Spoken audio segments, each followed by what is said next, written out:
Good morning. We're going to get started this morning with an invocation from Pastor Richard Mize of Trinity Presbyterian Church, followed by our Pledge of Allegiance, led by Jordan Ziegler of Boy Scouts of America, Cub Scout, Pack 1510. Please rise.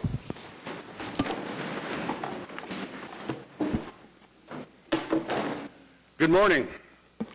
I bring greetings from one of the most recent listings on the National Register of Historic Places. Trinity Presbyterian at 2301 Northeast 23rd was just named to the National Register. It was the first formally integrated church in Oklahoma City and probably the state. Today it's mostly African American, but it has been working for social justice and racial reconciliation as a Christian way of life for nearly 60 years. I asked members of the Trinity family what I should pray for. I will voice their prayers and then briefly my own. Let us pray.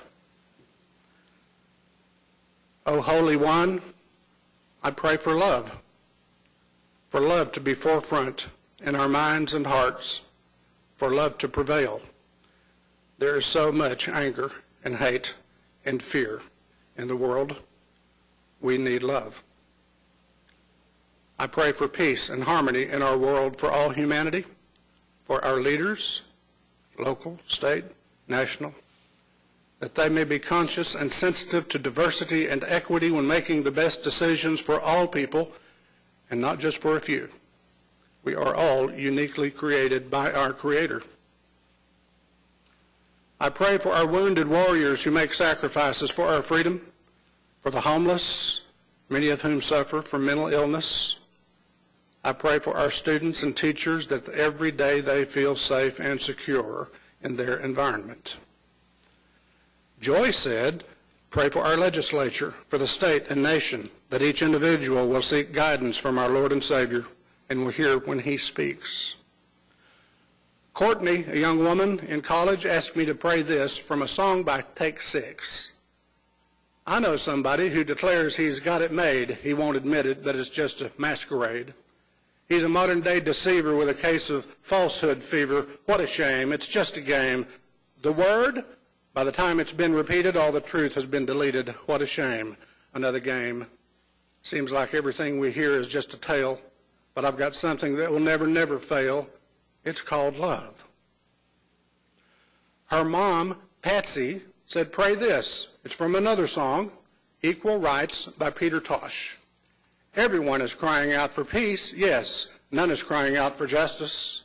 Everyone is crying out for peace. Yes, none is crying out for justice. I don't want no peace. I need equal rights and justice. I need equal rights and justice. I need equal rights and justice. Lord, love and justice are not just abstractions. They're the nuts and bolts of community and of government. Lord, grant these elected leaders and city staff wisdom and courage as they work to work them. Finally, Lord, as Trinity member Dolores suggested, I pray mainly for justice. She said, that covers everybody. Amen.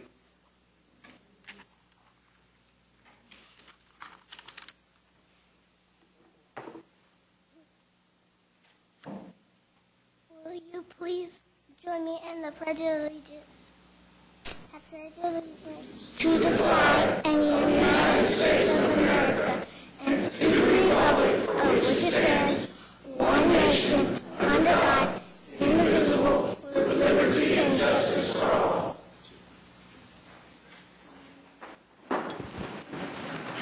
Thank you, Pastor Mize, and thank you, Jordan.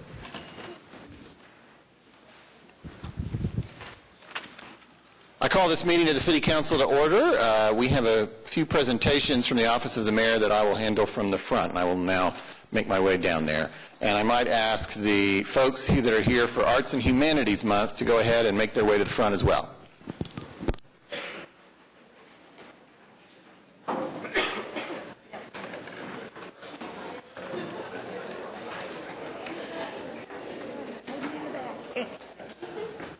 Hiding in the front.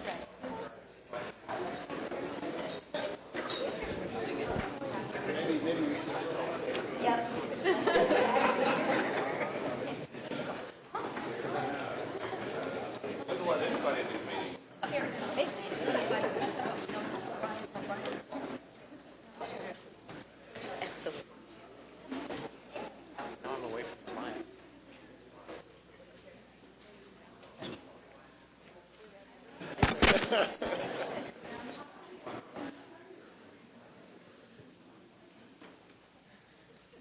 Well, what a remarkable display from our artistic, cultural, humanities community here in Oklahoma City. This is great. Well, let's hear a little bit more about the Arts and Humanities Month. I'd ask the clerk to read this proclamation. Whereas the month of October has been recognized as National Arts and Humanities Month by thousands of arts, humanities, and cultural organizations, communities, and states across the country. Whereas arts, humanities, and cultural industries strengthen our nation's economy by generating $166.3 billion in total economic activity annually, $26 billion in local, state, and federal government revenue, and by supporting the full-time equivalent of 5 million jobs. Since its earliest days, Oklahoma City has flourished because of the creative spirit and vision of our residents. We rely on the arts and humanities to broaden our views and our understanding of the nation and the world. The arts, humanities play an important role in telling our city's story and reminding us of the truths that connect us. Whereas the insight that comes from watching a thought-provoking documentary or discovering a compelling novel can spark moments of joy, sorrow, and awe. From symphonies that bring tragedy to life to architecture that challenges the boundaries of the world around it, these works add texture to our lives and reveal the spirit of our city. Cultivating the talents and minds of our young people and ensuring they have access to the arts and humanities is critical to our city's growth and prosperity. To meet the challenges ahead, we must harness the skills and ingenuity of our children and grandchildren and instill in them the same passion and persistence that has driven our city's progress and innovation.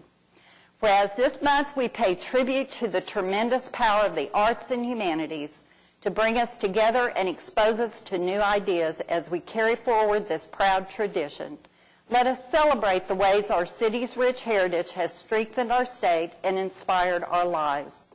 Now, therefore, David Holt, the mayor of the city of Oklahoma City, does hereby proclaim the month of October to be Arts and Humanities Month in Oklahoma City, and he calls upon residents to celebrate the arts and humanities in our city and encourage greater participation by all citizens in taking action for the arts and humanities in our neighborhoods, our schools, and all areas across our city. Thank you very much. I think we have some words from a couple of the people up here.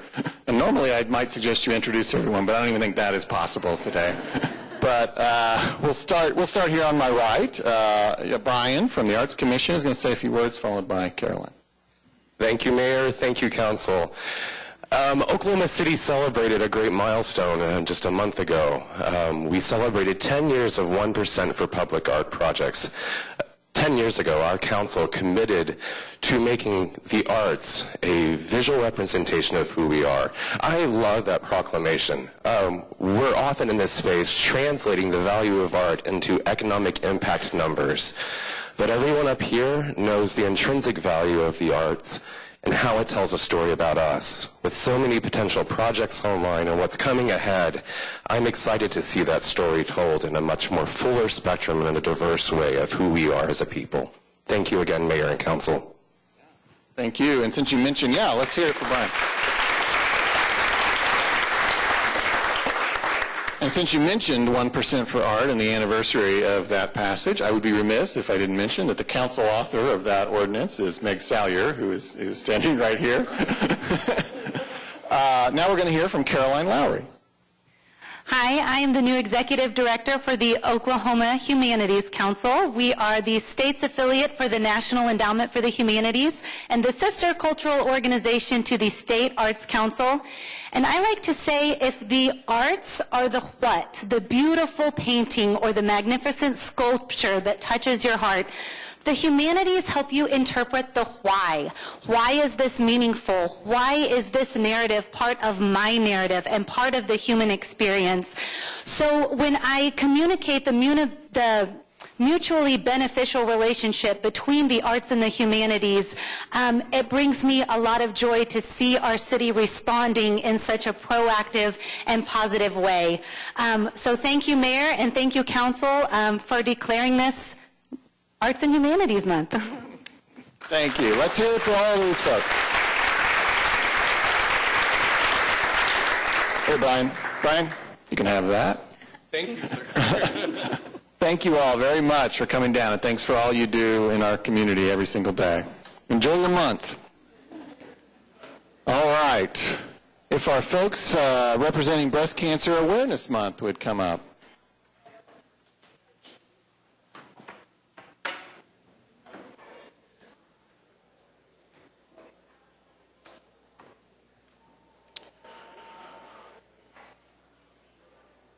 I will be proclaiming October to be Breast Cancer Awareness Month, and to learn a little bit about that, why don't we ask the clerk to read this proclamation?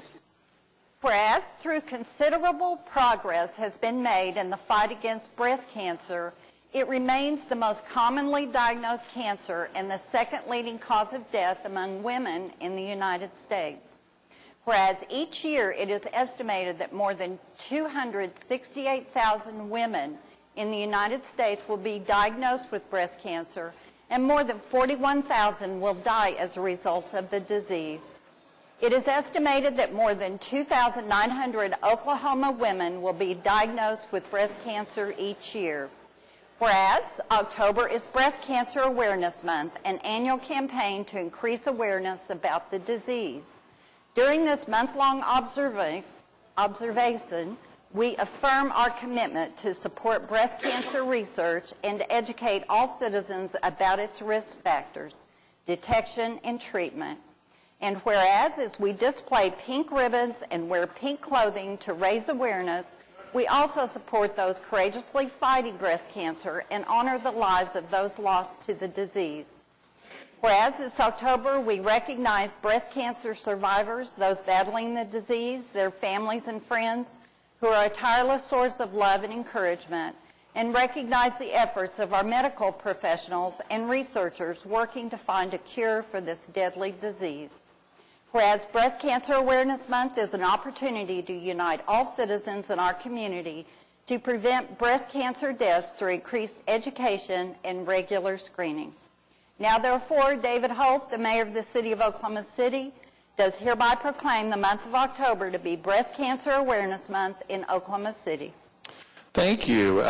Very grateful for all the people who work in this field and bring awareness. And we have Phoebe here today who's going to introduce herself and those that you're with. My name is Phoebe. I work as a nurse practitioner at community health centers. I'm accompanied, by our CEO, Ms. Lawson, Isabel Lawson, and our COO, Tahira Watley, and Ms. Jeannie with Lynn Institute. And it is a privilege to be here with all of you. Especially, I appreciate Mayor Holt for the proclamation of October being Breast Awareness Month. You know, there's over 3 million people have already been diagnosed with breast cancer as of January 2019, and 1 in 8 women are diagnosed and will be diagnosed with breast cancer. That's a pretty grim statistics. But you know what? 90% of the people, if you diagnose early and screen early, they're treatable. So it's imperative that we implement and increase the number of people getting screening mammograms. So at Community Health Centers of Oklahoma, we are offering free mammograms for those who are uninsured. I work among the homeless, and I'm able to refer to our main site at Mary Mahoney for free mammograms for even that population. And so it is imperative that we get people screened early, detected early, so that they're treatable. And October 29th, we will be having a My Sister, Myself program. It's an all-day program. Every day we have mammograms, but that particular day is an increased awareness, educate women, and to empower women of the importance of taking care of their own health, because we're bad about taking care of ourselves, right? And so on that day, we'll have breast cancer survivors, and we'll have door prizes and such on that day, and we will be talking about awareness, and not only that, offering clinical breast exams and mammogram. People just have to call and schedule an appointment. Thank you. Great. Let's thank all the people who meet this critical need in our community.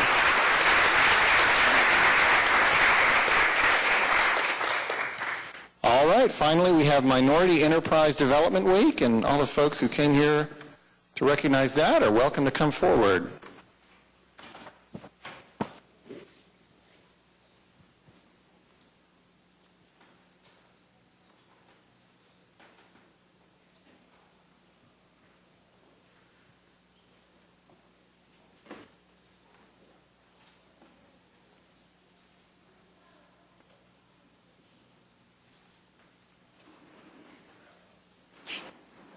Can tighten it up. All right. Well, let's learn a little bit more about Minority Enterprise Development Week, and I would ask the clerk to read this proclamation. Whereas National Minority Enterprise Development Week was established as a national week to promote the growth and competitiveness of minority-owned businesses by the Minority Business Development Agency of the U.S. Department of Commerce. Whereas Minority Enterprise Development Week is an opportunity to recognize minority-owned businesses in the Oklahoma City metropolitan area across industries and cultures. Whereas Minority Enterprise Development Week is a celebration of the achievements and contributions of minority-owned businesses and entrepreneurs. Whereas it is fitting and proper during Minority Enterprise Week and every week to strengthen the minority enterprise ecosystem in the city of Oklahoma City. Whereas the city of Oklahoma City is committed to promoting expansion of existing minority-owned businesses and recruiting new minority-owned business as a part of economic development. Now therefore, David Holt, the mayor of the city of Oklahoma City, does hereby proclaim the second week of October to be Minority Enterprise Development Week in Oklahoma City, and he encourages all citizens to join together to recognize, support, and celebrate the power and excellence of local minority-owned businesses within Oklahoma City's economic engine. Thank you very much, and we have Mariana here to say a few words. Good morning, Mayor, council members, city staff, and fellow residents. We want to take a moment to share how proud we are as Oklahoma City residents, business owners, and change agents that Minority Enterprise Development Week is being recognized by the great Oklahoma City, unarguably the greatest city in the nation. There are nearly 65,000 minority-owned businesses in the state of Oklahoma that generate millions in revenue and create opportunities for employment, innovation, and investment. Minority-owned businesses and entrepreneurs are representative of diverse cultures, as you see here, crossing multiple industries critical to our state and local economy.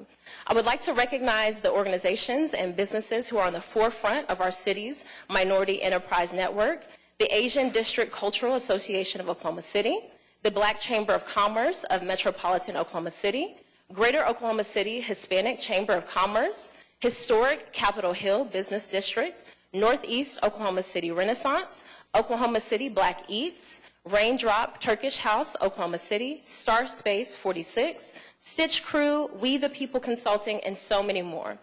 I'd also like to recognize our local neighborhood corporations like Coca-Cola, Southwest Beverages, who support and invest in the communities where they work and live, including the promotion of employment and entrepreneurship fulfillment. Minority-owned businesses contribute to our city's tax base, sector and product diversification, and quality job and wage growth. Equally important, they contribute to our local character and community well-being. As the executive director of a nonprofit community development corporation, as well as a wife, which also means volunteer to an entrepreneur here in the local metro area, I recognize thriving local businesses build strong communities. There are multiple hundreds of minority-owned businesses in Oklahoma City significantly contributing to their community economy every day, creating both private and public benefits. As one of the leading places to start a business, Oklahoma City's efforts to support minority entrepreneurship and the creation, development, and retention of business ventures advances our city's mission for progress and prosperity. We are tremendously thankful to Mayor Holt, to our council members, and many other city leaders for spurring economic opportunities for an inclusive and attractive business environment which further revitalizes and strengthens communities throughout our beautiful metro area. I'd also like to extend gratitude to Councilwoman Nice for her initial support of this effort and willingness to share her passion and knowledge on this subject. Thank you all again for encouraging all citizens to join us throughout this week-long celebration. Thank you very much. Councilwoman Nice, did you want to say a few words? Oh, yeah, let's hear it for that. Well, I just want to say thank you for this recognition as far as us to recognize Minority Business Week, and thank you to all of those who have businesses, who are confident in the businesses that you run in Oklahoma City. It means a lot that we are able to support minority business in Oklahoma City, and we still have a ways to go when it comes to making sure we're completely and wholeheartedly supporting minority business, especially in our purview of the city and what that looks like as far as our numbers are concerned. So we encourage all minority businesses to get involved in our city process as well with our bid sync program. Please go online right now and get your business registered so we may continue our work with minority businesses within our great city of Oklahoma City. Thank you so much for being here. And I would be remiss if I didn't mention, of course, that MAPS 4 program up for a vote on December 10th includes a minority-owned business development center, which would be a significant investment from taxpayers. So thank you all for all you do to grow our economy and create jobs. And let's hear it one more time for this group of folks for coming out this morning. Thank you all. All right, that concludes the presentations. I'll return to my seat.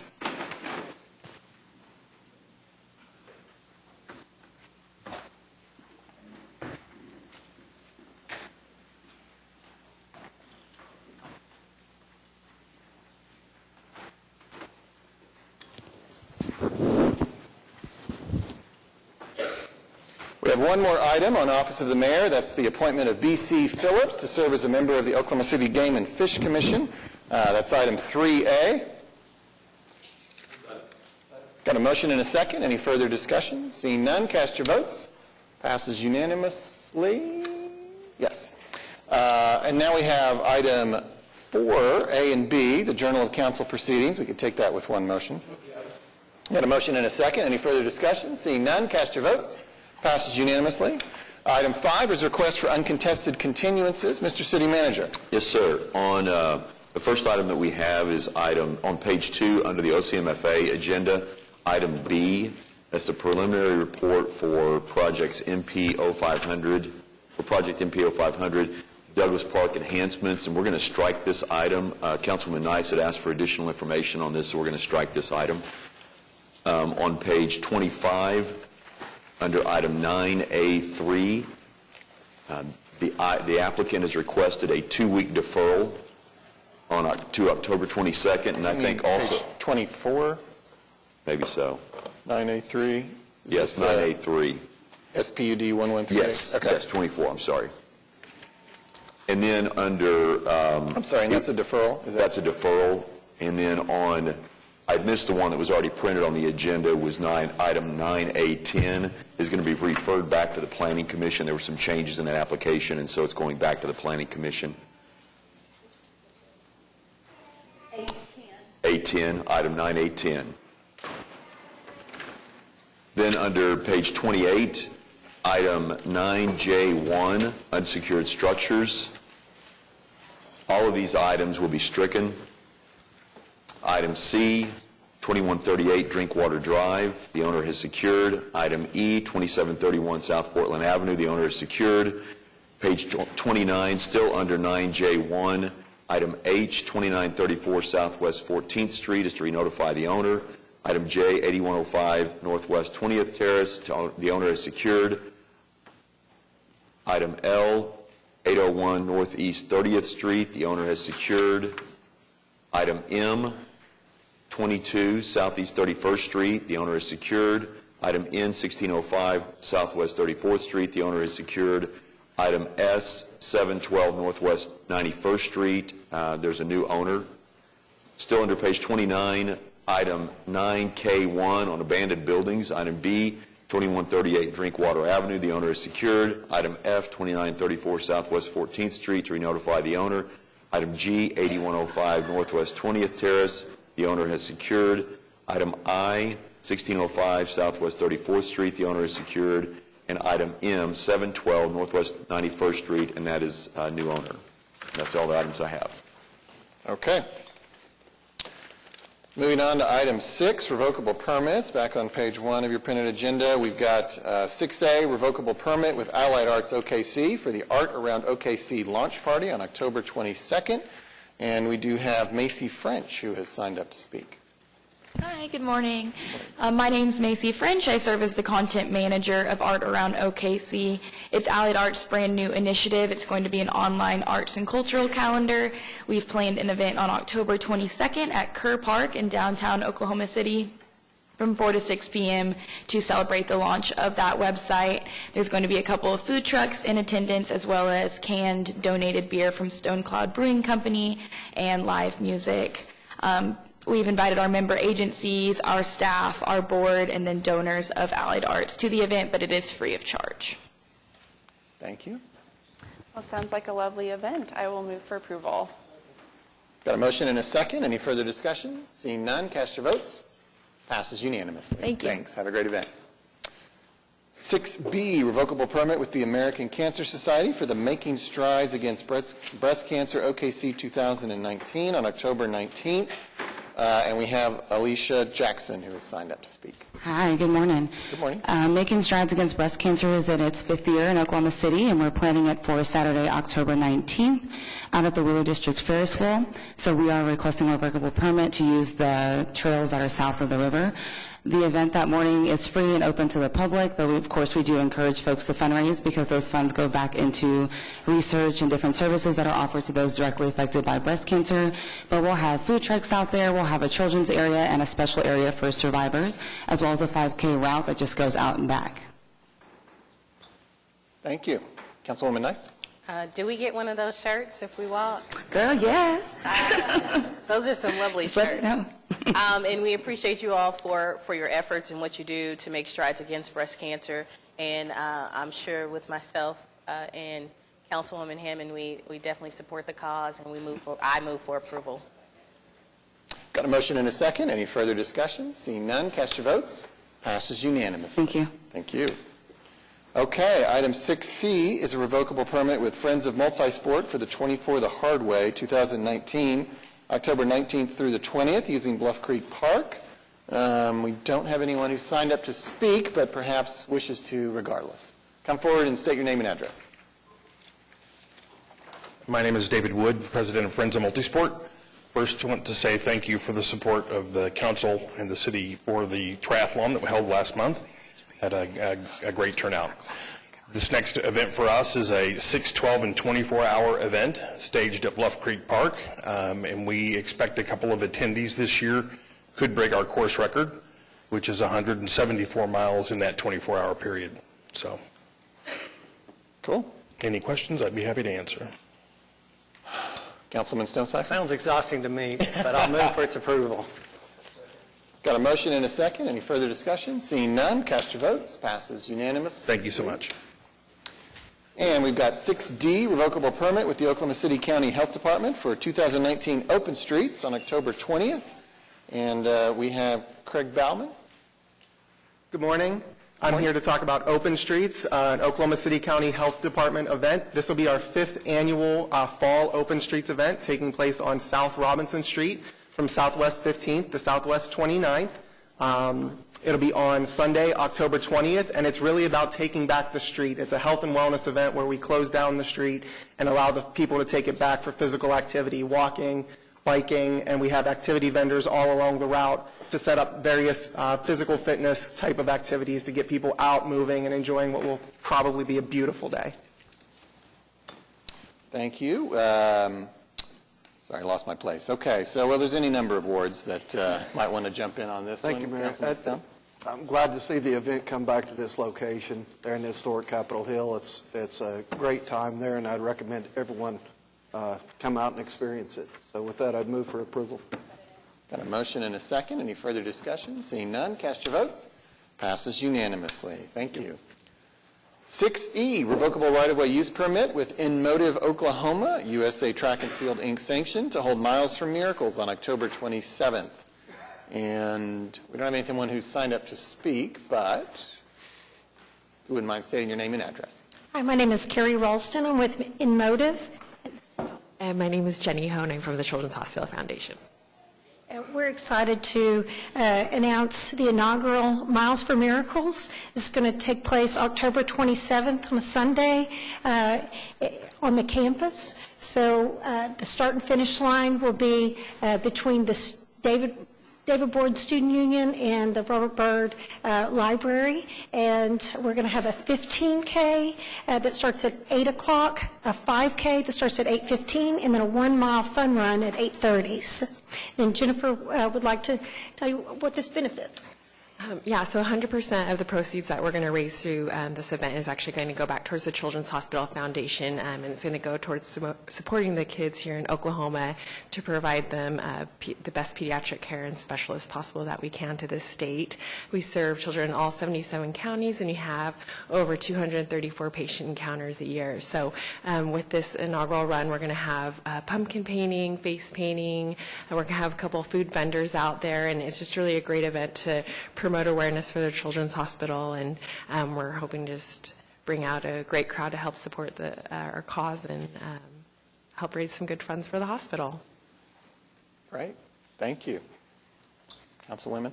All right, we're excited about Miles for Miracles, and maybe that one mile sounds like I can do that. Yeah. With that, I'll move for approval. Got a motion and a second. Any further discussion? Seeing none, cast your votes. Passes unanimously. Thank you. Have a great event. 6F, revocable right-of-way use permit with Downtown OKC Partnership to hold Brick or Treat, October 28th, Mickey Mantle between Flaming Lips and Wanda Jackson. A phrase you could only say here. Good morning. My name is Holly Hoyler with Downtown OKC. This will be our 6th annual Brick or Treat on Monday, October 28th from 4 to 7 p.m. We're going to have about 50 businesses participating by either handing out candy or doing a special promotion or giveaway. And the majority of the programming will take place on Mickey Mantle Plaza at the ballpark. We're going to have family-friendly activities, also pumpkin painting, a DJ, characters in costume, and other activities for people to enjoy. So we are expecting around 10,000 attendees, so we would like to close off Mickey Mantle Avenue from Flaming Lips Alley to Wanda Jackson Way for safety. And we will do that from 12 to 8 p.m. Great. Thank you. Councilwoman? All right, I think anytime you want to block off Flaming Lips Alley and Wanda Jackson Way because of something like this, you must. So with that, I move for approval. Got a motion and a second. Any further discussion? Seeing none, cast your votes. Passes unanimously. Thank you. Thank you. Finally, 6G, revocable right-of-way use permit with Running Away Enterprises to hold the Hot Chocolate 15K 5K on October 20th on Kings of Leon Lane between Joe Carter and Charlie Christian. And, you're back. Yes, hi. Love that new street name. Great mic drop, by the way. Excited to bring the Hot Chocolate Race. This is a national iconic running series that is featured in 20 cities, so we're excited that Oklahoma City is one of their stops now. So this is going to happen in front of the Bricktown Event Center, and the start line will be on California and then end over there by the ballpark.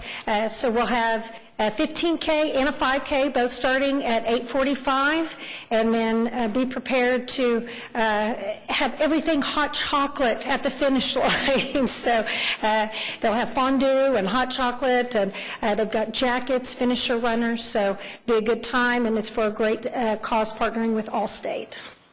Great. Take it? Why not? Why not? Right, no 1 mile, but you can come out and cheer. I think the mayor was excited to say officially Kings of Leon Lane. Yes, that's exciting. So I think we're all excited about drinking hot chocolate on Kings of Leon Lane. So with that, I move for approval.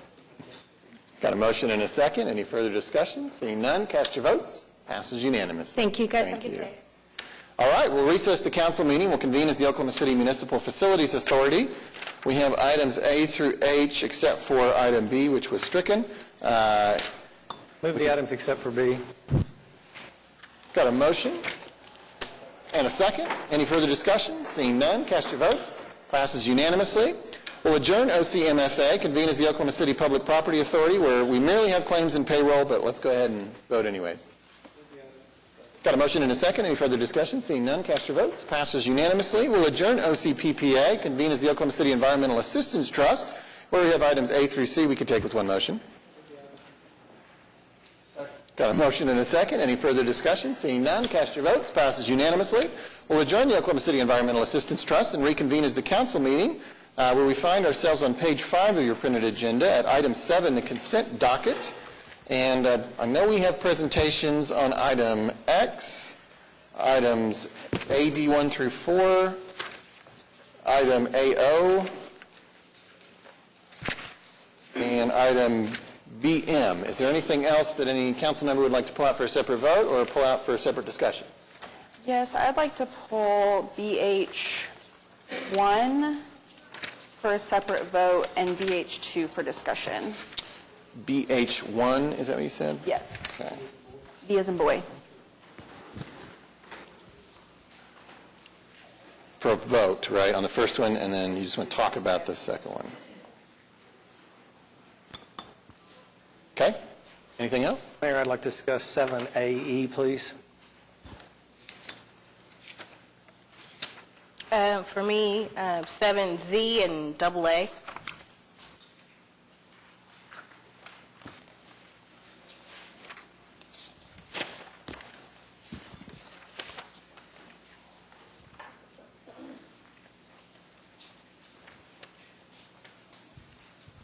Okay. Anything else? I have a comment on BP. BB? Okay. P. British Petroleum. Perfect. Thank you. Okay. Yeah.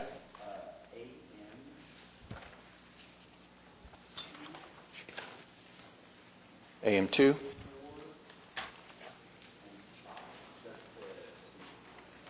Okay.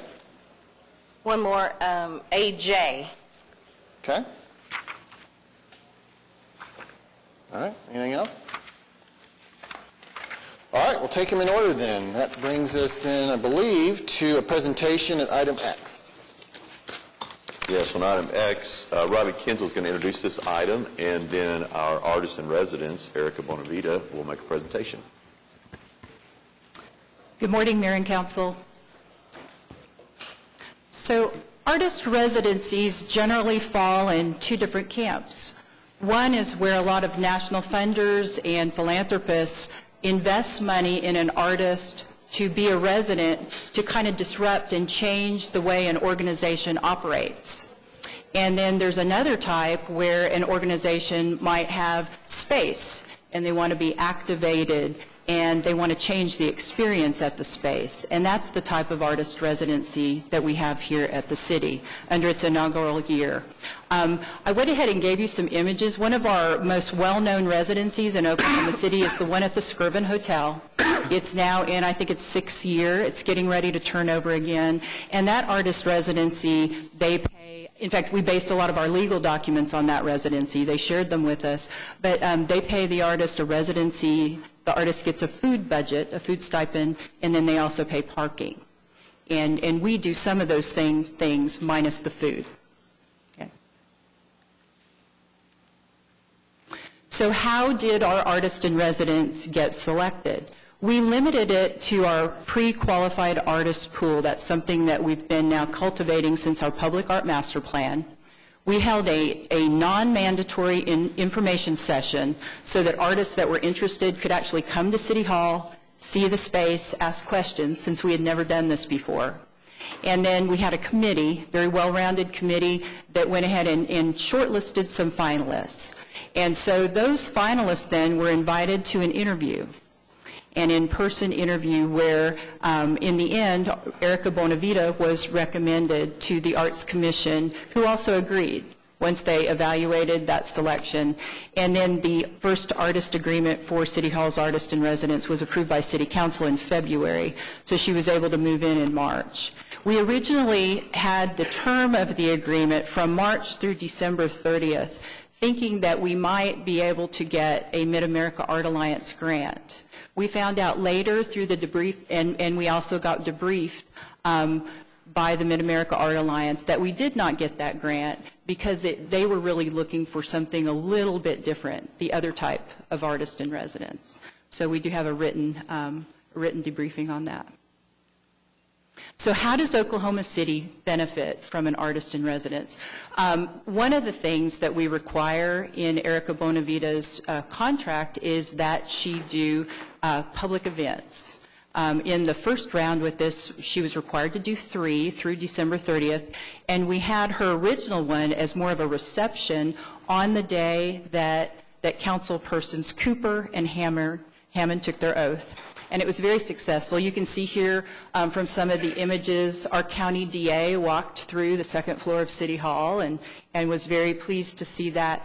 We also see she's on the first floor, so if you enter from the north or the south of the building, you'll go right by her studio. A lot of employees or visitors to City Hall come visit her, and she actually has some regular visitors each day that really don't have a lot of business at City Hall, but they've happened upon her, and they do come to talk to her about different things that she does. We also have partnered with Art Moves on her opening reception day, and they brought in music. And then I've shown you several of the plans and studies. We have Cultural Plan and Artist Support Study, our Public Art Master Plan, and Plan OKC. Each one of these planning documents that we have refers to ways that the city should be supporting and creating opportunities for artists. And the best way to sum this up is, I remember a day when someone wanted public art or art to hang on their walls when they would go somewhere else to find it. They would often travel to Boston or DC or New York. And it was funny that a lot of times they gravitated towards the work of Oklahoma artists. But they didn't see that work here. We weren't very effective here locally at cultivating artists, giving them opportunities. And now that we are, we're starting to see that a lot of our artists, our local artists, are celebrities. And the community gets really excited to walk around and know artists, know these local celebrities. In fact, last week I saw an article about the top murals in the U.S., and Oklahoma City was the top listed city.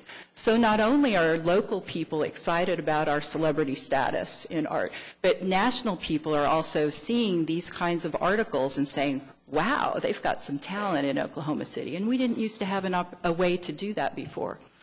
The other thing I put up here is there's been numerous news channel focus on Erica, and also written stories in the press, in our local press, about her. So these are all ways that the city has benefited from her residency.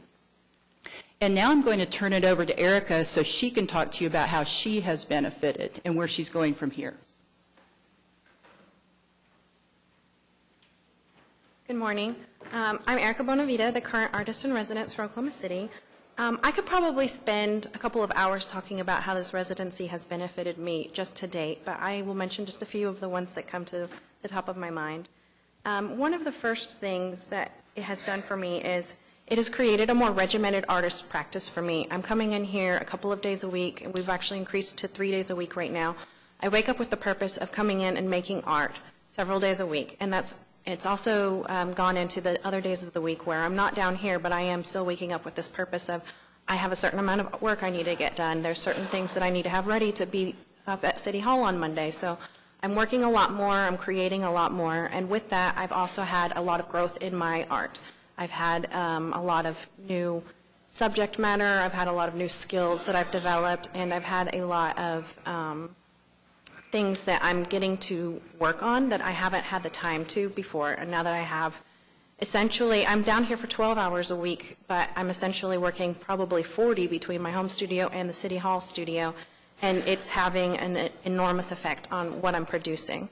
Another benefit is having access to the public and their opinions on my work, which for the most part I've had amazing feedback. I've had a whole body of work that I've developed essentially because of people's reactions to what I'm creating in my studio. I'm having people tell me what they're interested in. I'm having them come in and see things up close and personal. I'm able to pick apart things and tell me what they feel and why they feel that way, and that has an effect on what I choose to create. Another thing that has been beneficial for me is mentorship, both through the Public Arts Committee and as well as with, we've had a marketing meeting, we've had different discussions on directions for my career. I've gotten to be a juror for the Oklahoma City Beautiful Public Art Project, so I'm getting to see the perspective from the other side so that I know kind of what's going into the bureaucracy of public art and how I can navigate that better for myself as an artist. I've had a lot of networking. I'm meeting a lot of people who are completely unrelated to the arts that are coming through City Hall. I'm meeting a lot of people who are connected to the arts that might be down here for business. So I'm meeting just different people with different perspectives, different walks of life, and that's been very interesting because as an artist, you're generally in your studio alone, and you don't get to have those kinds of interactions and connections, and that is a catalyst for the next thing that is coming in my career. And aside from all of that, it's also had an enormous impact on my confidence as an artist. I've been able to raise my prices to something that I think is more competitive with both local and national artists, and it's made me feel more solidified in my position as a professional artist. I don't feel that I'm a hobbyist. I know that I am a professional artist at this point, and I think that this residency has done that for me. And I think that's the majority of that.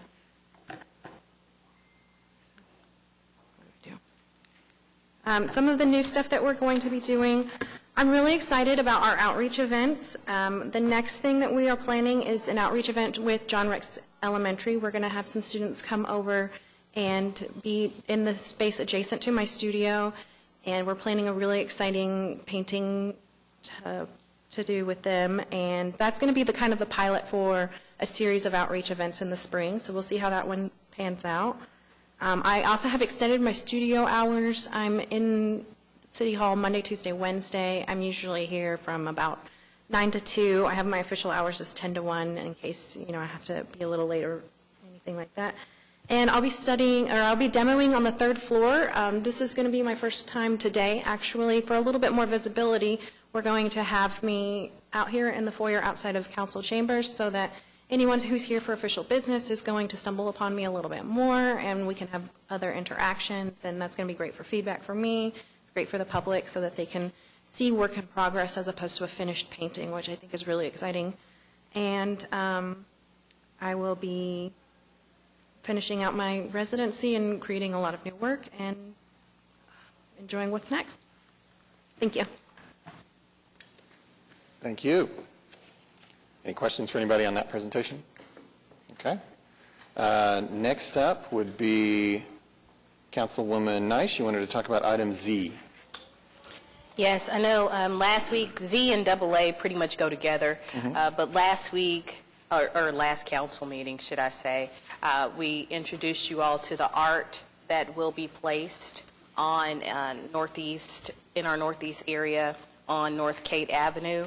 But today, we have one of those local celebrities, as Ms. Robbie was talking about, our artist that will be responsible for the mural, and I just wanted to recognize him. He's here. Just wanted to, yeah, you should. We want to say hello to our local celebrity.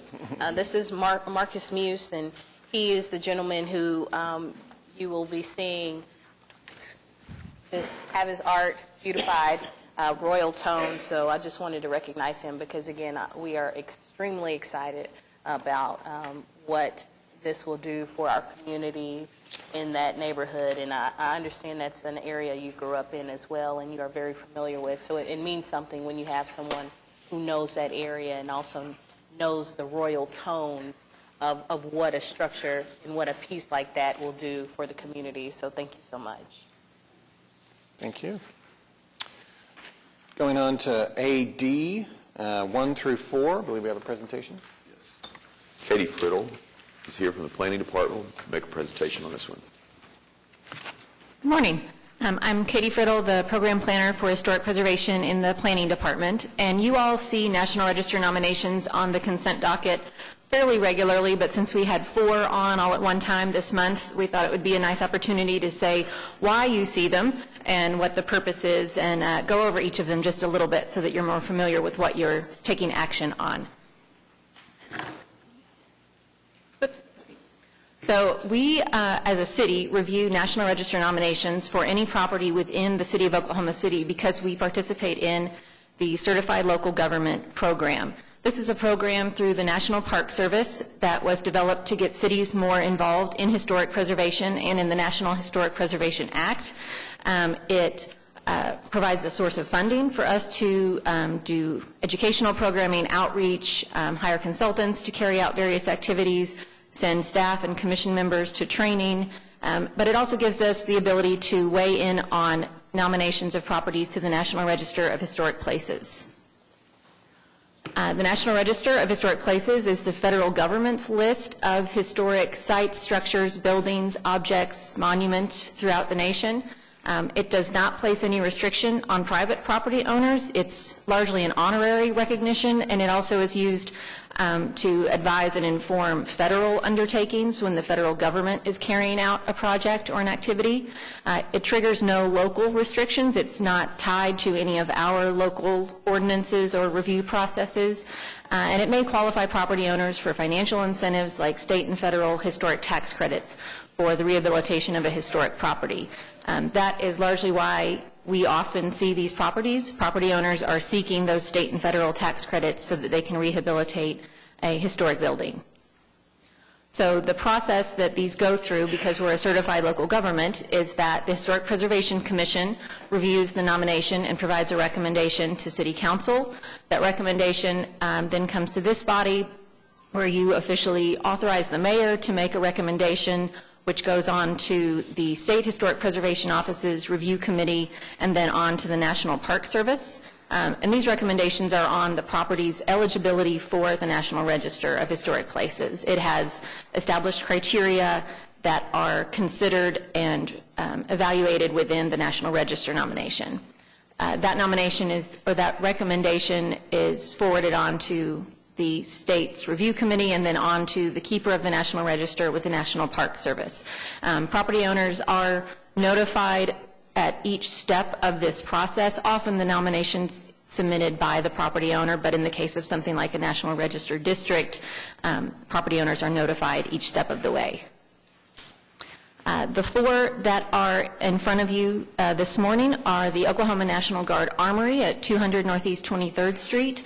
This property was built in 1938 to provide facilities for the National Guard in proximity to the state capitol and to the governor's mansion.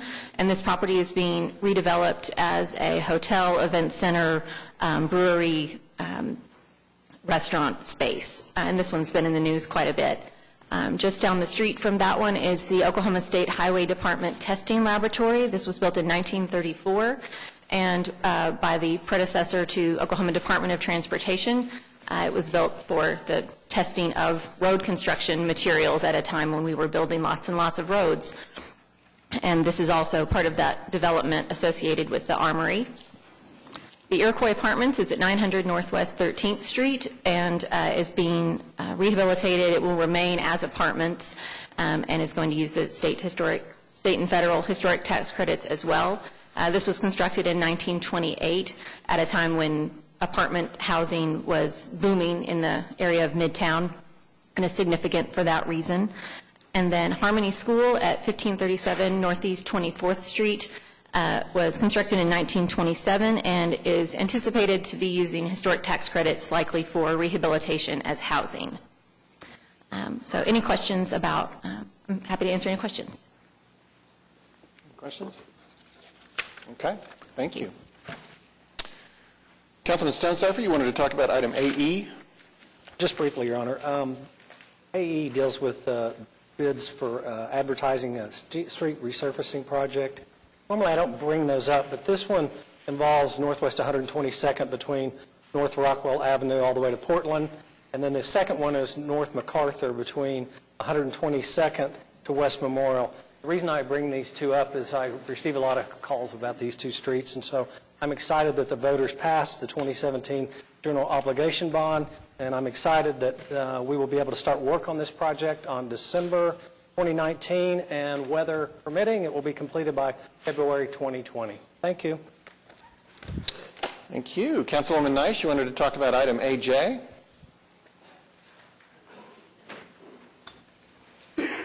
Yes. I know this had been brought up previously in our council meeting because I had a question of the decrease as far as Booker T. Washington Park and Edwards Park is concerned. So this, and I deferred it, and this is back on our agenda, and I just wanted to make sure the clarification is known that for Edwards and Booker T. Washington, it was for exercise equipment, and what I have been told by our parks director is that we will be upgrading to better exercise equipment, such as the equipment that now sits at the Douglas Park in that area. So it'll be a state-of-the-art type of equipment, so therefore there's a decrease, and with that equipment costs a lot more. Am I correct? Okay, I'll just finish it then. And that means we're obviously going to get an increase because of the equipment that will be coming. So I just wanted to make sure we recognize why there is a decrease, because we will soon for future see an increase due to the equipment that will be placed, as far as better equipment to be placed at Edwards and Booker T. Washington Park. So I just want to make sure we mention that. Thank you. Thank you. Councilman Cooper, you wanted to talk about items AM 2, 4, and 5? Yeah. I just wanted to draw attention to the ongoing street resurfacing that's going to happen, specifically on Northwest 36th Street between North Penn to Western, and then also just kind of letting residents know that's coming. And then also from Northwest 36th to Northwest 50th Street, bounded by May and Pennsylvania, and again on Northwest 122nd, bound by May. And Eric, do we happen to have a timeline for, I'm sorry, I looked on Better Streets and I didn't see the timeline. So I've got great news to report to you, Eric Wenger, Director of Public Works. These projects are actually all finished. All of them? But when we talked, there were some that were finished and some that they're... So the specific one, so if we're looking at item number 4, residential street resurfacing, and there's an area bound by May, Penn, 50th to 36th. So this is a bond project specifically that's being constructed in quadrants. The work that's on the agenda today is work that is completed. So if we look at that mile, the north half was completed in 2017 and 2018. The lower half mile is under construction, and this is the first of those completions of that. So I would estimate maybe 3/4 of the full mile are fully completed, with the last quadrant currently under construction to be completed here shortly. Okay, great, thank you. You're welcome. All right. We have a presentation on item AO. Yes, Melinda McMillan Miller is here. She's our Assistant Parks Director, and she's going to make a presentation on the Trails Wayfinding System.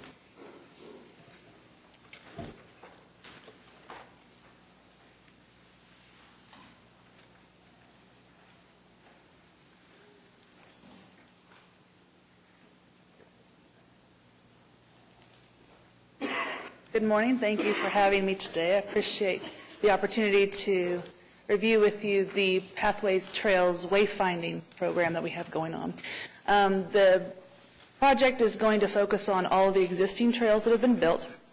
This will put permanent signage on those trails to include mile markers, information maps, and other information, so that when our residents are on the trails, they feel confident where they're going and know what's coming up ahead of them. This is the overall sign palette for the what will be installed on the trails themselves. You have the gateway markers to directional signage that are actually on the streets, directing people to parking areas where they can access the trails.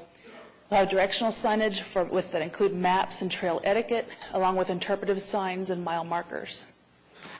The gateway monuments and all of the signage in general all coordinate with different limestone, Core 10 finished aluminum, and aluminum strapping to give that pathway and trails look to it, and the color palette being blues and greens and easily recognizable. You can see from the monument sign, those gateway monument signs are actually at the entrance points or the trail heads for each of the trails.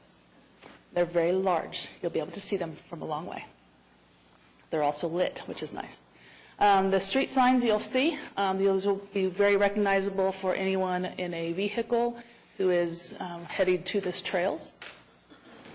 The pedestrian directional signs will be located at every mile. The directional signs are interchangeable, which is great as we have upgrades and updates and additions to our trail system. They include different graphic panels that show points of interest that are coming up within that half-mile radius of that trail sign location. They show on a map graphically, so if legibly is more difficult for someone to read, graphically they'll see on a map where you are located here, symbol, and then within the half-mile radius what they can find attractions to visit. Trail safety is, of course, very important. We have this on every sign so that everyone understands how to be the best trail user they can. And then also an overall trail map of the whole city system, including the mile marker. Each of those panels are flexible. We can change the individual sections out as we update throughout the whole system. One thing to note as well is that the map legends will include the on-street bicycle facilities that are nearby the trail. So as people are going to access a bus route, to take a bus to a trailhead, or if they want to use the on-street bicycle facility, they'll be able to know how to get from the street to the trail system itself. And we are coordinating all of that work, of course, with the planning department. This is just a little bit tighter graphic of, for example, of the Katy Trail and the Adventure District, showing all the points of interest that someone might want to stop, take a break, and enjoy one of our great attractions in our city. And again, the wayfinding. Each trail has its own color code, and so that it's more easily identifiable by color or name or location throughout the city. You'll notice our newer Draper trails on there too. These are actually the half-mile markers that are in the pavement themselves. So as you are cycling, and if you're between those mile markers, you will actually have the quarter and half-mile markers in the pavement themselves. You just cycle right over and know exactly where you're at. This shows the finishes. Like I said, we'll have the painted aluminum, so it will look like Core-10 steel, but be aluminum instead. That prevents this Core-10 from rusting and the rust running down onto the stonework beneath, causing a permanent stain. So we opted with aluminum with that Core-10 finish. And of course, brushed aluminum lettering and strapping, as well as the stone bases and foundations. All of the signage is going to be made with high-pressure laminate, and those signs, graphics, it's a very economical solution that does not fade in the sun, but as we need to change them out to update them with new amenities on the trail, they're a very cost-effective way to do that. And then, of course, you'll see the colors on the right, 3 different shades of green and 2 blue. So the signage package was actually funded from 2 different sources of funds. We had 7 of the trails were funded from Better Street, Safer City, and then the other 7 trails were funded with the 2017 GEO bond program. Our timeline is a little delayed now. We have actual bidding and award we are fully expecting to do in about December. And so we'll be able to award that beginning January, and then we will hopefully be in construction by the end or middle, actually, of the summertime, 2-year completion date to be fully implemented. Go back. Are there any questions about our signage package? Thank you. Appreciate Thank you. Okay. As we pass by the item on the agenda, I'll mention BB as it is a special City Council workshop next week with the HP Commission and the Planning Commission, and it'll be at the Cox Center at the same time as usual, 8:30. Moving now on to BH 1 and 2. Councilwoman Hammond wished to see a separate vote on BH 1 and to talk about BH 2. So I guess we'll take them in order, and we'll start with BH 1. I'm assuming it's not for a recusal or anything, so if you want to go ahead and start the discussion. My main source of income is not anywhere, touches this in no way at all. So I saw this item on the agenda, and I wanted to pull it out because given that we approved money for operating costs for the Boathouse Foundation and all of the kind of infrastructure and kind of the financial place they've been in at our last meeting, And I know, well, reading the memo and talking with staff, I recognize this money for the infrastructure was approved last year, but I'm sort of the opinion that I feel like I want them to get in a better place financially before we give them more infrastructure to manage, and just not having really seen information on how much it costs, how much they expect to make, how much the actual activity will cost is what I mean, how much they expect to make, as well as how much they think that it will take to run it, how much, I recognize that the pumping water is a big electrical cost. So I wanted to ask some questions about that, but I'm interested in either deferring or striking this, potentially maybe in a year or so, revisiting it once we see them go through another season and see how their financials look. So Mike Knop is here. Mike, do you mind answering questions on this? Can address the concerns that are there. This was part of the package that was approved with additional funding that was recommended by the advisory board. And so David Todd is here if we want to have any questions as far as the advisory board process. But it was additional funding that was provided or approved previously. And so Mike can talk about the project and what the intent is with this project. Sure. Well, thank you. I want to kind of take us back just for a second. When we first set forth on the Whitewater Center project several years ago, before as MAPS 3 was getting underway, there was a pro forma that was developed that articulated in that there needed to be multiple features for the project to really become financially sustainable over time. And it's sort of like you want to have a multi-screen movie theater, not a single-screen movie theater, for a number of reasons. And we ended up with a really good single-screen movie theater, but we ended up having to value engineer out many of those other projects, the water features, the other adventure features, all of which were in there because that was proven to be important elements to the financial plan for the operation of the Whitewater Center as seen in other locations. So when we proceeded back with the request for the surplus funds, it was to bring some of those projects back in because they were just critical to the overall viability, financial sustainability plan for the Whitewater project. So we looked for projects, again, we do surveys every year, and many of the surveys are really underscoring the need that we need to have more water features, more features for the whole family, and more shade, more infrastructure, things like that. We've had to, as the Boathouse Foundation, incur a lot of expense in trying to create other features just to get by, and that includes inflatables that are not ideal because they're subject to wind conditions. Obviously there's power associated with the inflatables, they're water inflatables, and all of those things have been kind of stopgap measures to try to get us to the point where we can bring back some of those projects that we originally envisioned. The reason for this first project, which is one of several projects that are going to be included as proposed in the surplus allocation, is because there's a high return on investment, with a focus on efficiency, because the pumps in this project are very, very different than the pumps in the Whitewater Center. The pumps in the Whitewater Center are significant. This is a much different type of operation. We estimate from looking, and we've been actually looking at a surfing feature since about 2013, so we know these very well. There's a high throughput, which is really important to this kind of operation, up to over 400 people per hour.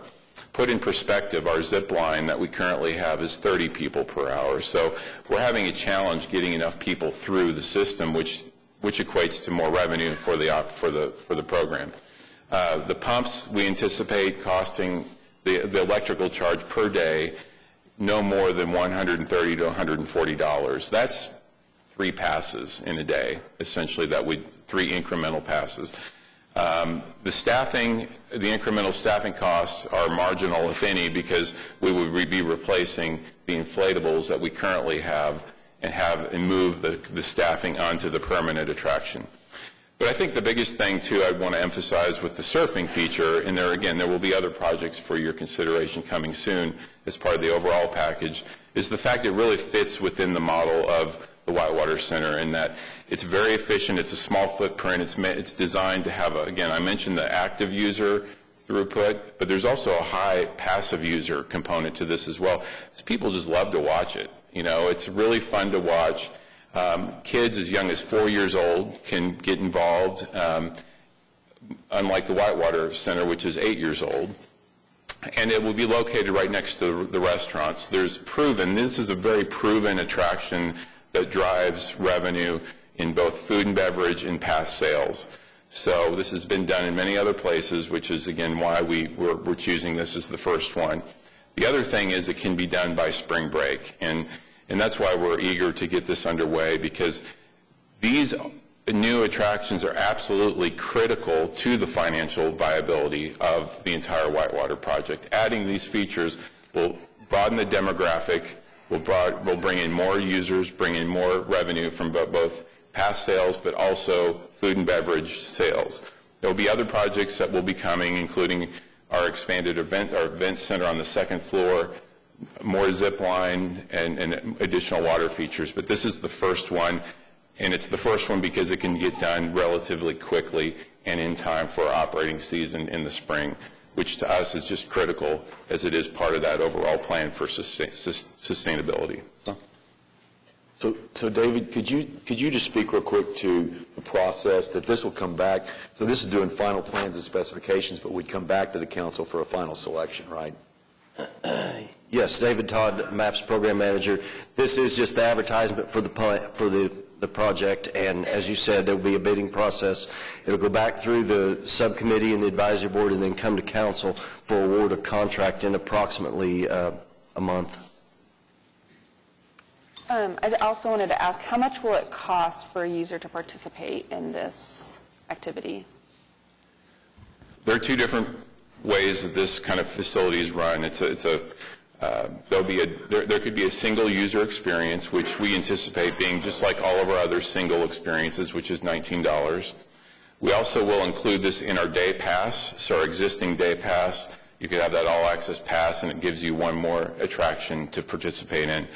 The price will not go up based on this. It will just increase the number of things that you get to do. So when we looked at our revenue model for this, just in the day pass sales alone, we believe that it'll have a net impact in a conservative estimate of about $250,000. That's not incorporating or considering the incremental growth in overall day pass sales, because again, when it's very well proven, of course, in the attraction industry, when you add new things, that drives additional attendance and additional revenue. So, but we're trying to keep the price point low. If somebody just wants to do the surfing, and they could do it all day, or it could be part of that overall full-day experience.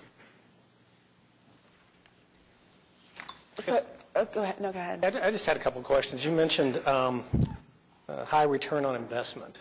Mm-hmm. So what you're talking about is $250,000 annually that this will add to your bottom line? Yes, at a minimum, we believe. Not monthly, not? Yeah. But annually. Yes. Okay. And then secondly, you said that there are several of these projects already in existence. If Joe Beth and I wanted to take a look at it and see the sustainability of those projects in other places, where would we look to see this? They have them in a variety of places. Some theme parks, Magic Springs, for example, in Arkansas. They're on cruise ships. Again, they're desirable because of the small footprint, and a lot of it is the impact on the food and beverage as well. So, and then there are some that are in other locations that are sort of standalone. So they're part of like a restaurant or bar complex. If you could give us a list so we could kind of look at that, that would be really helpful. Okay. And then last but not least, the sustainability plan that you mentioned overall for the project. Yeah. If I could see a copy of that, that would be nice. Okay. Am I understanding this correctly, that we'll have another opportunity to vote on the actual contract for this? Could we receive some sort of the research that Councilperson Cipher is talking about between now and then? Sure. Yeah, because, I definitely had some constituents reach out to me when they saw this on the agenda, just wanting to make sure, like, hey, how does this circle square here, right, with what we just heard a few weeks ago? So, yeah, I'd like, and you said there's going to be a slate of other projects coming our way too about the Boathouse District. Is that right? Yes. I mean, one of them we got is the build-out on the second floor, and I don't remember all the other projects that we've got, but there's several that were there with that additional funding. Yeah, part of the original, again, the plan was to bring back several of the things, some climbing features, additional zip line that has a higher capacity, higher throughput, and some additional water features. We just are breaking them up so we can get this particular one underway. And one thing I wanted to mention, too, is that this is a skill-based attraction. It's not just like a water slide. So the idea, too, is like all of our other features, it's an authentic surfing experience that drives people back. They want to keep coming back and trying more, especially kids. And so we feel like that fits into the overall health and wellness aspect and active outdoor culture we're trying to build with this attraction. And surfing is very popular right now, which is, I should have mentioned, that was mentioned by the oversight board and the MAP subcommittee is, you know, this is really a direction we want to go because it is a very popular thing right now. So. And the list of projects that will come before us for the Boathouse District, are they all part of what this restructuring, like were they things that were recommended as a way to help make this a financially whole? So these were projects that were actually initiated, I mean, a request that was initiated prior to the discussions, what we were doing. So they do work together in that, from their perspective, from the Boathouse Foundation's perspective, it helps them with their revenue picture. But the projects were actually proved separate from that discussion.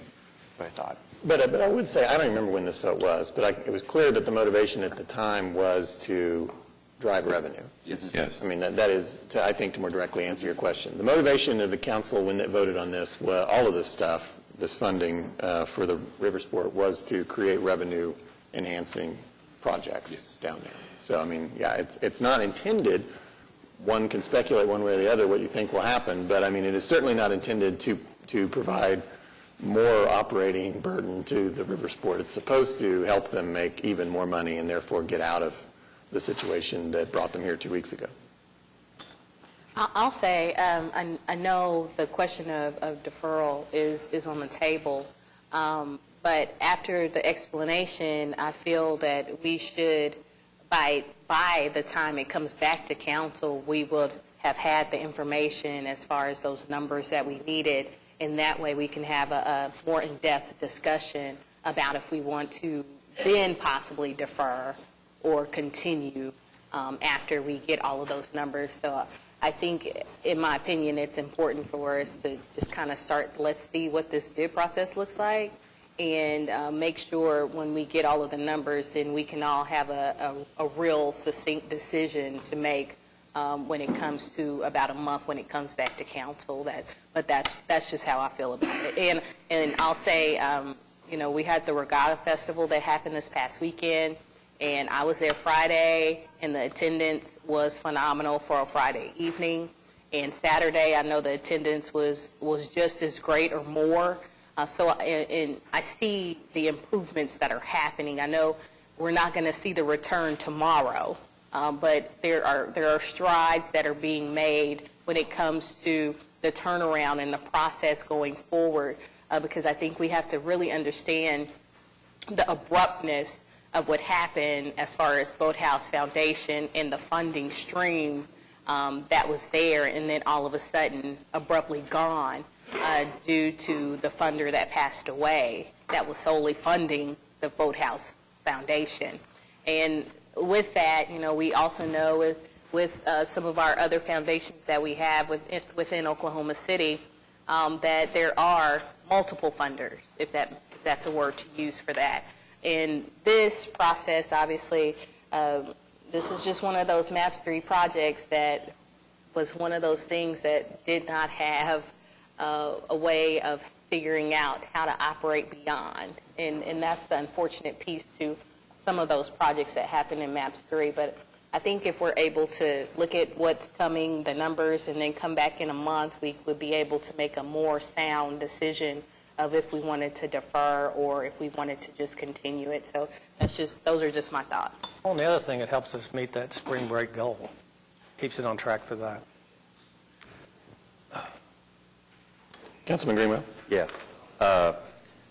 So from one perspective, this money had already been approved back in October of 18, so I don't see a reason to not allow this to move forward. But here's my complaint, and I'm serious about this. We were told, not by Craig, he was not the city manager at this time, that we had to provide this emergency funding of $7.9 million a year ago so that all of the improvements could be made prior to the summer session. Well, here we are a year again, and we're still discussing funding of this $7.9 million. And the important part of this is we could not wait until we had other projects that may need funding from the surplus of MAPS 3. So it's the procedure that I'm concerned with. And then secondly, I think this is something that we should have had information about prior to our last vote concerning the Boathouse District.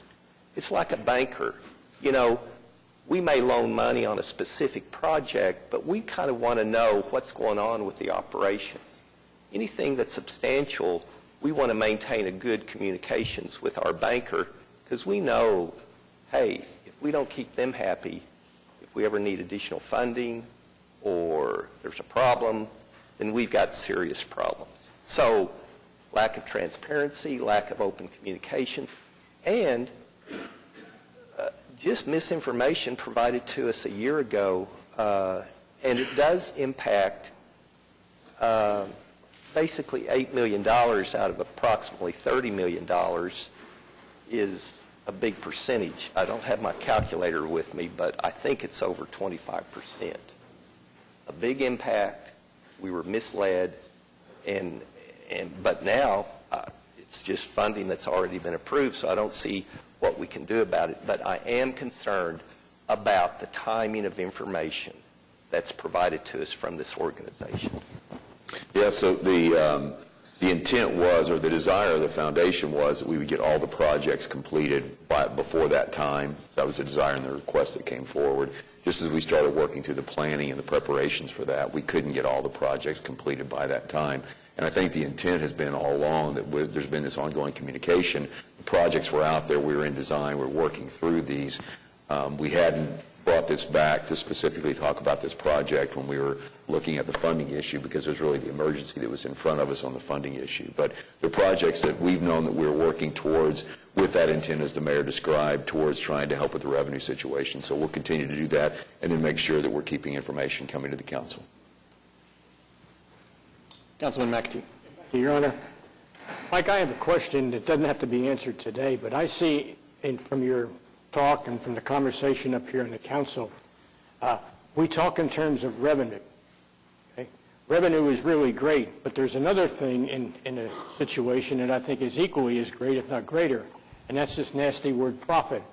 Are the services, are the products that we're offering, are we offering them at a price where when we total up at the end of the day, the week, the month, whenever, we have taken in more money than we've spent out?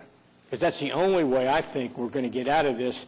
And so I'd like over the time between now and when you come back in, somebody to get with me and give me a little breakdown on how do you calculate the profit on a fair like this, because it's different than a grocery store or an automobile dealership or et cetera. Thank you. Yeah. We will work on that. It is a complicated project, but I will again underscore that there was a model that was commissioned, 10 years ago that articulated all the components of that, what makes that profit, and we did cut out all of those components, but the whitewater facility, and we did studies, significant studies about price points and things like that in terms of what it takes to operate. We just need to drive more volume through. But I will mention that we are we're 75% ahead this year in season pass sales over last year, and 17% ahead on rafting, participation. So it takes time to grow. Our counterpart in Charlotte, North Carolina, has a venue that is full of all of these things, not just the whitewater facility. But it took them a few years to realize the profit that they're seeing today. But we're sticking with it. We just got to keep adding and creating these things that are going to drive revenue and drive attendance. So, and I will provide you that information. Thank you. One other question. Do we have any market research that proves the numbers that we would expect to see this increase in usership specifically for Oklahoma City, like for our market in the greater metro area? Yes, we look at a few things. Number one, just we've seen a steady growth, but we know that in the attractions industry, when you add, no matter what the attraction is, when you add attractions, that does create a spike in attendance. So we think that alone will make an impact. But the thing that is very significant about this is we really need to drive a much broader demographic into the venue. And so we've done a lot of research on what those things should be and finding things that will drive people not only one time but back multiple times, which is why we're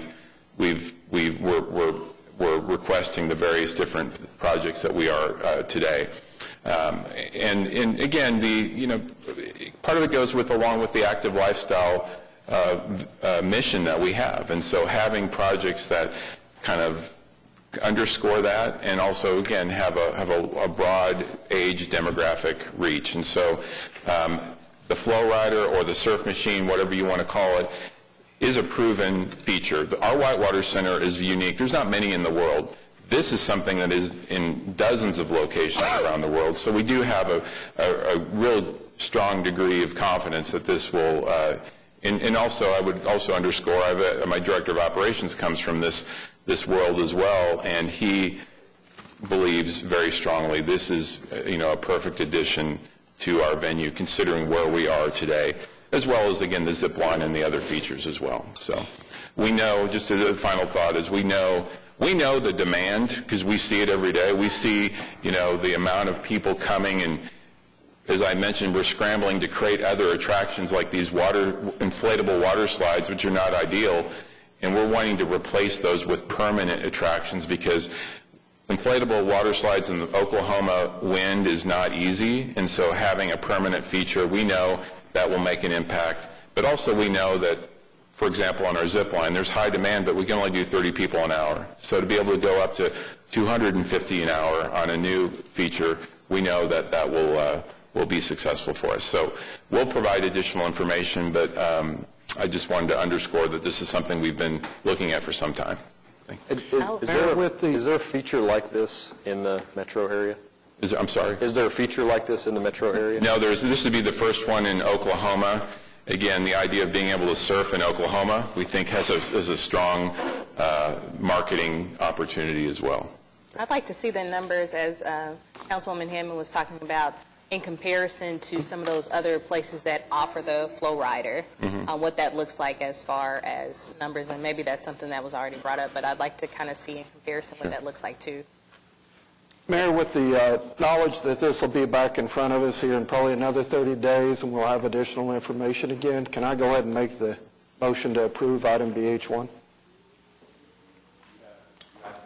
Thank you.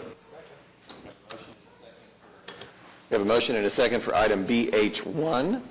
Any further discussion? Seeing none, cast your votes. Passes 8-1. And Councilwoman Hammond, I know you wanted to also talk about BH2. Yes, when I was reading the memo on this, I just had a few other questions because I wanted to clarify what some of the pieces were. Is the new infill panels at platform railings, is that where the yellow mesh is currently? Is it being replaced with something permanent? Yes, David Todd, MAPS Program Manager. Yes, that's exactly what that is. Okay, because I've had a lot of people ask me questions about that, so I just wanted to confirm that so I can communicate that is now in the process of getting bid out and installed. There'll also be some bumpers added to the stops because we've had some cars running into some of the platforms, so that'll help protect those. Wonderful. Well, thank you so much. Okay. Moving on to, we have a presentation for items BM1 and 2. Yes, so Jason Cotton is here with ADG, to make a presentation on the site locations for Wellness Center 3 and Wellness Center 4 from the MAPS 3 program. Good morning. Jason Cotton, Director of Program Management Services for ADG. We're the program consultant for MAPS 3 for the MAPS office. So thank you for having us here this morning. The presentations that we brought with us today, we actually presented to both the Senior Health and Wellness Subcommittee and the Citizens Advisory Board last month, and so we've been through this a couple of times, and so I'm going to do my best to get through these quick. I have to admit that while we were preparing for this, it occurred to me like how potentially painful this would be if I had really bad or grim news to share with you, but thankfully we don't this morning. We have a lot of good news. We have arrived at a couple of sites for these two projects, and so we're super excited to bring those here to you for your consideration. I will say before we get further into the presentation that these sites do come forward with the full recommendation of both the Senior Health and Wellness Subcommittee and the Citizens Advisory Board. So there's really a couple of stories I think that we want to try to tell here this morning. One is it seems like an appropriate time to pause and just kind of take stock and kind of where we've been, kind of where we're at today, and then how we see these projects moving forward.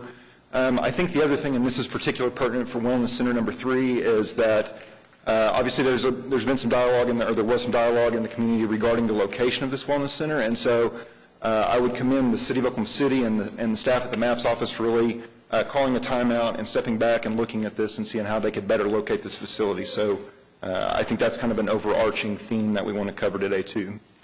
So just a little bit of history on Wellness Center number 3. So the subcommittee identified some preferred areas for this facility. And so once those were identified, the city and the MAPS office sent out an operator request for qualifications. As you all know, Langston University was selected as that operator. So we went through that process. We also went through a selection of our architect and engineer for the project. So Hornbeck Blatt Architects has been selected for Wellness Center number 3. And then in December of last year, we actually started our first community meeting, which we talked a little bit about the potential site for Wellness Center number 3, and then also kind of what the schedule looked like. And so it was kind of at that meeting that we started to have this kind of increased dialogue with the community about where they felt like the best location for the facility might be. And so that, again, as I said, that's kind of where we took a pause and kind of reconsidered the project location. So after that community meeting, we went back. You can see here on the map that I've brought with us, the red area that's shown on this map is the preferred area that is identified in the operator RFQ. And so we went back and looked at basically 18 different sites throughout this area. We included sites, the list of sites that we considered included input from the city as well as the operator, Langston University. And so for each one of these sites, we went back, we looked at all the pertinent demographic data. As you know, we've got 2 senior health and wellness centers that are in operation, and so we feel like we know the data points that are really particularly pertinent to successful operation of these facilities. And so some of these I've listed here on our presentation, but quantity of single-family homes, population in the area, population over 50, mean income, how close it is to bus service, and then also just the health outcomes in the area. So we looked at all of those data points for each one of the sites that you see on this map here this morning. So based on that analysis, of the 18 sites, there's basically 4 that seem to rise to the top, and so you see those 4 sites identified here on this map. So Site 3 at Northeast 36th and North Lincoln Boulevard, Site 7 at Northeast 58th Street and MLK, Site 6 at I-44 and MLK, and then Site 9 at Northeast 36th Street and MLK. And so again, when these sites rose to the top, you know, these are some of the things that we considered when we looked at these sites, what caused them to rise to the top. So obviously community input, the operator input, the demographic data that I previously mentioned. And then also we went through a process, as I mentioned, we have Hornbeck Blatt on board as our architect for this project, and so there's a certain amount of this process that just involved looking at each one of the sites and trying to figure out is there room on the site to do the program that we feel like we need to do for this facility. And so we've kind of looked at these 4 sites kind of in a little bit more detail and gone through that process a little bit. So my clicker has died. There we go. And so based on all that analysis and that dialogue, we have, as I said, we have arrived at a site. So site number 3 at Northeast 36th Street and North Lincoln Boulevard is the one that we have arrived at. We believe that the program for Wellness Center number 3 is about a 5-acre footprint, and obviously you can see this site is much larger. There's a little bit of topographic relief on the site, so it makes it really good from a development perspective. It has great access to public utilities.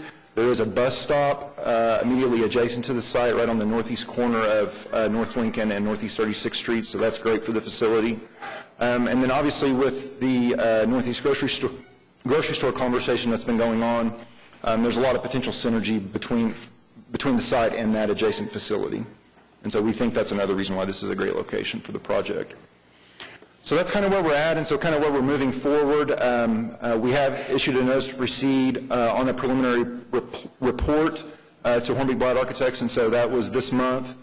We feel like we will likely be bringing back a preliminary report for approval in February of next year. That would put final plans in front of council for approval probably end of summer and around July. We would be then bid in the fall, and then fall of 2020, and then finish construction in December of the following year.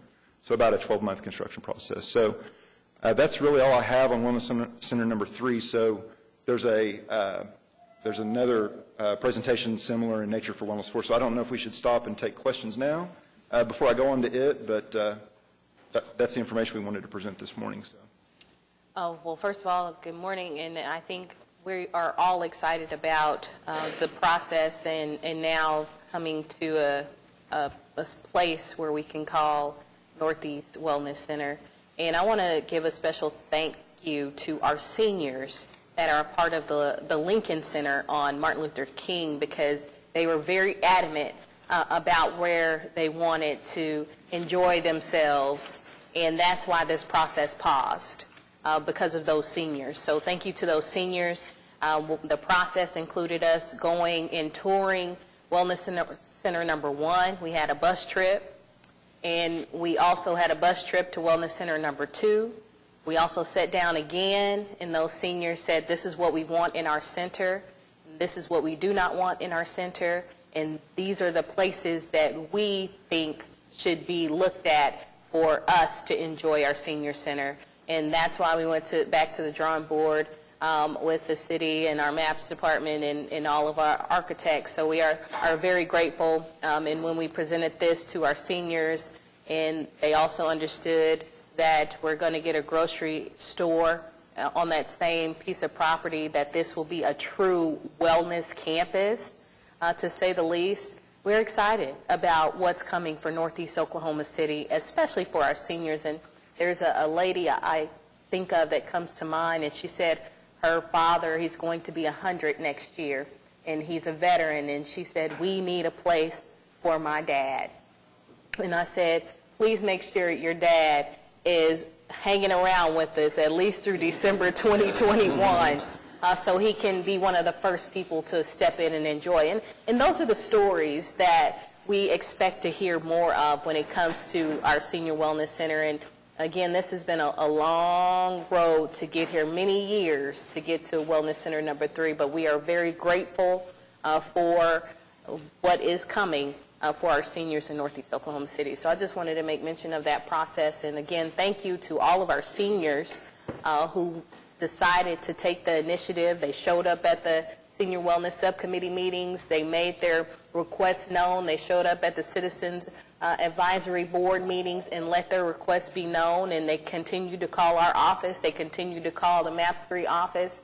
And that's what we need. We need engagement from our community. So they are extremely happy with the process, and they are also understanding what this process is when it comes to being able to make these types of decisions. So again, thank you to all that were involved, especially to our seniors who will enjoy this future Senior Center number 3. All right. So now we've got a presentation, similar presentation on Wellness 4. Yeah, so I should be able to go through this one even faster since it's kind of similar in nature. So again, we have arrived at a site for Wellness 4 as well, and so I've kind of chosen the same kind of buckets to kind of walk you through. Again, it seems like an appropriate time to kind of stop and kind of take stock in where we're at and kind of where we're headed. So again, similarly to Wellness Center number 3, the subcommittee did identify 2 preferred areas for Wellness Center number 4, and so you see those shown in red on the map here that we've brought with us this morning. We've also placed Wellness Center number 1 and Wellness Center number 2 on this map, so you can kind of see how all of these relate to one another. So we did, just like Wellness Center number 3, we went through an operator RFQ, and as you all know, YMCA of Greater Oklahoma City was selected as the operator, and so we've got them on board right now. We also went through an A&E selection process, just like Wellness Center number 3, and so we've selected GSB Architecture for Wellness Center number 4. So last summer there was some conversation from the subcommittee or at the subcommittee level about potentially where the appropriate site would be for Wellness Center number 4, and so again we kind of went back to the drawing board and kind of thought about where might be the appropriate place to put Wellness Center number 4. And so we looked at basically 15 different sites. Just like Wellness Center number 3, the potential sites included input from not only the City of Oklahoma City, but also the operator. And so we had a lot of conversation with them. Just like Wellness Center number 3, we looked at all of the data that we felt was pertinent to the performance of the Wellness Center. And so you can see that these are all the same data points that we just spoke about. We did consider one other thing, and that's the operator business model. As you know, the YMCA of Greater Oklahoma City has a pretty significant facility at Early Wine Park in South Oklahoma City. And so there was a kind of another level of complexity that Wellness Center number 4 presents in terms of the YMCA and where they provide services to the citizens in that area of town. And so you can see this is basically the area I think that's been referred to previously. It's kind of near northwest Oklahoma City. And so you can see this is one of the 16 sites that were considered. It was actually a site that was brought forward during the operator selection process. And so the YMCA looked at that site with us a little bit and for various reasons decided that that was maybe not the best location for their facilities. You can see here, this is the kind of the preferred area number 2, so this is in South Oklahoma City. You can see that there's another 15 sites down in this area of town that were considered. Again, we looked at all the demographic data, the health outcomes in the area, as well as the YMCA's operator business model. I think one thing that I would like to underline for you here is operator business model sounds very fiscally oriented, and what I would remind everyone of is the fact that the YMCA they're a nonprofit agency, they're an asset for our community. Their business model is really to support the citizens of Oklahoma City. And so what I'm trying to say is that things that are good for the YMCA's business model are good for the citizens of Oklahoma City. And so that's why we kind of looked at that data point. So based on all that information, we did arrive at a site, Site 16. And so it's just south of the intersection of Southwest 134th Street and Southwestern Avenue. It's about 10 acres. There is a little bit of topographic relief on the site. The YMCA has confirmed that they feel like this is compatible with their business model in South Oklahoma City and will allow them to provide services to a greater number of Oklahoma City citizens. It provides them a little bit of separation from their existing services, and as you can see on the aerial photograph that we've brought here of this site, there is a nice water feature on the back of the property, so we're hoping that GSB can figure out a way to incorporate that into the design and make use of it. So I will tell you the Wellness 3 and Wellness 4, the way that they have tracked it, almost by sheer coincidence, they are going to closely parallel one another. We feel like Wellness Center number 4 is basically going to follow Wellness Center number 3 by a month, and so I've provided all the same dates that we did with Wellness number 3, but you basically just shift everything 1 month, and so we would be back with a preliminary report to council in probably March of next year, final plans to council late summer. We would bid in the fall, and then Wellness Center number 3, we had proposed that construction went in around December of 21, and so we think Wellness Center 4 would open probably in the first of the year, so January of 22. And so with that, again, same kind of conversation, but that's kind of where we ended up on Wellness Center number 4. So if there are any questions, I'd be more than happy to answer them, or David, my counterpart here. Well, it's exciting to see investment. Sometimes, David, we hear from your constituents that they don't feel like they see the same level of investment in far South Oklahoma City, Cleveland County, and it's exciting to see that happening here. Yeah, this is, so the past several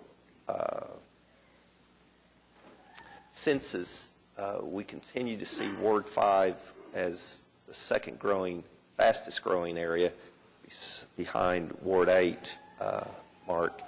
And there are new homes being built all the time. The demand for this is great. And what's nice is that while there's not a lot of activities down there. This will certainly serve a large population, and I have no doubt that it'll be very successful and hopefully will challenge the first MAPS 1 Senior Wellness Center in terms of usage. I just believe it will. You know, it's interesting that the initial site that they were looking at was along Early Wine Park, and I'm so grateful that this alternative site was located, because despite having approximately, 35, 40 acres at Early Wine, we are out of space. I mean, that park is used every square inch of it. And so this would have just put additional pressure on that park. And the east side of Ward 5 will certainly appreciate this. And it's in a great area. It truly is. And the population just continues to grow out there.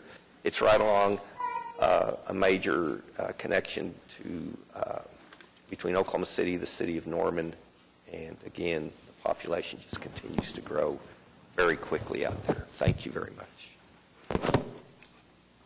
And as you noted, near Northwest was considered, but that is clearly, with the placement now of all four centers, a bit of a geographic hole where there's a lot of population that aren't immediately served by a center nearby, and that's where we hope MAPS 4 steps in. And we think that with that fifth center, we can kind of make sure that the major population centers of the city have ready access to a senior center.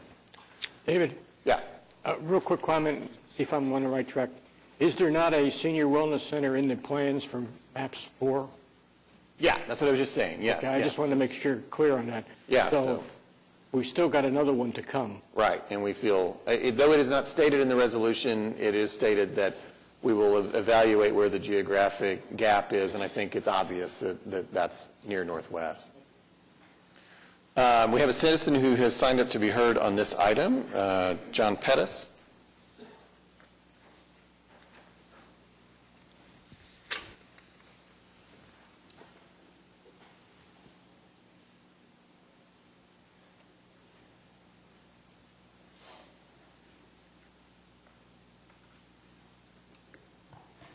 Good morning, Mr. Mayor, members of the council. John Pettis, 1332 Northeast 54th Street, Oklahoma City. 10 months ago, the council was presented with a petition concerning the proposed Senior Wellness Center number 3's location. At that meeting, Council Member Nice assured the committee that their concerns would be considered. I'm here today representing the same group of residents to thank Councilwoman Nice, David Todd, Kathy O'Connor, Brent Bryant, Dr. Cecilia Robinson, Langston University, the operator of Senior Wellness Center number 3, City Manager Freeman, the Senior Wellness Subcommittee, the MAPS Committee, Mr. McDaniel Chairman, and the selection of the Northeast 36 location. This is the best location for the center. It will not only serve Ward 7, but has the potential to draw participant members from not only Ward 7, but Ward 2 and Ward 6. This is a great location. Thank you, Ms. Nice. Thank you. Thank you. Okay, any other comments on these items? If not, we'll move on. We still have Councilman Greiner. You wanted to talk about BP.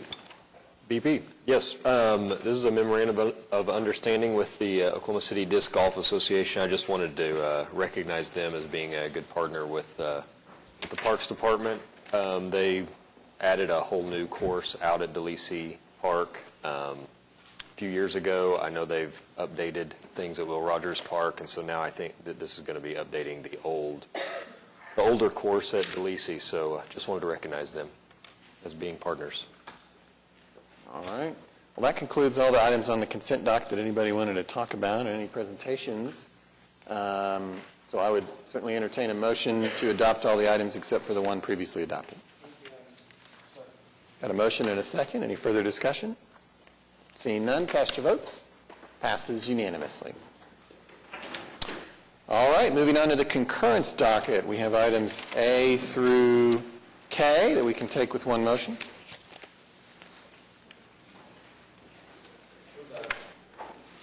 Got a motion and a second. Any further discussion? Seeing none, cast your votes. Passes unanimously. Moving on now to item 9, items requiring separate votes on page 24 of your printed agenda. Items A are ordinances on final hearing that were recommended for approval at the Planning Commission. Item 9A1 is at 8501 South Air Depot Boulevard, going from PUD 1047 to PUD 1729. Councilman Stone. Thank you, Mayor. Francis, has anyone signed up? I attended a neighborhood meeting on this project. There were a couple of questions, but overall it went really well. It was recommended unanimously by the Planning Commission, so with that I would move for approval. Got a motion and a second. Any further discussion? Seeing none, cast your votes. Passes unanimously. Item 9A2 is at 8101 Silver Crossing, going from PUD 806 to PUD 1731. Councilman Greiner.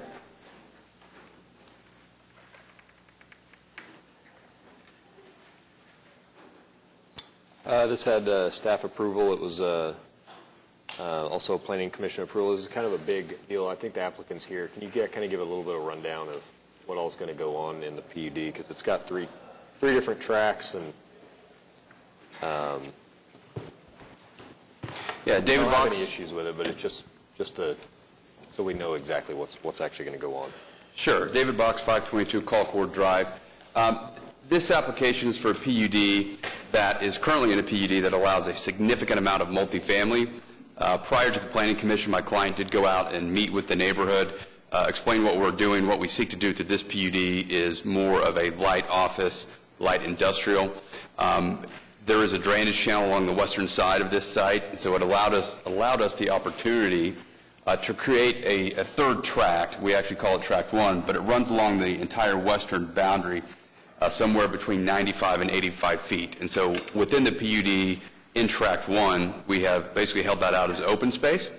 So it provides them a significant buffer through this PUD. And so at the Planning Commission, there was, I think, one individual that came that had questions about the ability to have restaurants. We dealt with that through the PUD, through shared drives and otherwise. And as you mentioned, it was recommended unanimously by Planning Commission. We'd be happy to answer any questions you might have. Yeah, I think that big buffer in Tract 1 is going to make it where it doesn't have an impact on the single-family neighborhood to the west. So, Dave, I assume nobody signed up. Okay, I move for approval. Got a motion and a second. Any further discussion? Seeing none, cast your votes. Passes unanimously. Item 9A3 was deferred. 9A4 is at 2944 Southwest 8th Street, going from R1 to SPUD 1139. Councilwoman Hammond. Yeah, so this is an event center and RV park, and I would just ask the applicant to come on up and just kind of talk about what they're doing. Francis, did we have anyone sign up to speak? Okay. Yeah, I'd just like to just kind of share with council kind of what's going on and let them know what's. Good morning. Mark Grubbs, 1800 South Sarah Road, on behalf of the applicant. This is a spud that is on the south side of the river, just west of May, between 8th and 9th. It is a small event center with a campground-style lodging that's provided by Airstream. So it's a glamping concept that's adjacent to the river, if you've heard of that concept, that'll bring people to the kind of outdoor life along the south side of the river and take advantage of the walkability along the river as well. We think it'll be a great event center in addition to this area, so I'd be happy to answer any question.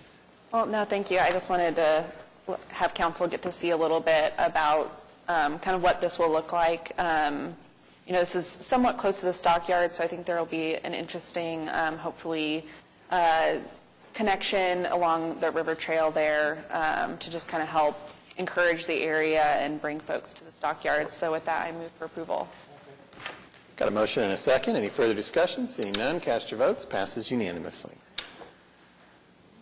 Item 9A5, 4901 Northeast 122nd Street, going from CHC to SPUD 1142. Councilwoman Nice.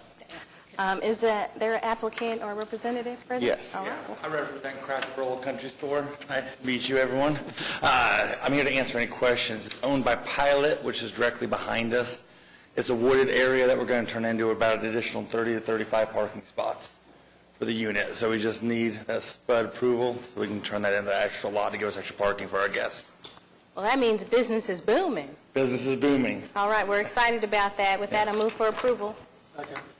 All right, motion and a second. Any further discussion? Seeing none, cast your votes.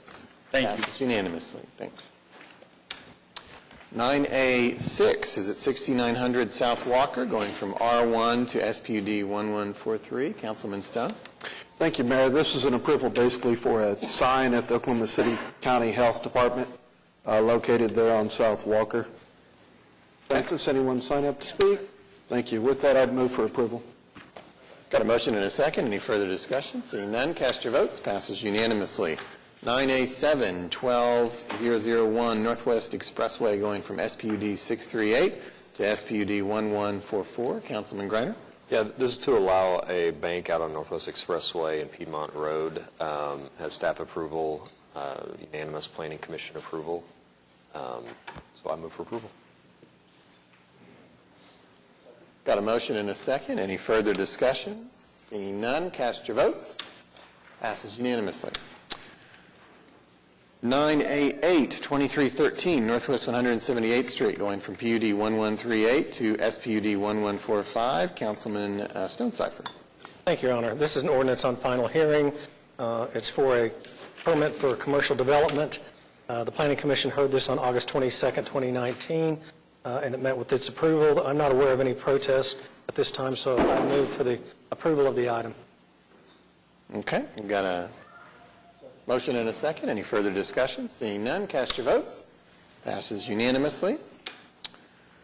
9A9 is at 17645 North Pennsylvania Avenue, going from R1 to SPUD 1146. Councilman Stonecipher. Yes, this rezoning ordinance is to permit a child care center. It was heard by the Planning Commission on August 22nd, 2019. Met with their approval. I'm not aware of any protesters, so I'd move for its approval at this time. Got a motion and a second. Any further discussion? Seeing none, cast your votes. Passes unanimously. Item 9A10 was referred back to planning at the beginning of the meeting, which brings us to 9A11. This is at 2100 Northwest 145th Street, going from PUD 32 to SPUD 1150. Councilman Stonecipher. This is a busy day. This is a ordinance on final hearing to rezone a permit for a drive-through coffee shop. It came before the Planning Commission on August 22nd, met with approval. There are no protests, so at this time I'd move for the ordinance's approval. Got a motion and a second. Any further discussion? Seeing none, cast your votes. Passes unanimously. 9B is an ordinance on final hearing with no recommendation from Planning Commission. This is at 9521 Southwest 15th Street, going from AA to PUD 1734. And Councilman McAtee, we have quite a few people who have signed up to speak on this item. Yes, thank you, Your Honor. This zoning case has an interesting history that you're going to be involved with as the presentation goes on. It is a land use case. The applicant wanted to go from vacant AA land to R1 land. I intervened and got the developer to withdraw the R1 zoning and apply for a PUD, and the PUD is what we'll be evaluating today. The PUD, I felt, would offer the neighbors the ability to add restrictions and have some input into the development direction. So that being said, I'd like to call the applicant up to have you, David, if you would, present in detail what it is that you're wanting to accomplish. Yeah, good morning. Once again, David Box, 522 Colcord Drive. As the councilman said, it's a bit of an interesting history. I did not get involved until recently after it had gone to Planning Commission the second time. One of the councilman's requests to go back to Planning Commission was to have a PUD. One of the problems we have in Oklahoma City with straight zoning is there is no way to come to commitments from a developer and have them be enforceable by the city unless it is by a PUD. Because a PUD is passed by ordinance, all the commitments made are passed by ordinance, therefore become law and are able to be enforced by the city. And so what we have now is a PUD that is an R1 base. And so I believe most of the, Cindy, could you go back one more slide? Most of the people you're going to hear from in protest live in the neighborhood to the west. I think it's important to look at what that neighborhood is. It is zoned R1. If you look at what our PUD is, after we have negotiated, we have an R1 application that is more restrictive than traditional R1. What my client did was negotiate against himself and come up with what he believed to be a reasonable solution to concerns raised by the neighbors. What I'd like to do briefly is read the amendments into the record of the PUD. There was some confusion with some of the neighbors as it relates to what the PUD that's going before you today is compared to what went to Planning Commission. What gets submitted on the city's website is actually the original version of the PUD rather than the version we submitted last Friday to the city. What you're going to hear, what will require an amendment, are the amended versions. So first, Section 8.1, there was some concern that what we were seeking to do was develop something more dense than what single family would allow. As you know, single family residential has a minimum lot size of 6,000 square feet. So out of an abundance of caution, we have added language that says minimum lot size shall be 6,000 square feet. My client doesn't seek to vary anything within R1. He wants to develop an R1 neighborhood. Next is Section 9.1, and that deals with facade regulations. It's worth noting that the city's current code does not really have facade regulations. The only way to get commitments on a better product is through a PUD. In this PUD, my client has committed to a minimum of 95% brick or stone and no more than 5% engineered composite wood products, engineered wood products, et cetera.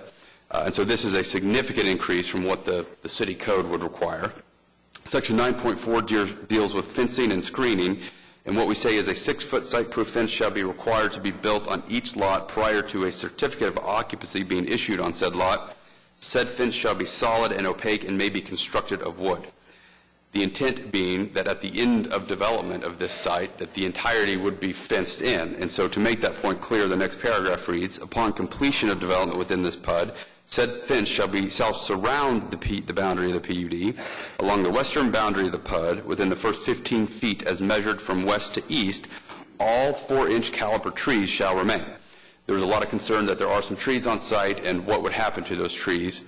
It's worth noting that the city's current code does not have any provisions as it relates to tree preservation. It would be a very difficult task for cities to have a code as it relates to tree preservation. If you can imagine, the city would have to have some form of a survey that identified all the trees that exist.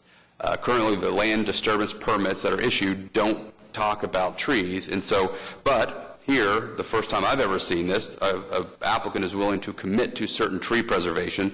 Again, it's the first 15 feet. They will keep all 4-inch caliper trees. Now, it shall not prohibit the developer from removing trees that are already dead or die for reasons unrelated to the development of the PUD. In the event that a 4-inch caliper tree is removed that is not dead, the developer shall be required to replace the removed tree with a new tree on a caliper-for-caliper basis. So if for some reason a 4-inch or greater tree has to be removed, the developer is committed to go buying a new tree on the same exact caliper basis to replace somewhere else in the development, so that it would be a total net wash on the trees. Second, storm shelter, Section 9.21. As part of the development of the PUD, a community storm shelter shall be required to be built by the developer. There's been some questions on the size of that. I think it's worth noting that first, I've never seen anybody be required to build a storm shelter. He's willing to commit to that. This is an OFA project, and so he will build that storm shelter to whatever the size is that OFA requires. There have been some additional questions dealing with traffic and drainage. You know, in traffic, the staff report commented on it in that all departments get copies of these applications. And it's my understanding that the staff commented with no adverse comments as it relates to traffic. 15th Street there is a 4-lane major arterial as designated in the comp plan. So I don't believe staff had any concerns with the ability to carry the traffic that's anticipated that this development would generate. As it relates to drainage, we have had the misfortune perhaps in Oklahoma City in this part of the state of having massive rain events over the last several years. And one of the things that developers can't design to and engineers can't design to are historic rain events that exceed the capacity of a 100-year rain. This is the zoning case. There will have to be a plat that comes after. The platting phase is when we will deal with the specific design of drainage. But I can tell you, whatever the city requires through its Public Works Department is what we will have to meet. Whatever the state requires is what we'll have to meet. And so we will meet or exceed all drainage requirements. I talked to Mr. Winger last week. He confirmed that his staff will require us to meet and exceed all drainage type requirements. Additionally, we can't get into those level of details until we have a plat before us. The plat stage is when we will have finished floor elevations, detailed drainage studies, and all those things will be submitted to staff. You will have your staff reviewing them from an engineering basis. Finally, there was a question about no HOA. There will be an HOA. This is a neighborhood that will be an HOA neighborhood. All common area will be platted and be required to be maintained by the HOA. So we think that the concerns about what will happen in long-term maintenance are not well-founded. It will work the same way as every other neighborhood in the city that has common area platted that's owned and maintained by the HOA. So with that, I'd be happy to answer any questions, but I want to stress that really what we have here is the merits of a rezoning case, that being a more restrictive R1 next to R1. This is urban low intensity. It is fully compliant with the comprehensive plan, and we would ask for your approval. And we do need to delete the 2 TEs that exist, one of which deals with a connection to the neighborhood to the west that they very much don't want us to connect. My client is fine with no connection, so we would ask that you delete the 2 TEs. The other deal with a stream bank issue. So with that, I'd be happy to answer any questions anyone may have. Restate, if you would, the connectivity aspect, because that's one of the key parts of the whole proposal. That's right. So the city has a policy as it relates to connectivity, and one of the technical evaluations is asking that the PUD be amended to require connection to Sundrop Place. Sundrop Place is a street that exists in the neighborhood to our west and has a street stub. The neighbors do not want that connection, and we are fine to not connect if it's the will of the council, but we need the TE deleted to be able to do that. So the PUD has removed that connectivity? Yes, sir. And there will be no connectivity? Correct. Now, we will still have to get a variance from the subdivision regulations at the time we go to Planning Commission, but that is not a matter that will come before the council. Thank you, David. That being said, Mayor, what I'd like to do, I think, if the council would have any questions, you may ask him now, or we'll have the citizens come up and you can have a chance at the end to ask questions. We'll start with the citizens. Kayla Lloyd.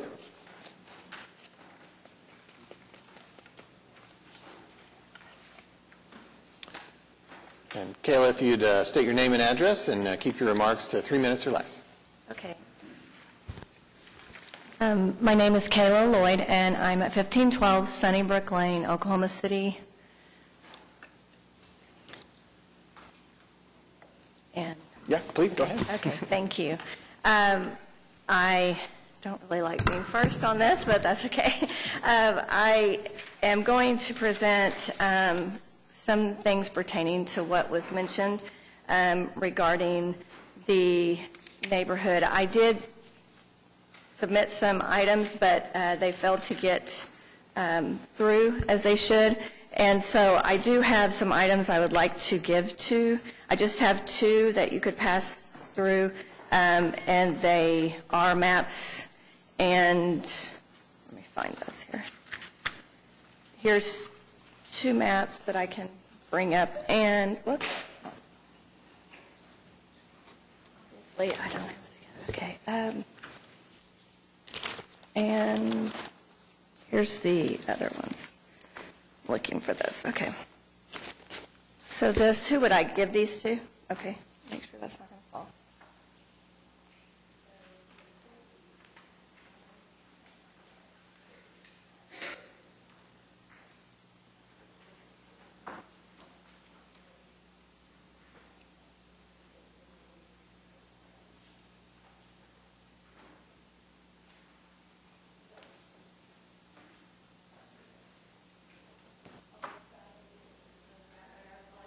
Not having more in the slideshow.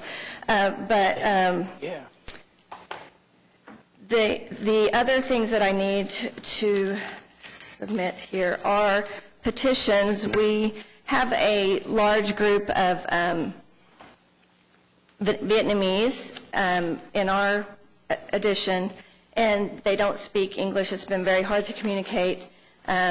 We've tried not to leave them out of the process, and many of them live along, if you see that map of the subdivision, Sunnybrook next to that, if you could put that up. Well, there's on that west or east side, that is where we would connect to the PUD, and many of our Vietnamese live on that street.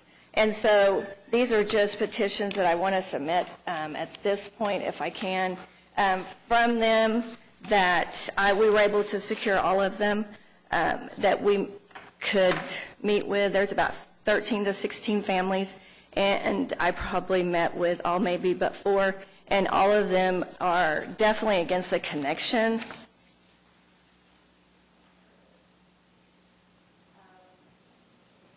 They understand, after we found an interpreter and had a meeting, that they and were able to converse and found common ground there, and that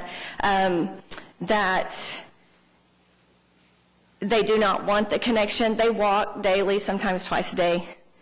So that connection part is really important.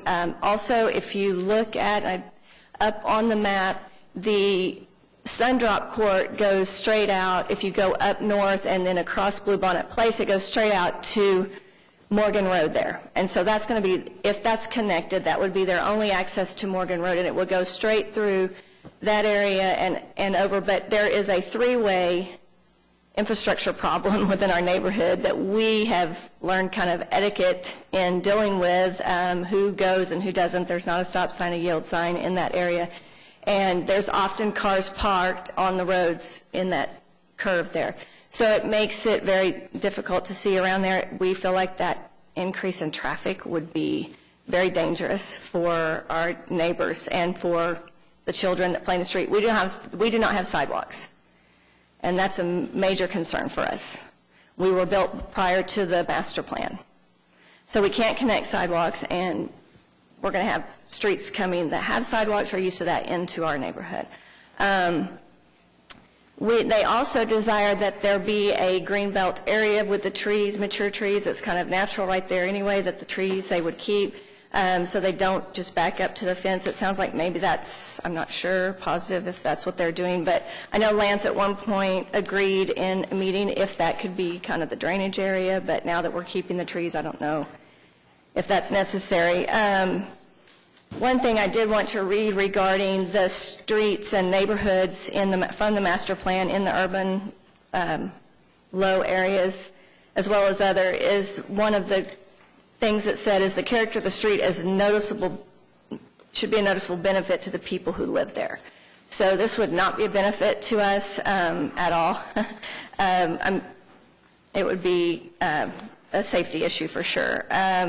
The other things on those PowerPoints you're looking at. I gave you a couple extra minutes because there was all the passing out, but we're way over 3 minutes now. Is there a kind of conclusion you could make?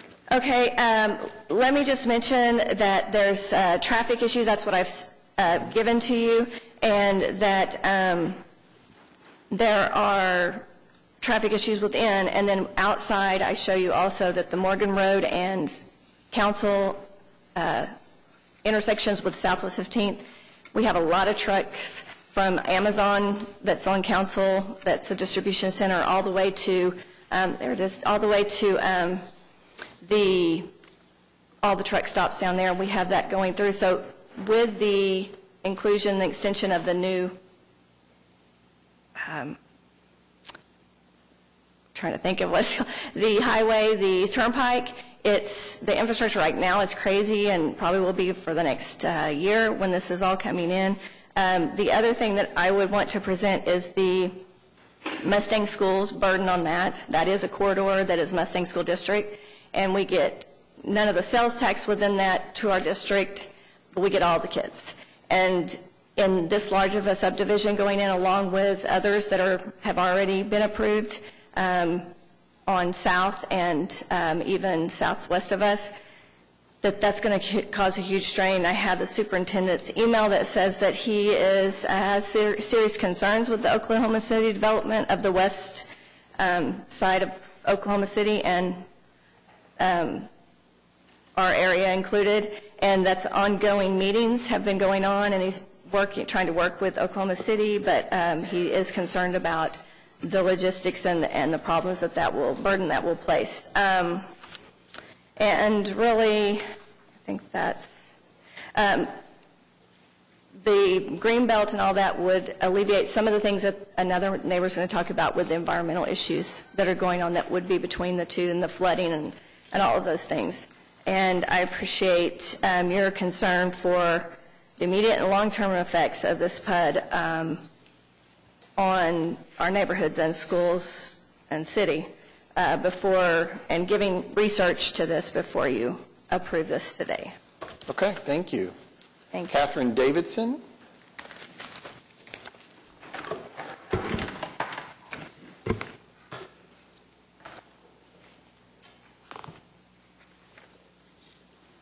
Catherine, if you wouldn't mind stating your name and address and keep your remarks to 3 minutes. Yes.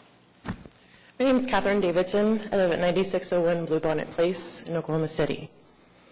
In the Planning Commission meeting on September 12th, Mr. Wendell agreed to keep 100% of healthy mature trees 4 inches above on the west boundary of the property, which is along Sunnybrook's east side, and 100% of 6 inch and above in the northwest corner across the rest of their property with a 1 inch by 1 inch replacement, as Mr. Box explained. The Planning Commission referred to the Plan OKC, Chapter 2, to preserve mature, healthy trees and incorporate them into the design of new development projects to the greatest extent possible. It stated that if there is 60% or less of existing upland forest cover on the entire site, then the preservation goal is 100%. I thank Mr. Wendell for keeping the coverage of the trees that go along Sunnybrook, as it does protect us from the dust and dirt that flow across this field. And it also protects us from the noise pollution that comes from T-Rex and the oil well that's on the other side. But we need to recognize the importance of these trees, as they not only have protected Sunnybrook for the last 35 years as the industrial area around us has grown, but they also help the environment. They help decrease the threat to groundwater quality, air quality, flooding, and our ecosystem. This area was designed so that all runoff from Sunnybrook, CRST, T-Rex flow into this field, so much so that if you had a picture of the topographical map, you could see that there's a riparian area and also intermittent streams that have developed on this land. Because of this, we ask that he include the 100-foot step back from the intermittent streams, also listed in Chapter 2 of Plan OKC. This buffer will provide multiple benefits related to the natural stream flow and movement, pollution filtration, erosion control, flood control, stormwater infiltration to our highly vulnerable aquifer. By adding these 2 items, Mr. Wendell is not only keeping to what he agreed to in the Planning Commission meeting, but also keeping to Plan OKC, and showing that environmentally sensitive areas are worthy of attention and special care. So I ask the City Council today that 100% of 6 inch and above trees across the property to be included with provisions and best management practices to ensure proper tree protection throughout the construction process, and maintaining a 100-foot setback from the intermittent streams to be added as part of PUD 1734. Thank you. Thank you. William Sharp.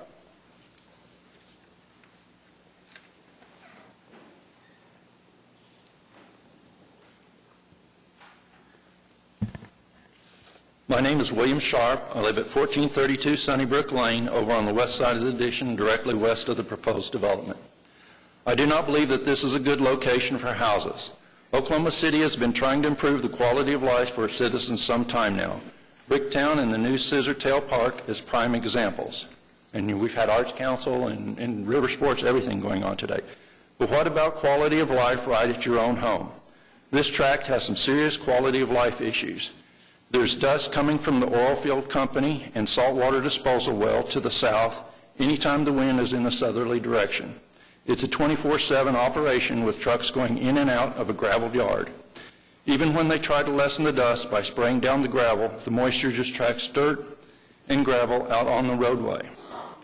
The other morning, the wind was light, and semis coming from the trucking companies to our east had a cloud of dust suspended in the air and drifting slowly north. Dust picked up off the roadway. If you don't believe there's that much debris on the road, check with the city street maintenance department.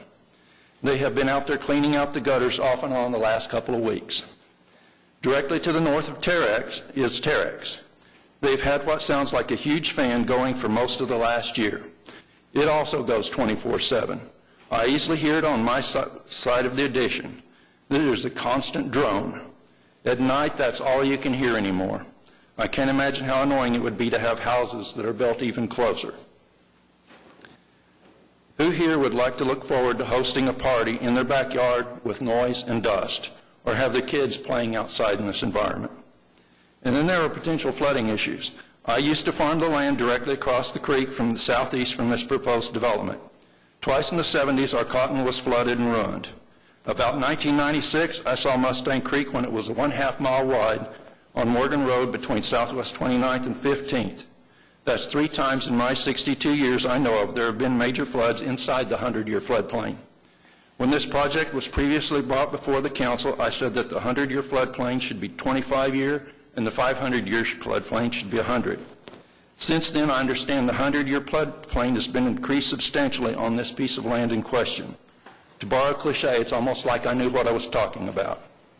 If you're not familiar with the west side of our city, Mustang Creek drains all of the area east of Cemetery Road and south of Yukon onto and including the town of Mustang. All this water goes past Southwest 15th at the southeast corner of this property. The creek drains into the North Canadian River just 1 mile to the east. This is absolutely the worst spot I know of in this area for development, sandwiched between industry and a large tributary. Why Mr. Wendell pursues it is incomprehensible, and why the city doesn't put away their maps and take a real-world assessment, I don't understand. It seems good judgment and common sense have been lost in this lust for money and desire for housing. I was showing a local developer around our farm a couple of weeks ago at 29th and County Line, and told him about the plan to develop this rent-to-own housing. He just shook his head and said that rent-to-own is a terrible way to get a person into a home, that it lures people in who have a hard time financing a house.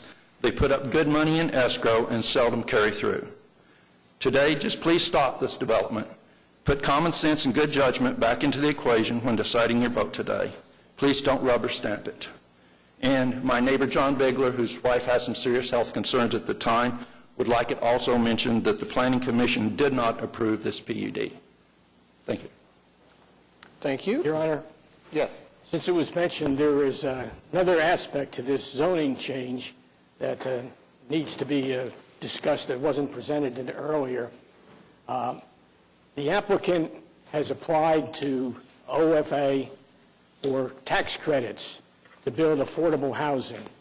And the way the plan works is somebody moves into the house for 15 years, pays a lease payment. Some of the lease payment goes against the purchase price, and at the end of 15 years, he or she has the option of buying the property. This is a state and federal approved program to provide affordable housing.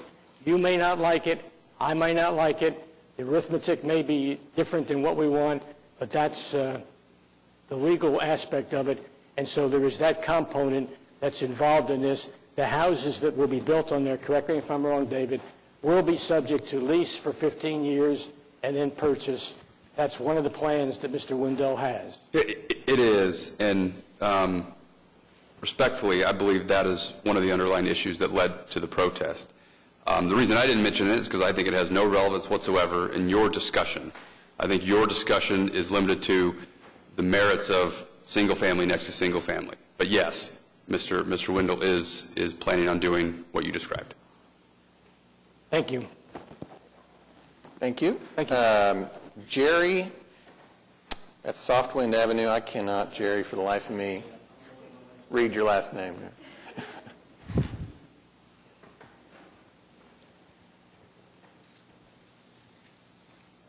morning. Good My morning. name is Jerry Sinnard. I'm the longest resident that you'll see here today from the Sunnybrook Addition. I've been here 24 years. We looked at the home when it was new 24 years ago. The realtor and OA GAR pointed out at the field and said, look out here, no one will ever build out here. This is a federal floodplain. We bought the house immediately because of the view. Soon after, water backed up, started backing up into our backyard.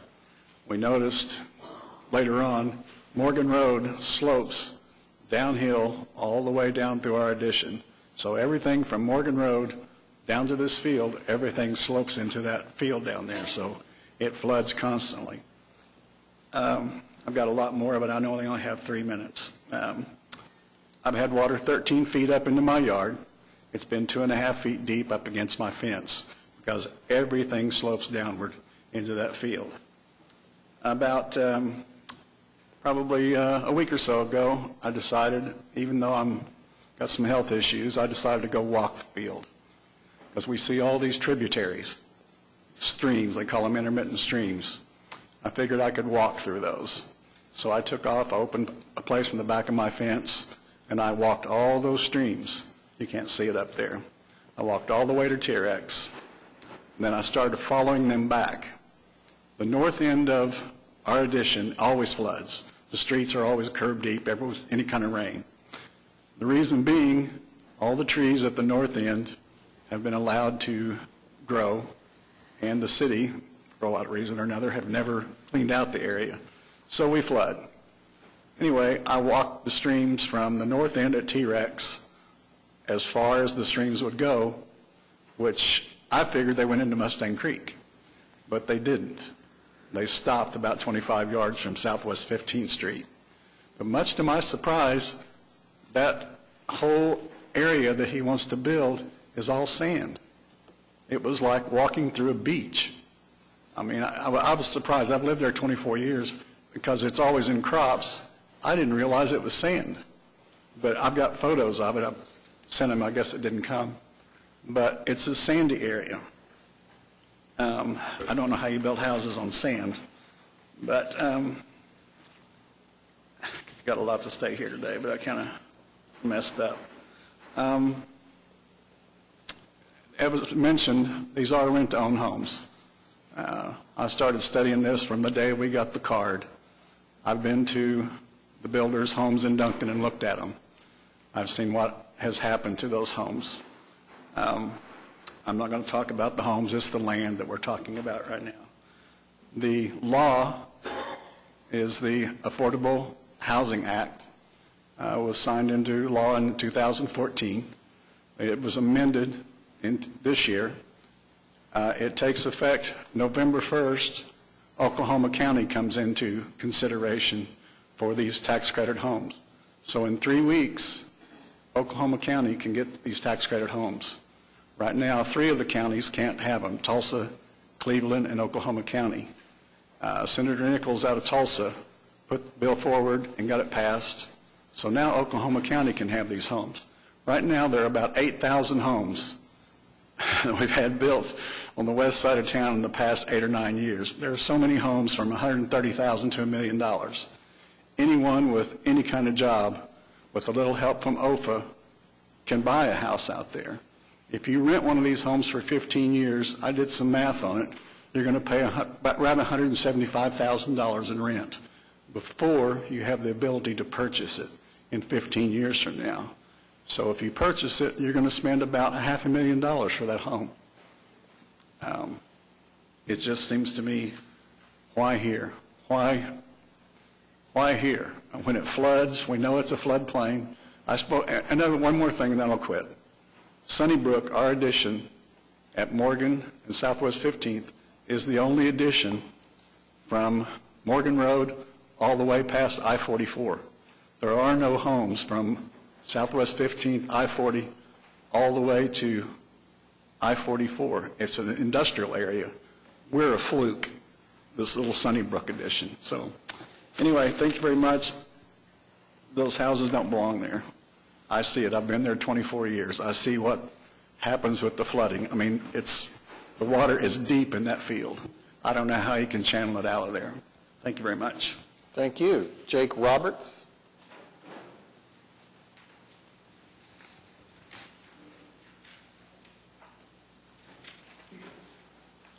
Hello, my name is Jake Roberts. I live at 1409 Sunnybrook Lane in this edition here. Just before I start, I'd like to let you know I did submit some documentation backing up my claims. Some technical difficulties they didn't wind up making on the agenda, so I do apologize for that, but I do reference them here. Southwest Oklahoma City has seen an absolute explosion of development in recent years. I'm very concerned with the impacts that's maybe having on our environment. The land on which this project is proposed to be constructed is critical to our ecosystem in a multitude of ways. This field, being an environmentally sensitive area, or ESA, according to maps and data in the city's development guide, is considered a recharge area for a highly vulnerable Garber-Wellington aquifer. According to a study from the USGS and OWRB in 2014, the average groundwater level decreased 3.75 feet between 1987 and 2009 and could be at risk of depletion in as little as 35 years.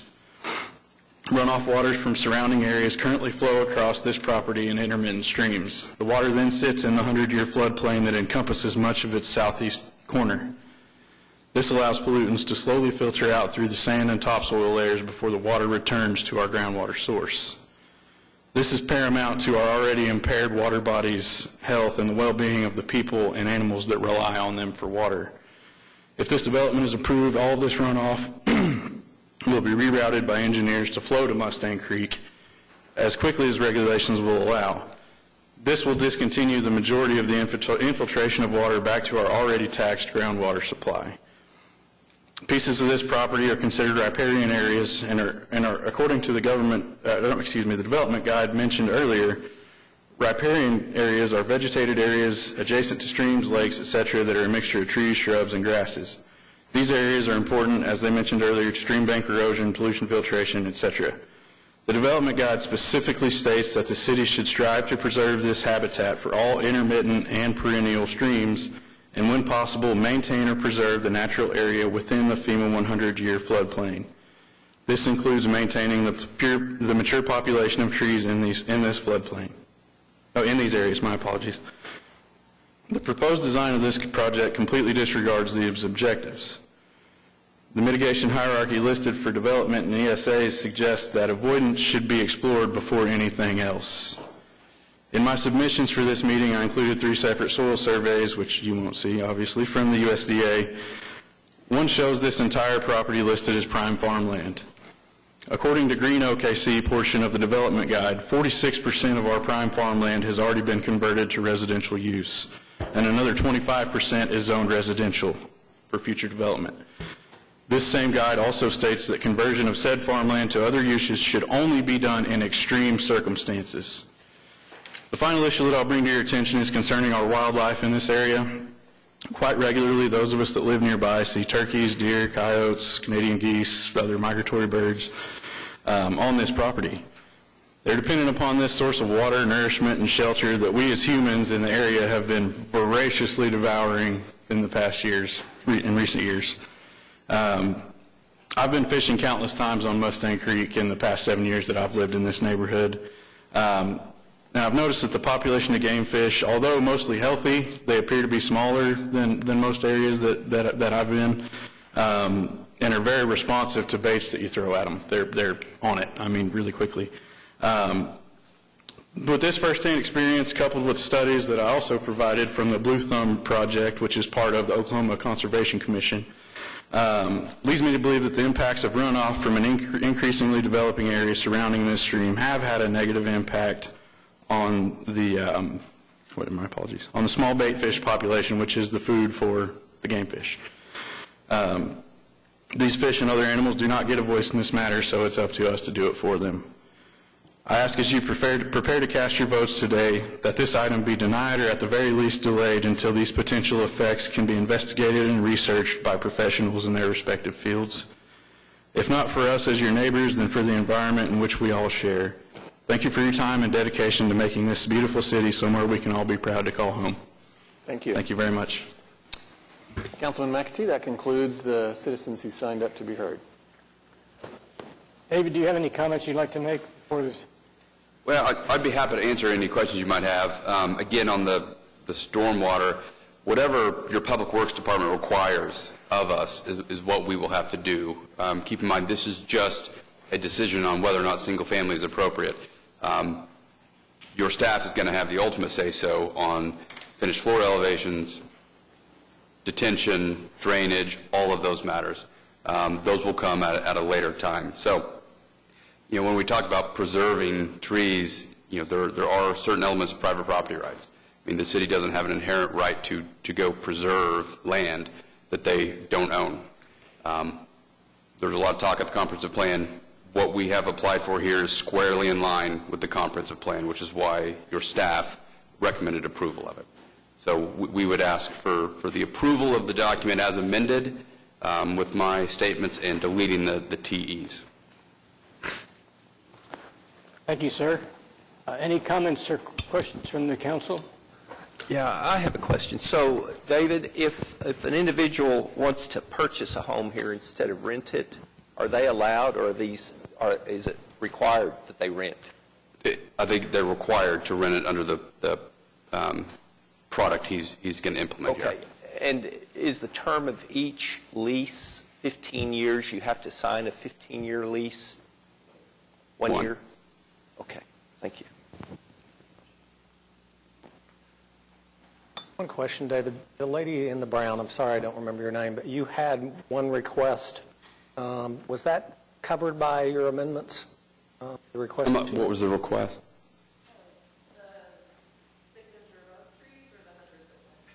The 6 inch. So we're doing the 4-inch and above. Okay. In that western part. Yeah, in the western part, the 4-inch and above with a in-kind replacement. Okay.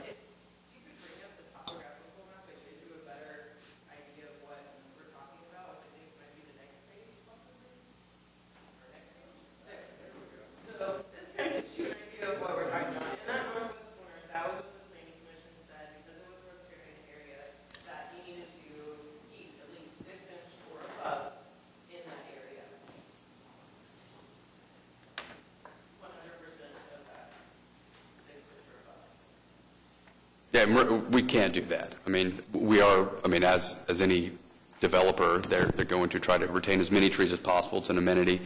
And if it's in the area in which staff says we can't, being public works staff, then we won't.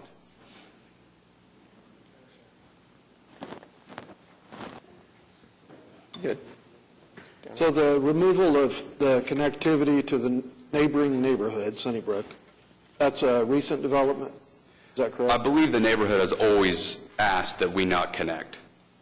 It's been my understanding. The reason that it shows up as a technical evaluation is because of the policy that exists. And it's a strange situation in that we are going to put that in the PUD, and yet you as the city council don't have any authority over the subdivision regulations, and so it still is going to require ultimately a variance from the planning commission to the subregs to not connect. But it is my understanding that request by the neighbors to the west has been in place since day one. Okay. And we're happy to agree to that. Good.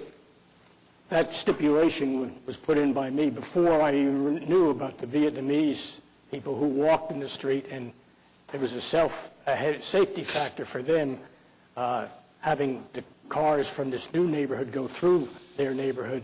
Taking the connectivity off protects them, and it also solves the traffic problem for the existing neighbors because the cars cannot get there. Councilman Cooper? So the Planning Commission passed this unanimously the second go-around, am I understanding that? There was no recommendation the second time. One more time? There was no recommendation the second time. No recommendation the second time. So what does that mean? Did they take a vote? There was a vote to deny that failed. and then it was asked to just move it on without a recommendation. And again, I wasn't involved. It was what I can't understand is when it came through the first time as a straight R1 application, it was unanimously recommended for approval. And yet this developer negotiated against himself to come up with a more restrictive application, and the Planning Commission was not able to come up with a recommendation.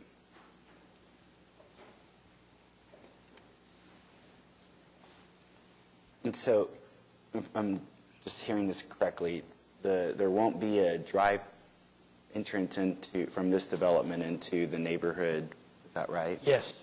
Okay. And then the trees in that area? Yes, so in the first 15 feet along that western boundary, all trees that are 4-inch caliper or greater will be kept. If any have to be removed, they will have to be replaced on an in-kind caliper basis somewhere else in the development. It's not known what will happen with the majority of the trees outside of that area, but whatever staff, Public Works, tells us we have to do based upon drainage, et cetera, is what we'll do. Your question on the connection is right here. Yeah, can you go to the one with the topographic chart? The one that showed yeah, that one, close. I think it's one more, Cindy. So I understand replacing them elsewhere, but by their removal, am I understanding this correctly, that by removing some trees there, that it increases the vulnerability when it comes to flooding? Am I understanding that correctly? I'm seeing a lot of nodding heads. No.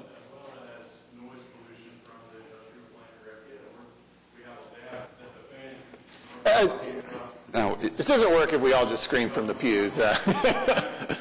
I mean, Councilman, I what let will it happen happen once, I is, probably shouldn't have. So, if those trees are removed, presumably it would be because there's going to be structures built there. And so the idea that removing the trees is going to increase the noise level, I think, is incorrect, because you're going to have a built environment there that will seek to, reduce the noise level. But if this is in a tributary that Public Works says we can't touch, then we won't touch it. And I don't think it will increase, because your ordinance won't allow us legally to increase the rate of historic runoff. And so if by removing the trees we have increased the rate of historic runoff, your engineering staff will say no. And so it won't increase the rate. So in effect, what we're deciding today is whether to rezone this, Yes, not sir. how it will be developed ultimately. That's right. That will come at the plat phase. I'm of really two minds. I'm concerned. I'm glad to hear that that we've addressed the, turning into the neighborhood. I'm concerned. I mean, y'all have heard me say this a million times over, so I'm going to sound like beating a dead horse, but I've always been concerned about developing on what was once agricultural parts of our city with new developments. And whoever it was, the resident who spoke earlier, who said that the developer told them many years ago, look out there, nothing will ever be there. Well, they said that to my family back in Midwest City at Southeast 15th and Anderson. And sure enough, not only is there Oakwood East where I live, but Village and Royale. And I don't know how long this is going to keep going, and I really worry about approving this from my end, voting for it, when I don't know how many more times we're going to hear residents say what we just heard that resident say about, oh, nope, they promised us, here's where all the trees and here's where all the grass, and your kids can play over here, and don't worry about sidewalks because there's not really going to be cars really around except for yours. So I don't know, I'm really torn on this. I don't know if I'm the only person up here who's torn about this. The person that said nothing will be built there was a broker. And I appreciate the desire for someone to make a sale, but it wasn't the city, it wasn't this property owner. And I think it's a fair assessment that anytime you have a house or a piece of property next to a vacant piece of property in which you don't own it, that there is a reasonable chance that something will get built there. And the reason that you're seeing this pressure is twofold. You've got all city infrastructure necessary for urban development under the urban load designation in the comp plan. So we've got a street network that supports it, we've got sewer, and we've got water. And so it's in the city's interest, long-term, to have end users paying for that infrastructure that exists out there. So that is where the pressure comes, is all of the urban services necessary for development are in place, which is why staff, through Plan OKC, designated it as urban low, and that's why development then follows, fully compliant with that comprehensive plan. But I understand your philosophical, question and whether or not it's proper. All I can tell you is that under the current framework in Plan OKC, this is what was envisioned. Give me the definition again of urban low. Urban low, well, in terms of density range, it's between 4 and 8 dwelling units an acre. We are on the low end of that in this development.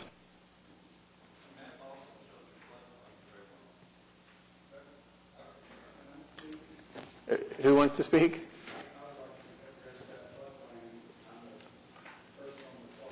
I would probably, Councilman McAtee, do you want to hear from this gentleman? I think we've heard enough. Has the council heard enough on this? I think we've heard enough, Mayor. Okay. Everyone who has jumped up to speak had already spoke, and I don't think there's a necessity for that, yeah.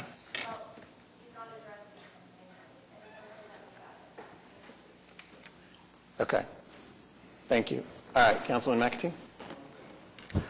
Okay, is there any comments or questions for the council, from the council? Seeing then, we have some housekeeping to proceed. It's not a normal vote.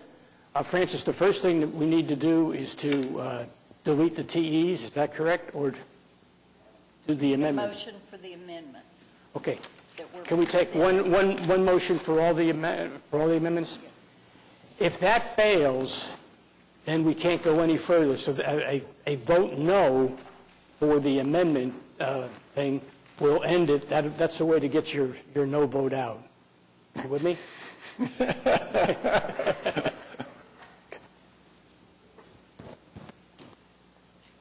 So we need a motion for the amendments. And if there's no motion, you make that motion? Well, I wasn't gonna, but. Okay, I got you. All right, I'm with you. Well, then, okay, is there a motion for amendments?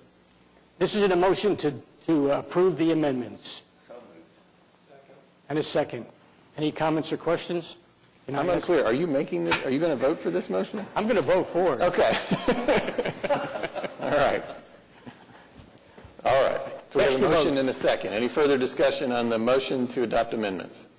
Is that what this was? Okay. Any further discussion? Seeing none, cast your votes. Passes. She's here.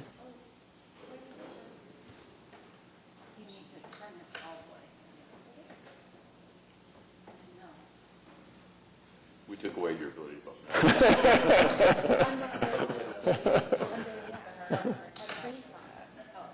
Well, we'll just, you're wishing to vote yes? Okay. All right, so passes 8-1. Hey, we got it fixed. All right. Okay, so the amendments have passed. Okay, so now what's next on our list? The TEs? Yes. Okay. I need a motion and a second to delete the TEs. I don't think you need a motion for the TEs. I think now it's just a motion to approve the amended PUD without the TEs. Yes, normally you move to approve it with the TEs, but if you just move to approve it without the TEs, there won't be any TEs. Okay. Do we have a motion to approve it with the TEs? You can make these motions. I'll make that motion. Without the TEs. All right, so this is a motion now to approve item 9B with the TEs as amended. Without the TEs, as amended. Okay. There was a motion, was there a second? Yeah, okay. We got a motion and a second, discussion. No, I just need a clarification of what, this is with the TEs. Without. His motion is without the TEs. For example, one of the TEs was the connectivity. That's already been taken care of. It's in. Okay. Any further discussion on the motion? Okay. Seeing none, cast your votes. Passes 8-1. Thank you. All right. We are moving on now to 9C. This is an ordinance on final hearing. This was recommended for approval, closing a portion of the right-of-way of North Walnut Avenue south of Northeast 2nd. Councilwoman Nice. Is there anyone signed up for this, Ms. Francis? All right. With that, I'll move for approval. Got a motion and a second. Any further discussion? Seeing none, cast your votes. Councilman Cooper. If you could activate your machine one way or the other. This is on item 9C. When you voted no, you didn't get it back to green. Oh, sorry. Got it. Passes unanimously. Okay. 9D, E, and F are all related. This was something we received a presentation on 2 meetings ago. This is updating our municipal ordinances regarding intoxicating beverages. These would be the third of 3 meetings on these 3 items. First up is 9D. This is an ordinance on final hearing relating to amusements of the municipal code, etc. So I would be seeking or entertaining a motion to adopt the ordinance changes. Got a motion and a second. Any further discussion? Seeing none, cast your votes. Passes unanimously. As I said, 9E is similar. It's also an ordinance on final hearing relating to alcoholic beverages. Got a motion and a second. Any further discussion? Seeing none, cast your votes. Passes unanimously. 9F, again, related ordinance on final hearing relating to parks, recreation, cultural affairs, but all under the rubric of intoxicating beverages. Got a motion and a second. Any further discussion? Seeing none, cast your votes. Passes unanimously. Now we are on 9G. This is a public hearing regarding an ordinance related to the zoning and planning code. The long descriptor here can be summed up as this related to cell towers in design districts. Yes. This was presented on at the last meeting, as you may recall, and introduced for final consideration at a future meeting. Today is merely the public hearing. Is there anyone who wishes to speak under this public hearing portion? Seeing none, I'll move on to 9H. This is an ordinance to be introduced and set for public hearing October 22nd. Potential final adoption November 5th.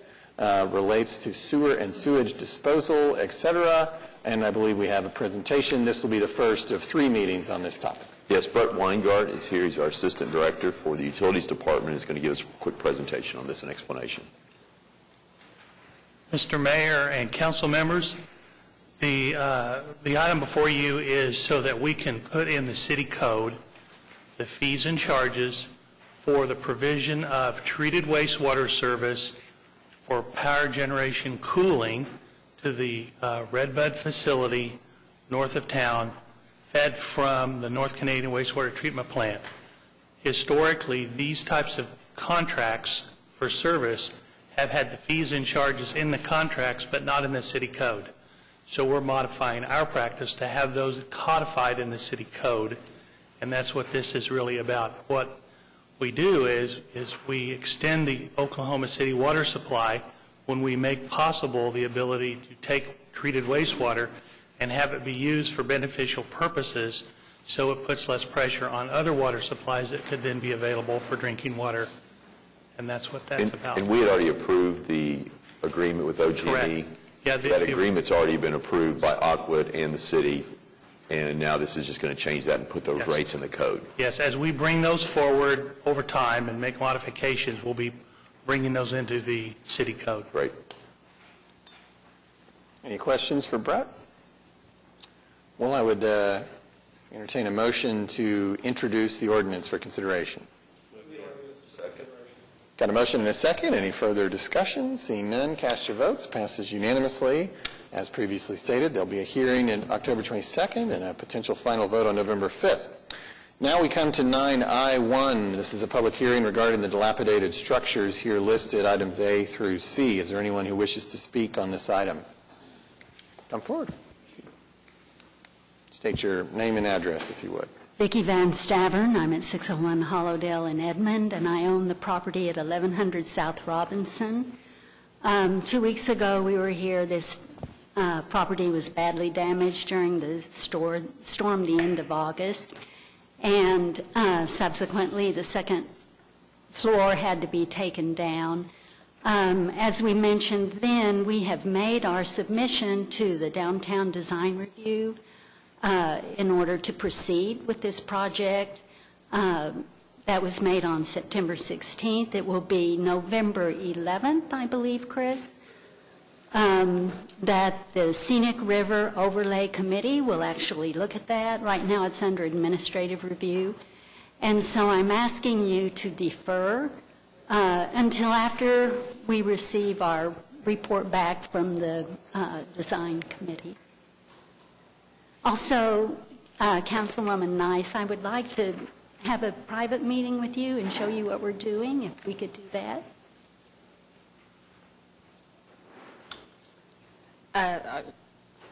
Elaine Nelson Lewis, Development Services. It was up last council meeting and it was deferred. So we have spoke with the citizen, and we're working with her. Okay. With that, I would like to go ahead and consider deferring until we get the submission and the Downtown Design Review has been able to make a decision. So I'm willing to do that, and I know we'll continue to work with you in the process. So with that, I'll ask that we defer, and it's whenever the meeting is after that November 11th date.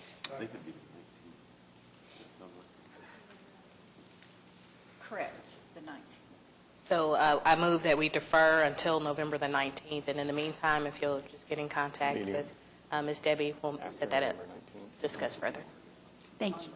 Oh, I mean, okay. Okay, got it. Got a motion and a second to defer item 9IB to November 19th. Any further discussion? Seeing none, cast your votes. Passes unanimously. The item is deferred. We're back on 9I1A and C. Is there anyone who wishes to speak on those items? Seeing none, I would entertain a motion to adopt the resolution found at 9I2 declaring that the structures are to be torn down. Okay, we've got a motion and a second. Any further discussion? Seeing none, cast your votes. Passes unanimously. 9J1, public hearing regarding unsecured structures here listed, except for the ones that were stricken at the beginning of the meeting. Is there anyone here who wishes to speak on any of these unsecured structures? David Box on item I. Yes, David Box, 522 Colcord Drive. I represent the individual that bought this home at a tax sale. We have a situation in which somebody is living in the home, and we have filed a lawsuit in quiet title. We cannot take any actions necessary to remove the person and or secure the structure until the district court weighs in on that. We've got various pleadings that we've filed. We've had some very random pleadings filed by other people that claim an interest in this, and so we would love to go secure it right now. We don't believe legally we have the right to do so until the court tells us to do so. So what I'd ask, if the council is willing, is to defer this some amount of time.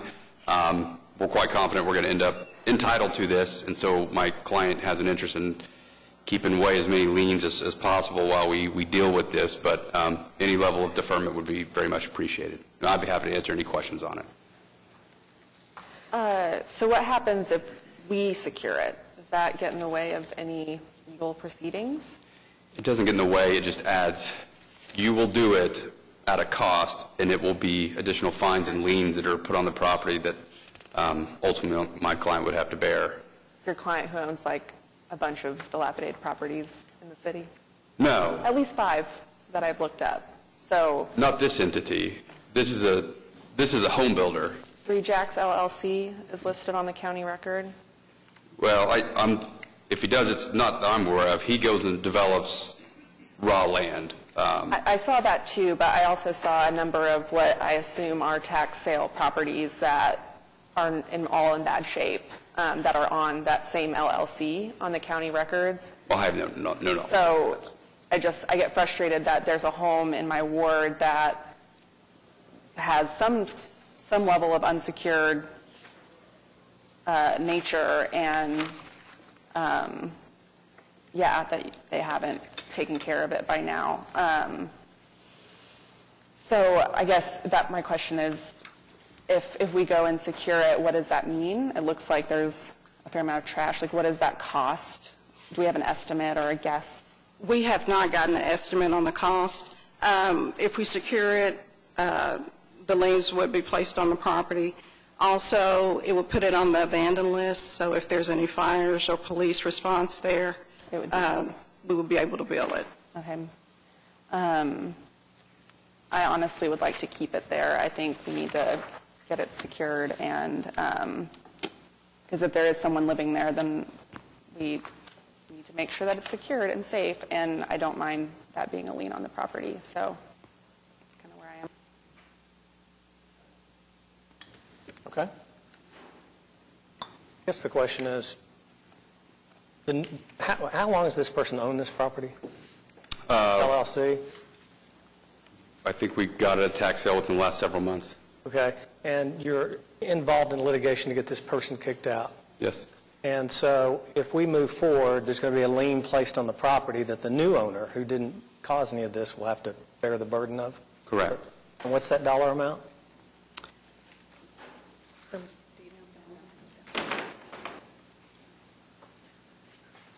Bob Teener, Development Services Director. It's really just the accessory, the garage building, and our estimate would be under $500 and then an administrative fee.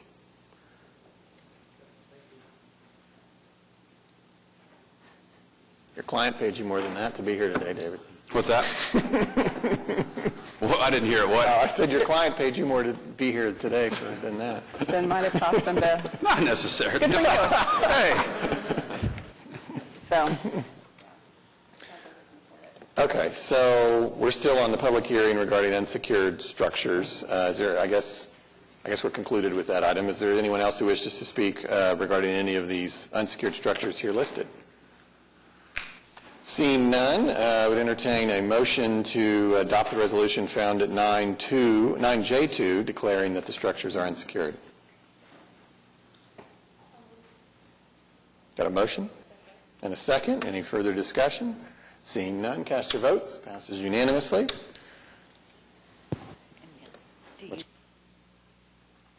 Okay. We're at 9K1, the public hearing regarding the abandoned buildings here listed, except for the ones that were stricken, and presumably there might be a motion forthcoming to defer 9K1D. But first, is there anyone who wishes to speak on any of these items? Seeing none, I'd probably entertain that deferral motion first. Got a motion and a second to defer item 9K1D to November 19th. I think that was correct. Any further discussion? Seeing none, cast your votes. Passes unanimously. The remaining items at 9K1 could be considered in a resolution found at 9K2 declaring them abandoned. Got a motion and a second. Any further discussion? Seeing none, cast your votes. Passes unanimously. That brings us to 9L, the collective bargaining agreement with the Fraternal Order of Police, Lodge 123, for fiscal year 2019 to 2020, effective July 1st of this year. Congrats to everybody on both sides for getting this resolved in, if not record time, pretty early time. So I would entertain a motion, I guess, for the agreement. Got a motion and a second. Any further discussion? Seeing none, cast your votes. Passes unanimously. 9M1, this is a resolution directing the city manager to sign the MOU with the FOP to settle the grievance alleging the city failed to pay deputy chiefs and majors. I don't believe we need executive session. No. Got a motion and a second for the resolution found at 9M1. Any further discussion? Seeing none, cast your votes. Passes unanimously. 9N1 is a joint resolution with the Oklahoma City Municipal Facilities Authority authorizing the municipal councilor to settle the workers' compensation subrogation claim regarding Alan Wade against Bobby Reimer. I don't believe we need executive session. Got a motion and a second. Any further discussion? Seeing none, cast your votes. Passes unanimously. We are now at 901. This is a claim recommended for denial. Don't need executive session. Is there anyone here who wishes to speak on this claim? Seeing none, I'd entertain a motion. Got a motion and a second. Any further discussion? Seeing none, cast your votes. Passes unanimously. 10A1 are claims recommended for approval. We have items A through F. I don't believe we need executive session. Got a motion and a second. Any further discussion? Seeing none, cast your votes. Passes unanimously. This brings us to item 11, items from council. And we'll probably handle the business before we go around the horseshoe. We'll begin with a public hearing. So this is under items from council, but it's actually following the same procedure as ordinance changes typically do. It is only here because it has been introduced by Councilman Greenwell and Stonecipher. This is the public hearing regarding ordinance relating to the Zoning and Planning Code, amending Chapter 59, etc. Let me first, we have several people who've signed up to the public hearing. Councilman Greenwell, Councilman Stonecipher, I know we received an amendment earlier. Do you wish to discuss that first before we hear from Well, let me briefly point something out on that, and I think it'll be helpful. When we discussed this last meeting, or meeting before last, Brian Davis spoke, and one of the things that concerned me were some of the things that he was saying. And so I picked up the phone, or I had Debbie Martin pick up the phone, and call Brian and schedule a meeting.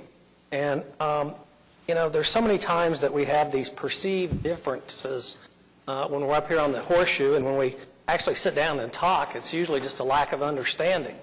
And in this case, I think there was a lack of understanding. Under the ordinance, the proposed ordinance, I was focused totally on paragraph 3, while Brian was focused on paragraphs 3 and 7. And going back and looking at paragraph 7, in paragraph 7, we had inserted the term city council in paragraph 7 and should not have. And so Brian and I discussed that. Brian and I discussed some other things that might be helpful to the ordinance to make it more workable and more appropriate for him. And so he then contacted, I think, Eric Groves, and I since then have had phone conversations with Eric Groves, David Box, Janice Powers, Scott Connor, Kenny Jordan, Amanda Carpenter. I called Alan Brown, who, while I was on the horseshoe, returned my call, and we're going to talk later. Scott Cravens and several others.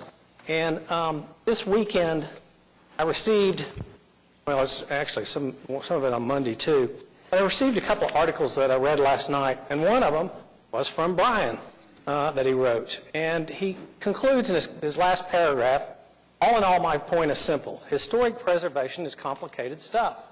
I agree with that. It cries out for the input, not just from the politicians, but from preservation and planning professionals, as well as from citizens who deserve a say in shaping their city's future. I agree with that statement.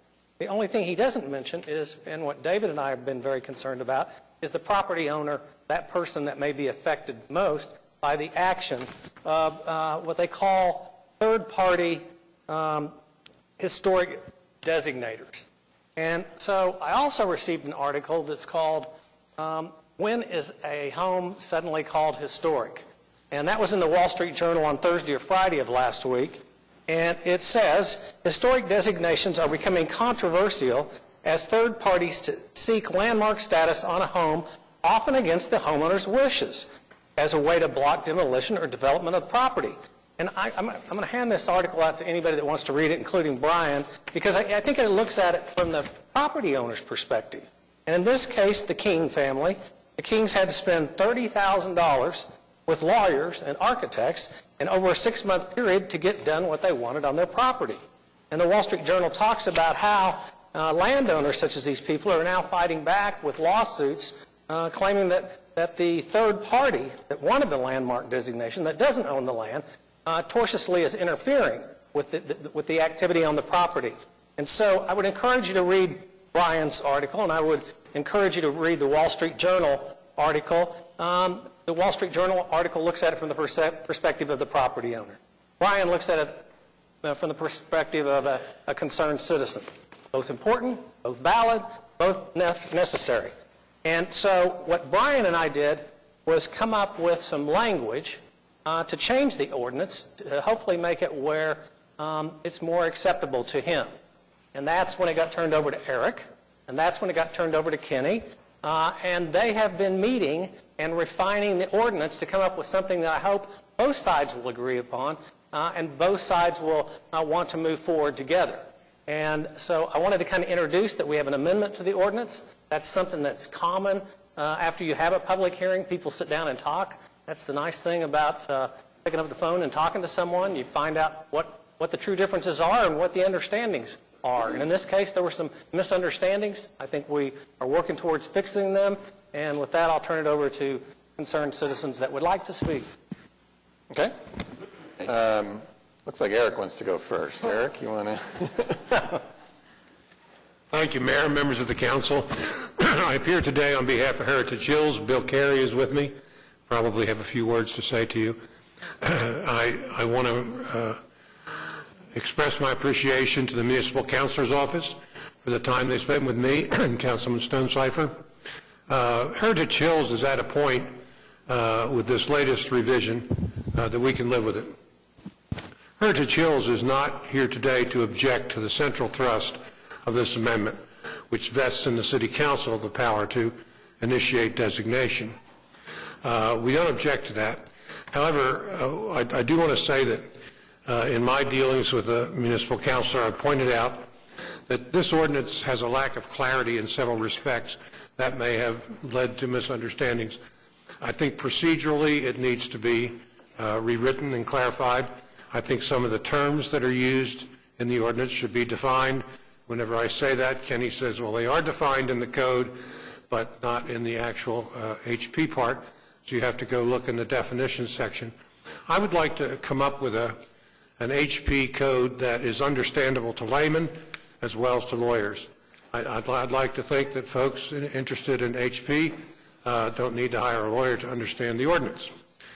But when I discussed all those things, Kenny pointed out that the entire zoning code is going to be under revision. And so that includes this. This is part of Chapter 59.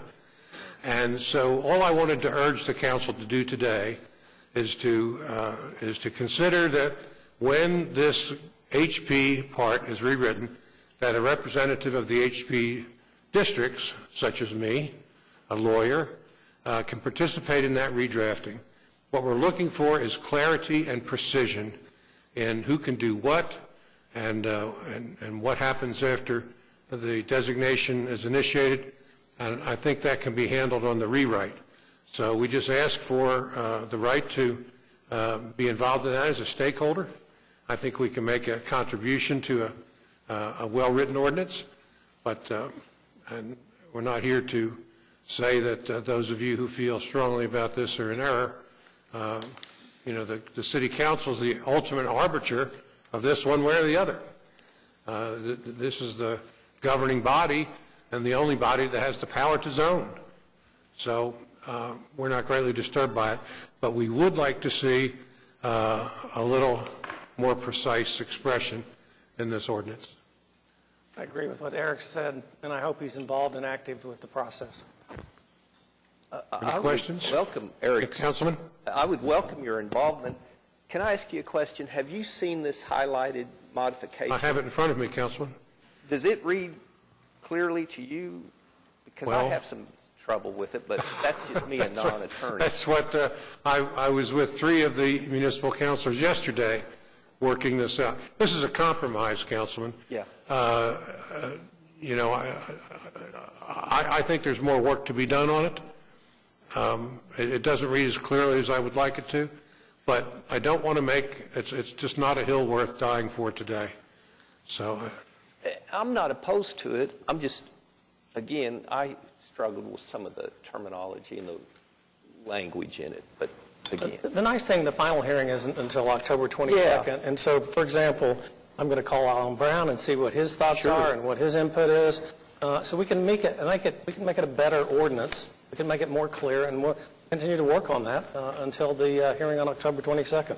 Yeah, and I think both Mark's and my concern is when there's forcible action taken against a property owner. What rights does that property owner have in defense of their property?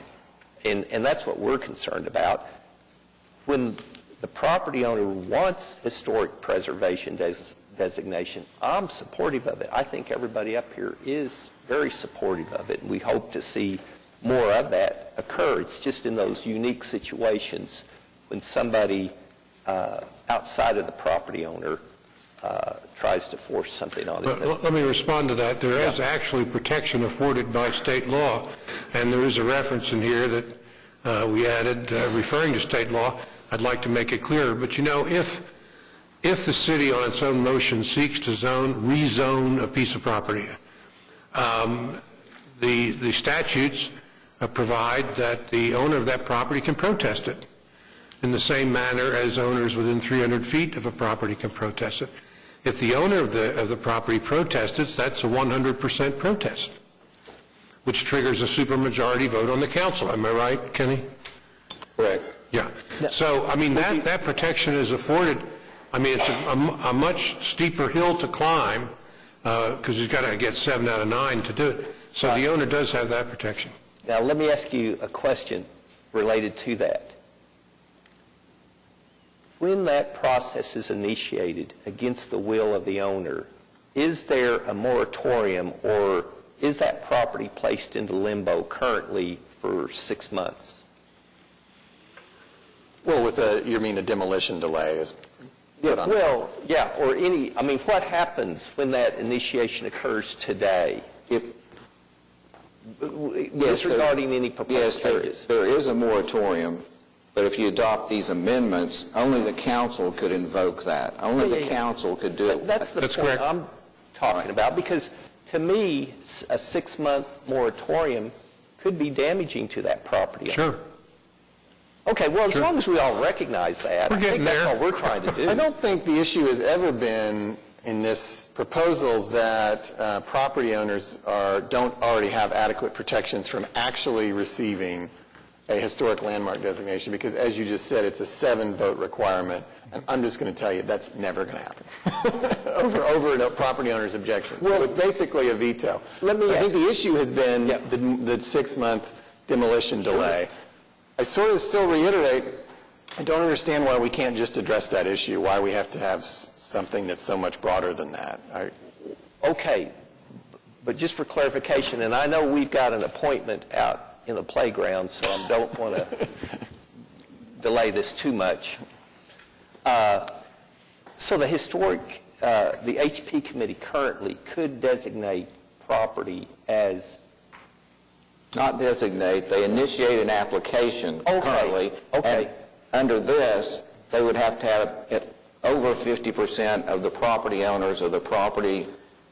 Yeah, under the proposed language. Correct. I'm saying under the current rule. Yes, under the current rule, they can do it against the will of a majority. They can't designate it, they can initiate the designation. Okay, but that initiation... It's an application. But they nothing... What can be the done to that application. property by the property owner during that application process currently? They can live there. They can't get a building permit, and they can't get a demo permit. That's the issue. Right. Just a second. I'd like David Box to come up and show or tell this body, I would, he represents First Christian, about the 2 different paths that 2 different governing bodies were heading down, and the problems and the cost that was that the First Christian Church had to endure. I think we should address the question that was on the table first, which was the designation process and what that looks like. Yeah, I'm Katie Fiddle, I'm the program planner for historic preservation. Just very quickly to what the property owner can do once the process is initiated. We've used the term moratorium a lot. What actually happens is that the property is temporarily treated as if it was already designated a landmark, meaning they have to go through review and receive a certificate of appropriateness for either 180 days or until the review process is complete, whichever of the 2 comes first. So they could apply to make changes to the exterior of the property, they could apply to demolish the property, and it would just be reviewed as a landmark. That's my understanding. That's pretty clear. That, in a sense, for at least 100 days, makes that property as historic preservation designated property, and that's all I'm saying. And as you're saying, without a council vote and without a 7-vote majority or any of that. Well, and I hate to bring this up because it's sensitive to some people, but the U.S. Constitution provides for due process that says everybody, both in person and their property, is entitled to due process in terms of having a fair hearing, which we can place them in limbo for 6 months. That can be adversely detrimental to the value of that property. So I think, even though some of us may not recognize what we agreed to when we took that oath, we still have to adhere to those requirements, as well as the requirement for a speedy trial, which I think that's the Sixth Amendment. The Fifth is the due process issue. And in some countries, putting somebody in financial limbo for 6 months is okay, but here in the U.S., I don't think it meets the criteria of those two amendments. Eric, any thoughts? Well, due process means notice and an opportunity to be heard. That's what's required. And so if the property owner receives notice of some action involving his property and he has an opportunity to be heard, that fulfills the due process requirement. Am I right, Kenny? Well, yes, it actually would be the allegation would be a regulatory taking of the property. Exactly. But they'd have to explore all their options to try to get the permit, like Katie suggested. But that's basically what it is, and or could be alleged to be. And I think David is taking. Yeah, I'd like to add one thing. Yep. I don't want the council to be frightened by this taking argument that David loves to make whenever he gets a chance. It's not a take. Taking is a very complicated thing. Property isn't taken. I mean, what the Constitution says is, nor shall private property be taken for a public purpose without just compensation. That's what the point. Yeah, but is it being taken for a public purpose? Now, somebody would say, well, if you're going to designate it as a landmark, and that's for the benefit of the public, then yes, maybe you are. But of course, in Oklahoma, the constitutional provision is a little different. It says taken or damaged for a public purpose. So you've got those two counterparts to deal with. But I'm not convinced that mere designation is a taking in and of itself. You have to take the economic viability out of the property to take it. Yeah, and you have, by placing a moratorium for 6 months. Again, that could be a temporary taking, yeah. It still has adverse consequences, is what I would argue, Eric. And I know we're delaying things, and that's not my intent. Well, because this is a public hearing, I'd like to hear from David from the perspective of a First Christian, and I'd like to make a record on that. Okay. Just to be clear, this is a pro bono comment. This is, yes. It absolutely is.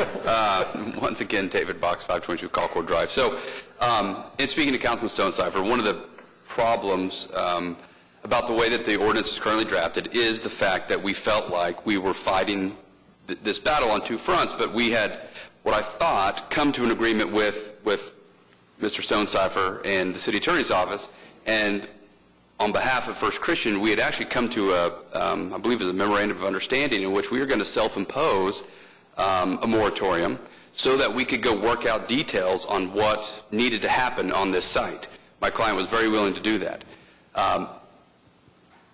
Because that was resolved, we thought we were kind of done with having to go then fight the HP Commission.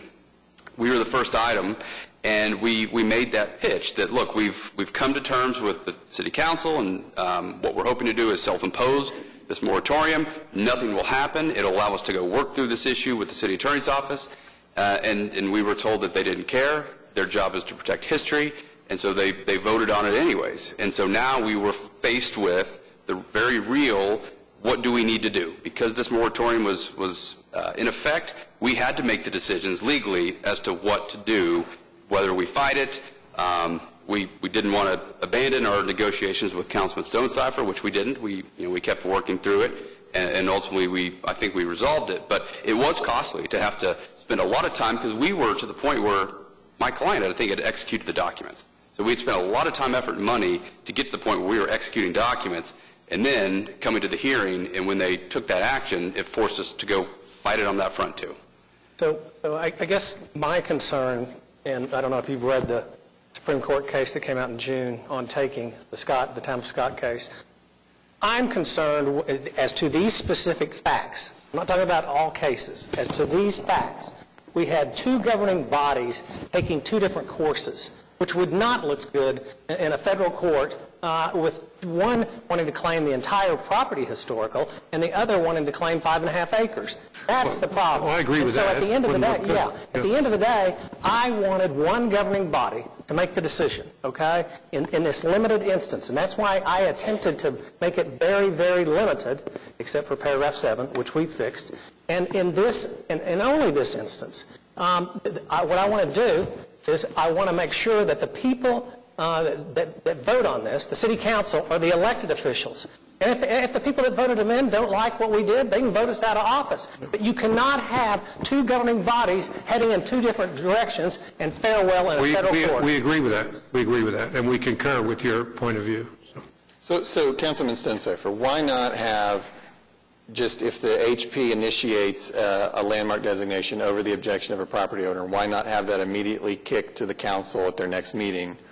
Why not take that approach, which seems very narrow to me? And I think it's a little more narrow, but we can do it that way. And I welcome you to join us. well, how is this more narrow? Because this takes their power to initiate completely away, right? If you are David Box's client, First Christian, and you do not want a third party telling you to be a landmark, you want to get it resolved as quickly as possible, especially in this instance where we had somebody trying to buy the property.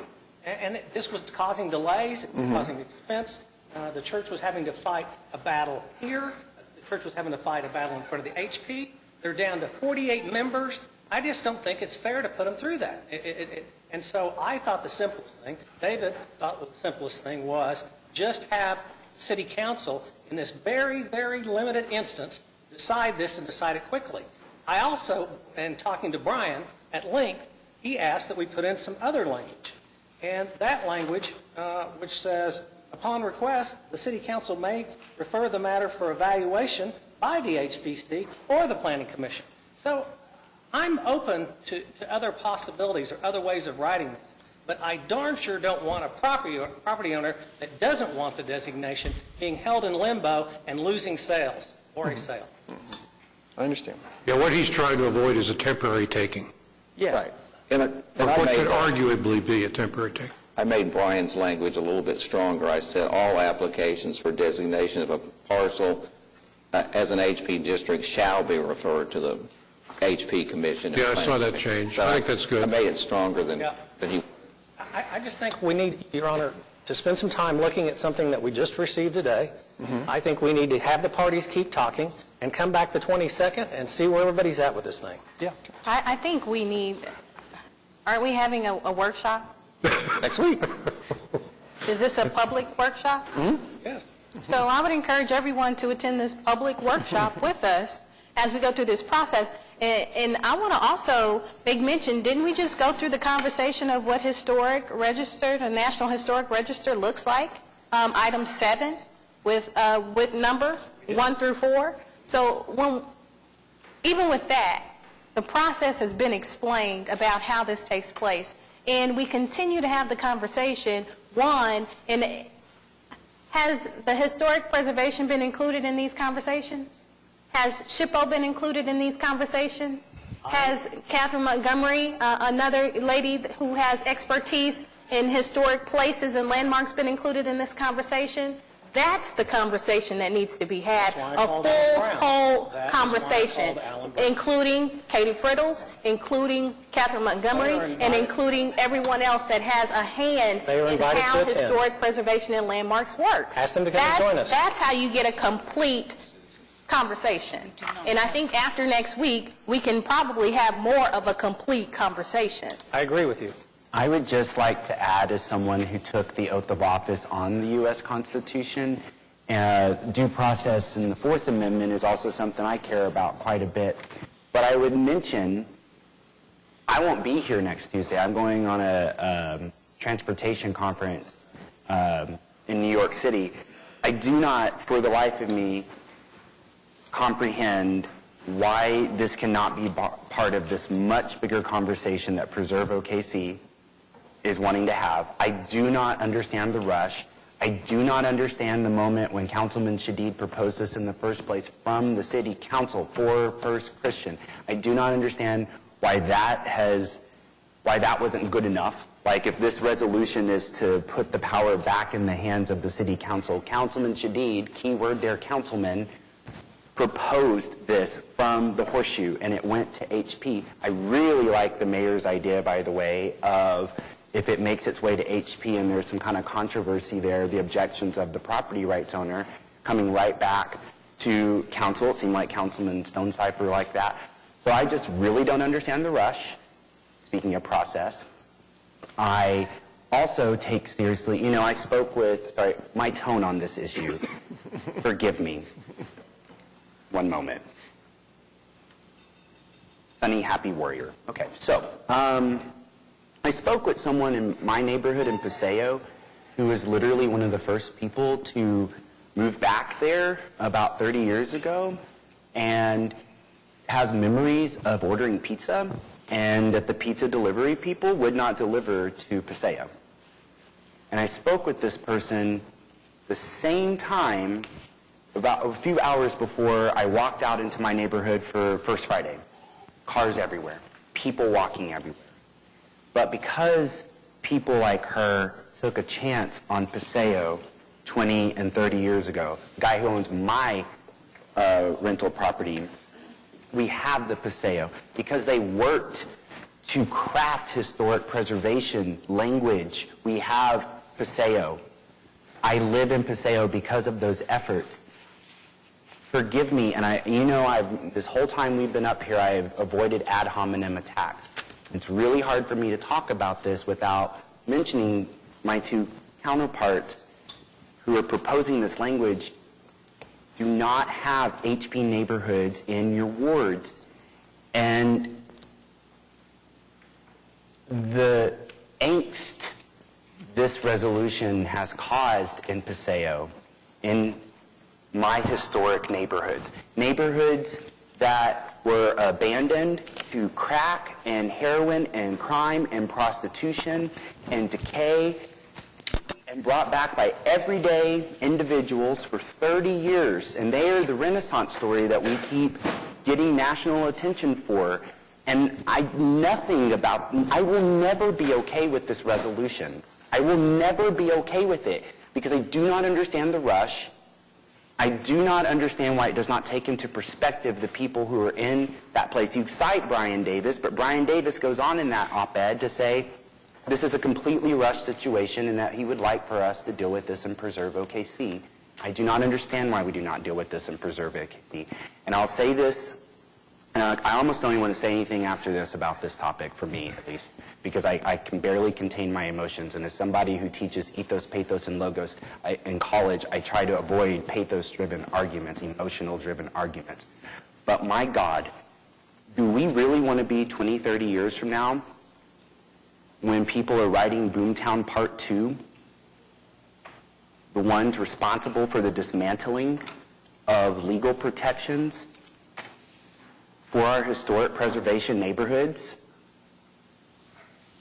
I'm not being hyperbolic. I'm being super serious right now. And I'll go one step further with that. As we're looking at different parts of even Ward 7, and my prime example is what just passed with the historic preservation in the Lyons Lester Mansion, the last structure that exists that has ties to the Deep Deuce era. The only, and because it was bulldozed, that area, there's nothing to save and show for it until now. And this was on the links of being bulldozed and or demolished until there was a conversation. And we stepped in and said, we want to make sure we protect a structure such as this, to protect the history such as this, to protect the neighbors such as this, to protect what stood for African Americans such as this in the early 1920s, going up until that whole area was bulldozed and an interstate went through. So these are the conversations, again, 2, 6, and 7 should be having when it comes to initiating any type of historic preservation for any area of Oklahoma City. Just to clarify, when you say we stepped in, are you talking about the city? Someone financially stepped in, or who stepped in? We had a conversation. I say that the Alliance was a part of that conversation as well, and Okura did purchase that land and that property. Okay, we have some citizens who've also signed up. Bill Carey. Okay. Excellent choice. Julie Richardson.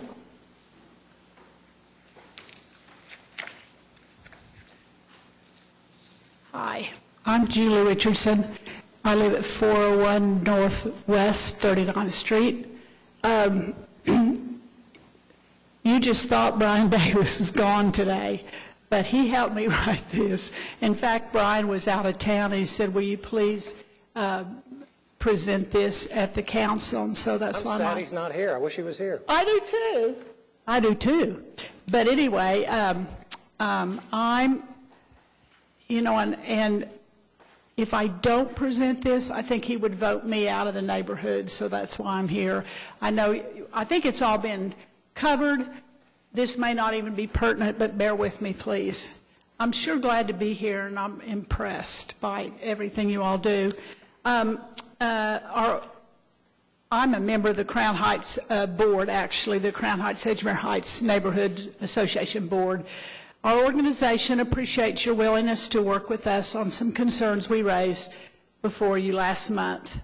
We were especially pleased to see Councilman Stonecipher's revisions restoring the HP Commission as a responsible agency when it comes to repealing landmark and district designations. Having a well-established system administered by preservation and planning professionals provides stability that's very important to the 1,500 or so people who live in our neighborhood community. Our association would like to remind you of the foundation upon which Oklahoma City's preservation policy is built.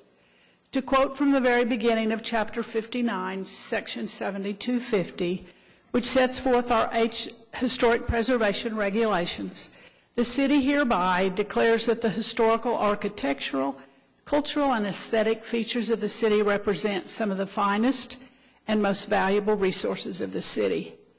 Such resources are the embodiment of the heritage of the people of OKC.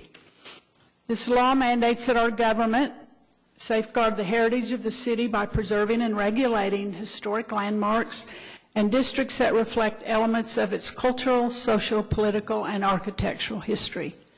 The ordinance further includes a charge to establish and preserve property values.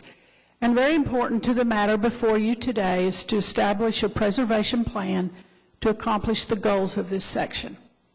Nowhere in this ordinance is there a clause that says anything like, unless someone doesn't like the idea of a place being designated as a landmark. Our association understands the challenges that arose when the stewards of First Christian Church objected to initiation of the landmark designation process. This is a complicated issue that deserves full study and development of a policy for just such a contingency. But let us also take a step back and acknowledge that what happened at First Christian was basically unprecedented. Let us also acknowledge that there is at this moment no pressing issue requiring the sort of hasty action that the amendment represents. Crossings Church, as we know, has withdrawn its offer for that piece of the First Christian campus. We've heard nothing of any other bid for the property. With all due respect, then, the council is addressing a problem that may no longer exist. We see no reason this could not be considered as part of the Preserve OKC plan, which is only a few months away from completion, in Brian's words. I would like to focus for a moment on the major issue for our community as regards any potential redevelopment of First Christian Church. The property is very close to four neighborhoods: Central Park, Crown Heights, Edgemere Heights, and Edgemere Park. Paseo and Douglas Edgemere are but a stone's throw away. First Christian may not technically be part of any of these neighborhoods, but it's a very important part of the landscape of every one of them. As the property covers more than 30 acres, there will be a major impact on our association's residents should First Christian Church be sold and redeveloped. We've heard much over the past weeks about property rights. Councilman Greenwell has spoken at length about an owner's rights to enjoy his or her land. What concerns us is the lack of any acknowledgement that a property owner might have some responsibility to the surrounding community. We're a nation of laws, many of which were enacted to maintain harmonious coexistence. It's why we're required to keep our lots free of noxious weeds, and we're not allowed to do 50 miles an hour down our residential streets. In historic preservation districts such as Crown Heights, we actually agree to abide by regulations more restrictive than you find in most neighborhoods, because we recognize our responsibility to one another in maintaining the character of a place where we have chosen to live. Mr. Greenwell also quite correctly raises the critical question of who would pay if we decide as a community that places like First Christian should be preserved over the objections of their owners. And however, this demands deliberate and comprehensive study and inclusion in a cohesive preservation plan. We're talking about shaping policy that will have a tremendous effect on the life of our city and its people for decades to come. Let's take our time, hear everybody out, and get it right. And thanks again to you all for all that you do for Oklahoma City. Thank you. Kayla Lewis.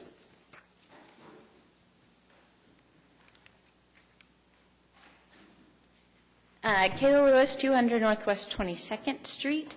I have been taking notes throughout this whole process, and I've also had several kind of iterations of what I might say, but the discussion today I feel like has been very powerful, and I just have to agree with Councilman Cooper and Nice about your comments earlier today, and then also with Brian Davis, his comments have already been shared.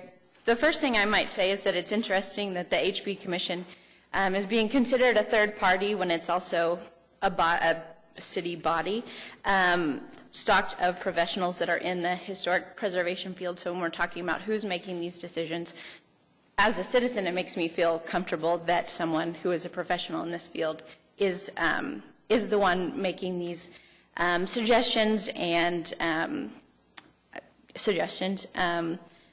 Secondly, on that, something that we had talked about before was this allows us to be proactive about our historic structures. We've seen several demolitions just in the past year. First Christian Church has been on the chopping block for a while, and we hope that is never a case, but this historic landmark status adds actual protection versus the honorary being listed on the National Register, which is fantastic that we did have 4 properties earlier today, but it being listed, or it having historic landmark status through the city gives it actual protection.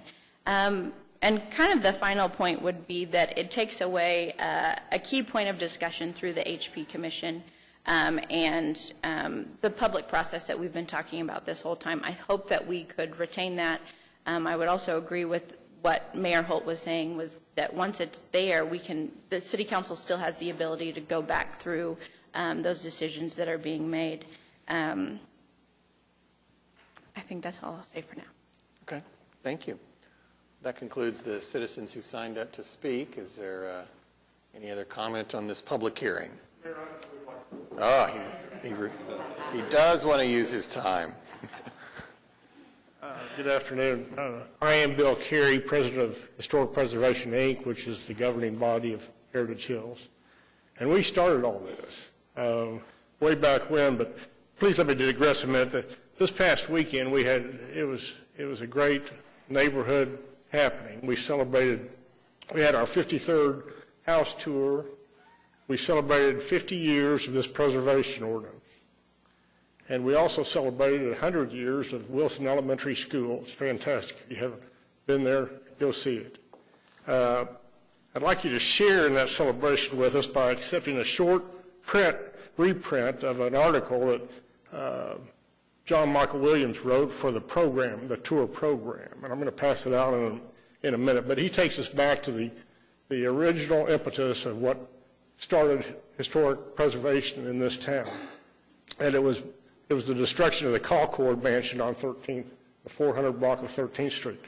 That's what his article deals with and tells us about the history of preservation and what makes it really worthwhile. So if you would, take a minute and read it, 2 or 3 pages is all, and get us back to the perspective of historic preservation. And thank you all very much. Thank you. All right, well, that concludes our public hearing, and as has been previously stated, there will be potential consideration of this ordinance proposal at the October 22nd meeting. Item 11B under items from council is a resolution approving travel and reimbursement expenses for Councilman Cooper and Councilwomen Hammond and Nice to attend the Greater Oklahoma City Chamber 2019 intercity visit to Houston. Got a motion and a second. Any further discussion? Seeing none, cast your votes. Councilman Cooper, yeah, passes unanimously. Item 12, City Manager reports. Yes. Sorry. So we're going to go ahead and skip. Oh, I'm sorry. I didn't go around the horseshoe. You did. That's why I caught you off guard. Councilman Cooper. Felt like you'd all said enough, but not my choice. I'd like to congratulate Paseo on a very successful first Friday this last week. Thank goodness for car sharing, because it was almost impossible to navigate those streets, so we had to call a Lyft to leave, my friend Dennis and I. And I got to stand on the roof for the first time of Freedom and look out over the Paseo. And I'm thrilled, and I just want to share with the public that we had our first meeting on Thursday. The Paseo stakeholders around Walker as well, and stakeholders along Uptown 23rd, to start talking about what placemaking and street enhancement projects are going to look like for all 3 of those areas. And specifically, I mean on 23rd Street from Broadway, where that McDonald's and Byron's Liquor is just before you get to the overpass, to Western.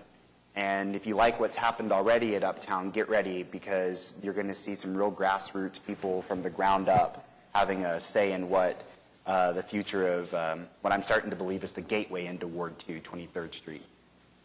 Walker Avenue will be between 23rd and 36th Street, and we're going to make that a more pedestrian and bike-friendly passageway to connect you into the Paseo, and then the Paseo itself will see a revitalization project. And thanks to voters who set that in motion with Better Streets. So I'm really excited about that, and being able to stand on the roof of Frida and look over Walker and Paseo kind of gave me perspective on that. I also want to congratulate Sisu Youth. I took that lift from Paseo that night to their annual fundraiser, Viva La Sisu. And they raise money for LGBT youth in our community who are disproportionately at the highest ends of our homelessness numbers that we have in our city. And I thought during LGBT History Month it was worth noting that. I saw Councilperson Nice there. Thank you for joining us as well that evening, and thank you for all who contributed to that. If you want to know more about how to contribute to Sissy Youth and those who are struggling with homelessness, you can feel free to Google them online.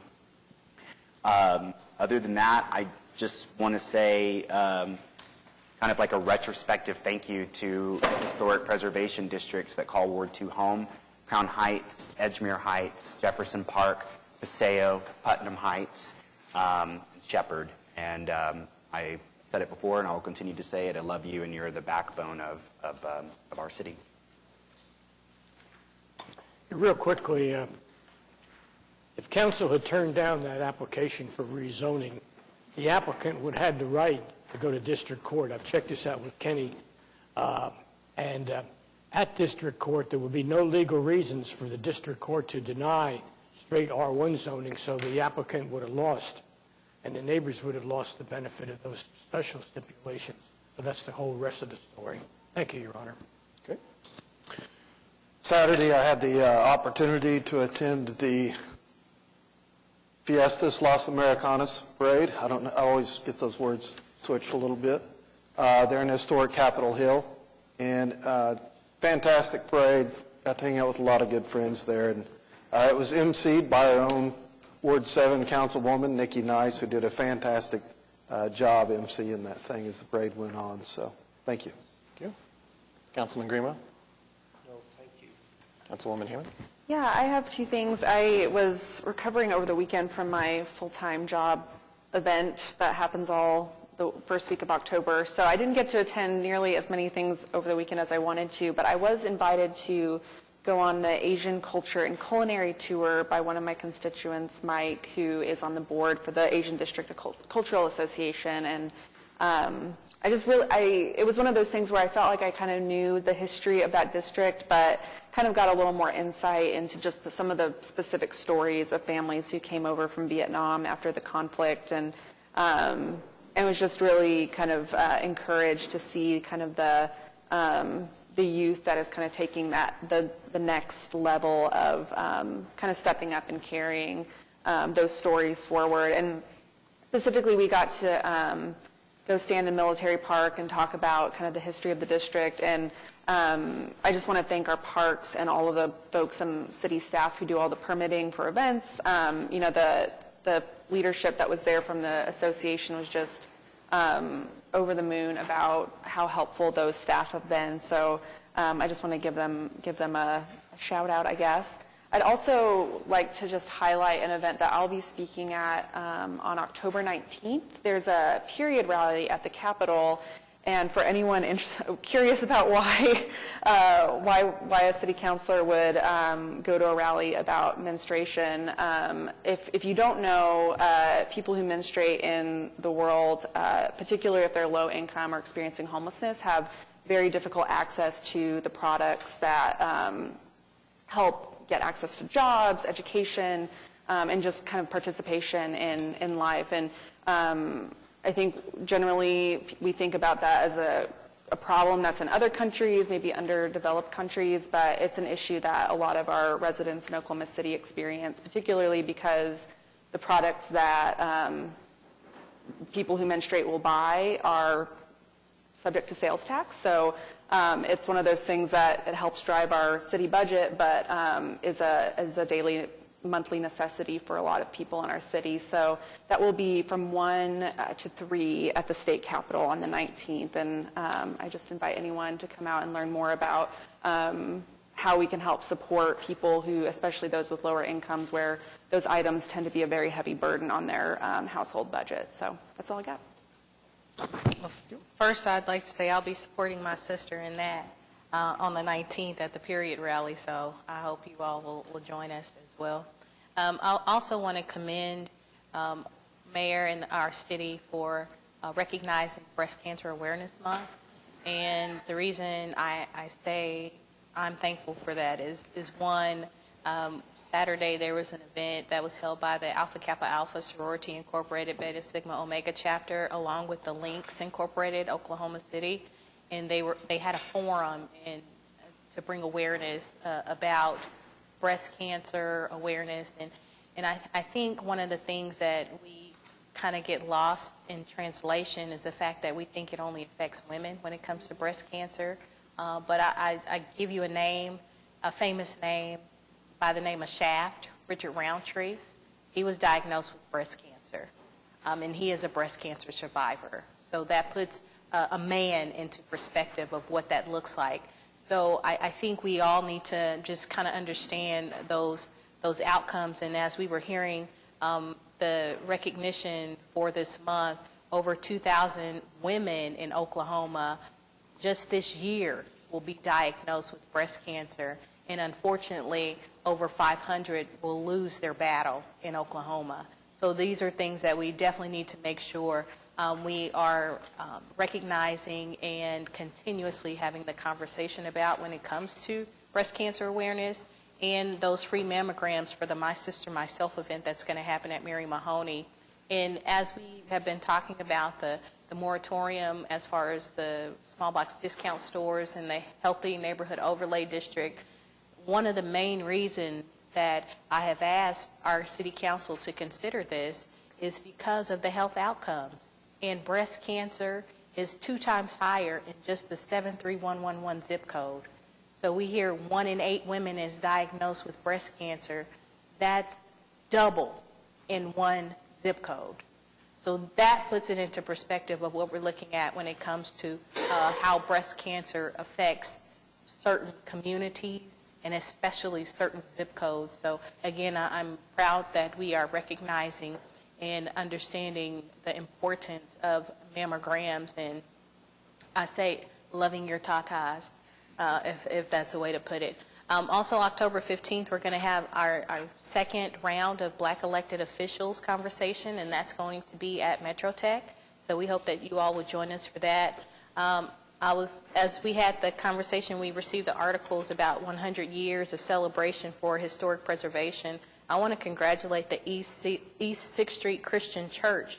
They just celebrated their 100 year, and I know St. John Baptist Church is celebrating their 100 year all year, but East 6th Street is located right on the outskirts of the Deep Deuce area, in the Walnut area, and that is a historic significance and reference for that church. And I understand and attended the Quail United Methodist Church last week, where they opened their thrift store. They now have a thrift store and a food pantry, but they celebrated 129 years as far as their church celebration. So those things are what makes Oklahoma City great, that we have places that have these types of celebrations. And even the pastor who spoke about Trinity Presbyterian Church that's located in Ward 7 on Northeast 23rd Street, the historic significance and reference to the history that these places and locations entail for our city. A couple other things. The Fiestas de la Americas was exciting. It was explosive. And I also want to thank my co-host that helped me as far as emceeing, who translated everything in Spanish, Jessica Cano, and she was excellent. And this was my first time to be on this side of this type of celebration. Last year I was in the parade itself, but to see it in its entirety and its beauty and its fullness speaks to the greatness of Capitol Hill and the resilience of our Americas that we celebrate just in that area. And Saturday, we also had Zoo for You, Northeast Oklahoma City. So we have 5 zip codes that normally wouldn't get the opportunity to be participants at our Oklahoma City Zoo. So we had a fair, we had Embark, we had our IMSA, we had firefighter services out there, and it was just a health fair in general. And after folks got a chance to go around and enjoy themselves and get little stamps on their card, they had free admission to the zoo. And that means so much when you have residents who are able to see it, but they can't touch it in some aspects, where their whole family are unable to provide the money to be able to enjoy this type of amenity. But Saturday, there was nothing to hold them back to enjoy what the Oklahoma City Zoo has to offer. So we appreciate the Oklahoma City Zoo, as well as our partners with the Healthcare Task Force and Lynn Institute, for being able to provide that opportunity for our residents. And I also want to thank our Chief of Police, Gorley, and Major Nelson and Sergeant Huff. Last night I attended a neighborhood association meeting for Wildwood, Cache, and Park Estates, and they were there. They were there to address the concerns of the neighbors, and it means a lot, again, when you have your city staff who's also there just to be there for the community in small groups like this, just to have a conversation and address their concerns. That's how we are able to be a 1 OKC. That's how we are able to be a Ward 7 OKC, and that these are ways of us moving forward together. So I appreciate all of those opportunities. But before I finish, there's been a conversation on social media with I would say, not I guess, but he is obviously a concerned citizen about some of our impact fees. And I know we've had this presentation once before, but I think it's important for us to maybe possibly have it again for some of our residents to understand why, unfortunately, we do have these impact fees. And I want to reiterate that this happened before I got to City Council. This happened before most of us probably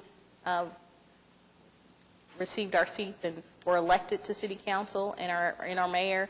But unfortunately, there are things that should be addressed as far as why we have some of these impact fees, and why it's important that we have to pour back in some of those communities that we are unable to provide immediate needs and street repairs and those types of things that we know need to be fulfilled in certain parts of our city. So I would like to see how we could have that conversation maybe again if we have that maybe just on our Channel 20 site, or what that looks like as far as a conversation for our residents to understand what impact fees look like, how they are returned back to the community in which you pay those impact fees for, and the reciprocity as far as why you are paying the amount in which that is. Thank you. Councilman? Okay. Now, city manager reports. All right, so we have Christina Chikarovsky is here from the Utilities Department. Give us a presentation of some of the improvements that have been made out at Draper Lake. Well, first of all, thank you. May I be the first to say good afternoon. So, thank you, Mr. Mayor and council members. I presented this presentation back at Aquit, I guess in August now, and was asked to present, thank you, Councilman Stone, here in this body. So I hope you enjoy seeing some of the updates. First, I would like to see a show of hands. How many of you have been out to Lake Stanley Draper lately? Half of you, that's awesome. Come on, we're getting in the bus, we're going down. I know you guys are busy. So this very first photo I really think is a really great indicator of why we did this project in the very first place. This image is off of Google Earth. This is from January, February of this year, and you can see even in this photo all of the red dirt and how that's going to impede and impress upon our water quality. So here it is in August. We sent a drone out. Yeah, wow is right. We sent a drone out, and you can see that the updates that we have made, which I'm going to go into detail, have really changed the complete aesthetic of the Lake Stanley Draper headquarters area, and even in this photo, improved the look and feel of the lake water itself. So a little bit of background on this project. This photo was taken after the rains last summer. We responded to some erosion issues that were around the Stanley Lake Draper Marina. And we found that most of these erosion issues were caused by a lack of vegetation, compacted and exposed soils, as well as steep slopes. So as you may imagine, any runoff that comes down off that exposed earth increases the sediment runoff into our lake, which would lead to long-term water quality and treatment issues. And a 2015 OWRB report on lake quality deemed Lake Stanley Draper impaired formally. So it is one of our imperatives to fix that and increase that quality. So the process that we took under, with the help of some professionals, I did none of this physical labor. We amended the soil by applying compost. We reestablished vegetation to reduce the runoff. We installed native grasses and adapted drought-tolerant plants, trees, and grasses, as well as mulching under established trees and beds. So all of this was strategically placed along the edge of the parking lot to act as filter strips to catch any of that sediment from that exposed earth as it may come down during rains. So this is my favorite spot.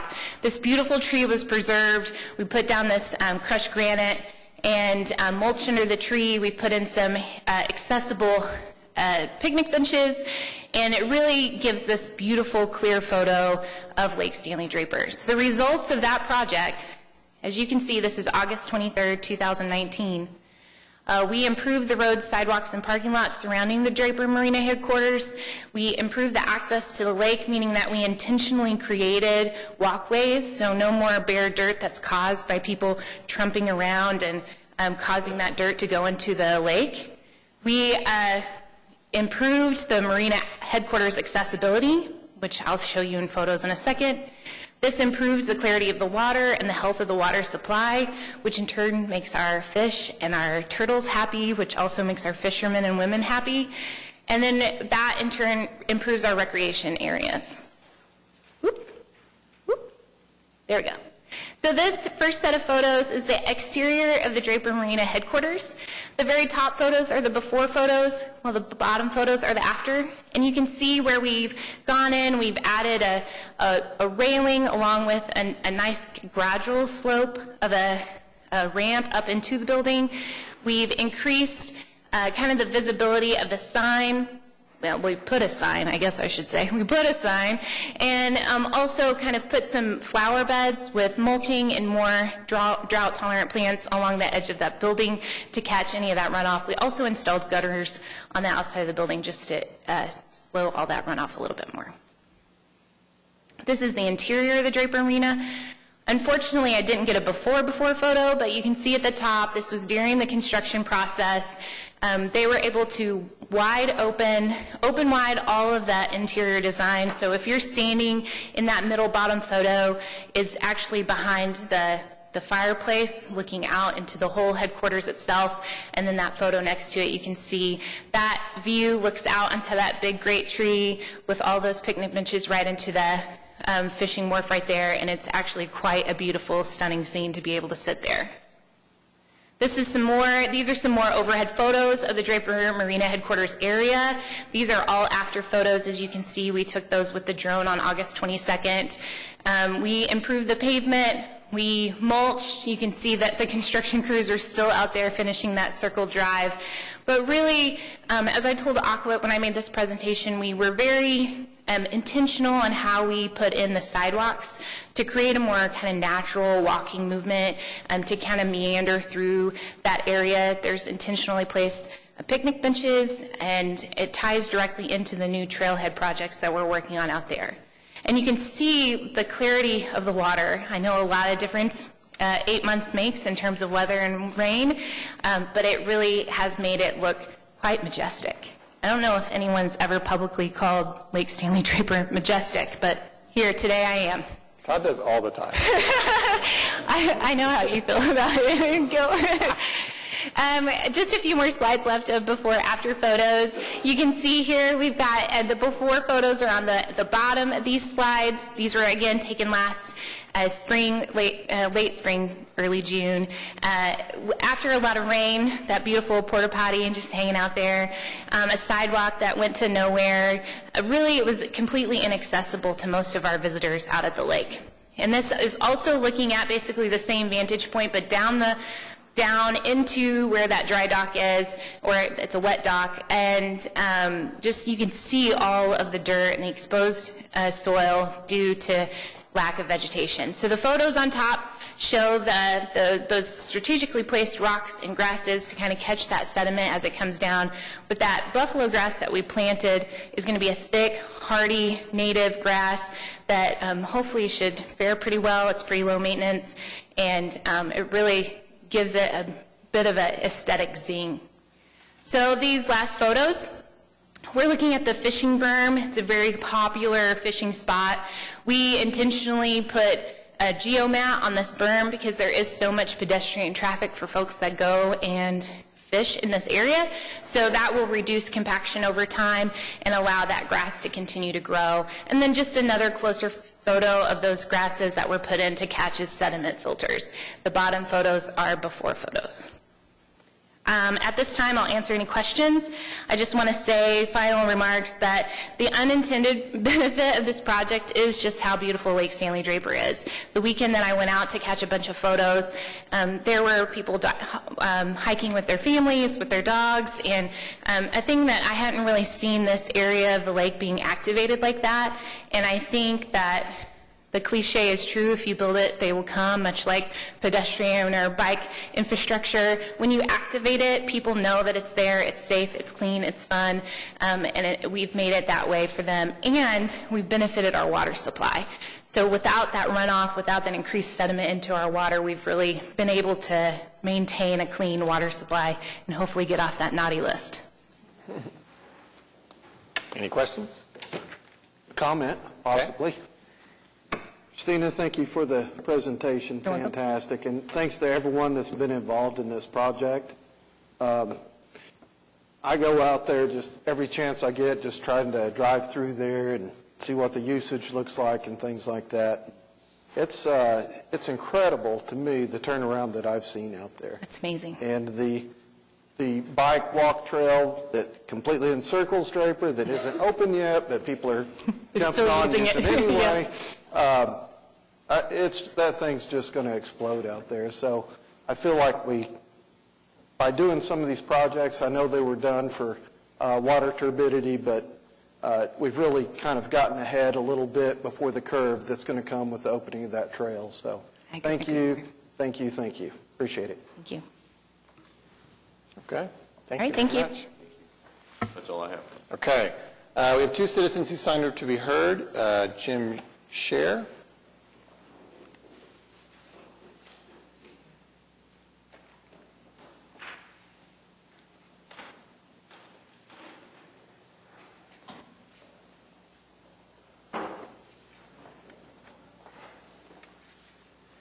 My name's Jim Scheel. I reside at 3941 West Park Place. I'm here in representative of property 919 North Virginia. I want to thank everybody today, Mayor, council members. A lot of what's happened here, anybody would have probably said today would have been the wrong day to come and do this, as long as it's drug out, but I've actually learned a lot today. Councilman Cooper, things you said about Paseo, definitely about what I'm doing. Ms. Hammond, I owe you an apology from the last time we came across each other. What I'm here today is to talk about a homeless issue in our area where I have a business at. It's in the Metro Park area, Ward 6, 10 Penn area as it's known. Most recently adorned by some of the police officers as the Hobo Hammer area. I've gone through different channels to try to take over some representation in this area that other businesses have given up on. We are in what we call what they deem as a trifecta. We have the Salvation Army to the west of our property. They have the rehab center at 7th and the day shelter at 4th. We have a lot of individuals. They normally refer to them as homeless, but there's definitions to that. Homeless being lack of primary adequate nighttime residence. Indigent is needy or poor. They don't have the necessary resources, and vagrants are just the unsettled or wandering with residents. It's more the vagrants that I'm concerning myself with. I've already talked to the police department from majors down. I've talked to Embark, who have bus drivers that want him to stop at bus stops in this area because of the people that are hanging out in these areas. I've gone round and round. We work with the homeless shelter at 4th. We actually have an event. Well, back up a little bit. What I have is a bar venue. We're not at the level of the new Scissortail Park, Criterion, and everybody else, but we have been deemed one of the most predominant. Did I get cut off? Okay. We're doing the most predominant local support of music. So local bands, we provide more support for them than probably anybody else in the area. And Mayor Holt, if you would have dropped one of my mics at my event, I would have probably drug you outside. But what we do is we have a Class 2 venue because we believe music is entitled to everybody. And the next generation of children, we want to see them be out there and be able to enjoy this too.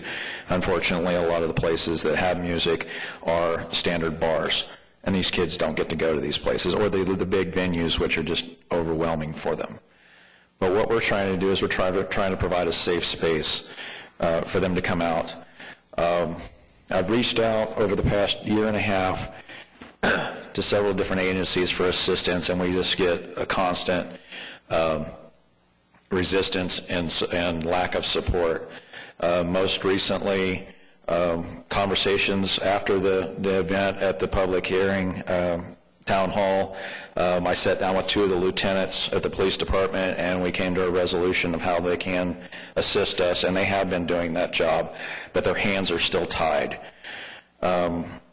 So I've kind of redirected what we're trying to accomplish over here with the vagrancy as to the people that are actually promoting it, primarily the shelters and the churches that are enabling these people. I understand these people need help. We're all one paycheck away from being homeless. It's that simple. But these people who are out there, they're doing nothing but creating more harm to developmental areas. The area we're in, Jim, you're at 4 minutes. It's a 3-minute limit. Can you wrap it up? We're in the same area that Paseo was many years ago. I know that there's been issues that says development in this area is being impeded by these people. Most recently, a certain church is having events without permits. They are using amplified sound generators, impeding traffic, everything else. When I've talked to the police who have told this church who I am, and have told them exactly who made the complaint against them, they are not required to have permits, basically, because they know they should. They're on public easement. They're claiming their First Amendment right to be able to be there to do it. Well, I'm sure I don't need to repeat the First Amendment right to everybody at this council, but this also... Jim, you're 5 has to do minutes. with I'm that. going to have to end you there. Okay. What I'm asking for is assistance in making these people just as liable as I am. I have to pay $25 for every event. I'm only allowed 3 amplified sound events every year, but these people are doing it every Sunday without permit, without paying, and they know it. And I don't see the difference. I have a big event coming up November 3rd that I'm going to pay, but I don't see why I can only do this three times a year. But they're doing it every Sunday for 8 years with public assistance. The fire department goes down there and fills up their pool for their baptisms. So that's what I'm asking for. Jim, we're going to have to get there. Thank you so much. Nancy Anthony?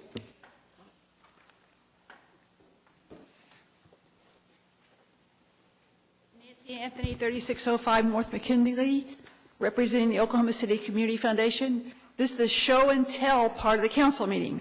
We want you to go across the street to the musical swings. It's the Community Foundation's 50th anniversary. We have provided that for the last almost 3 weeks. We think we've had probably 50,000 people of all shapes, forms, sizes, colors, ages over there enjoying the swings. It's been a wonderful opportunity. The mayor said when we got our permit, it would be wonderful if the council could all swing together.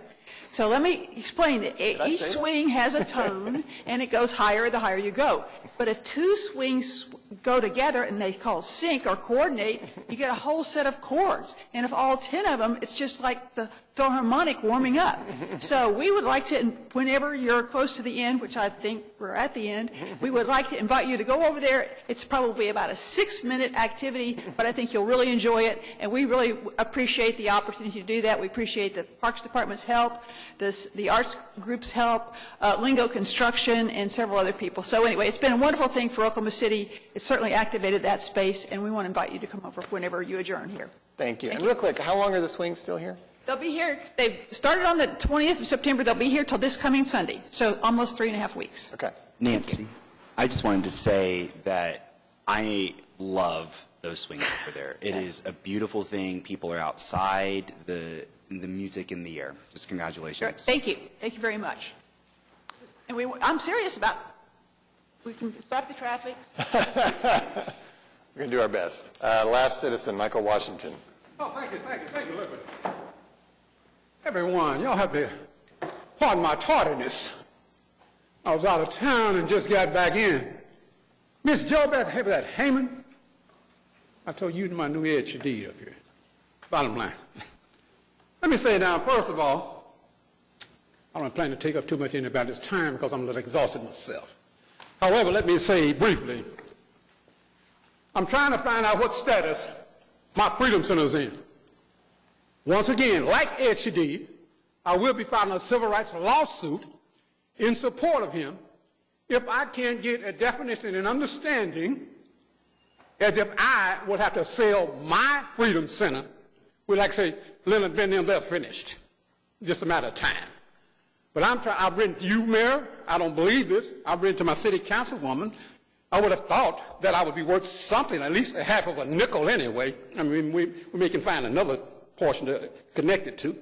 I would have thought that my status as a civil servant who pays taxes like everyone else, who follows the laws like everyone else, who has also have people in city councils, you understand me, that's actually supposed to be for our benefits. After all, you're elected by the citizens. Now, are we elected to be excluded? Are there certain people, individuals of us, that can be given a communication to when they respectfully and humbly, and I'm sure you got the communications to show everyone, asking for a request and understanding about statuses regarding a situation that directly affects him.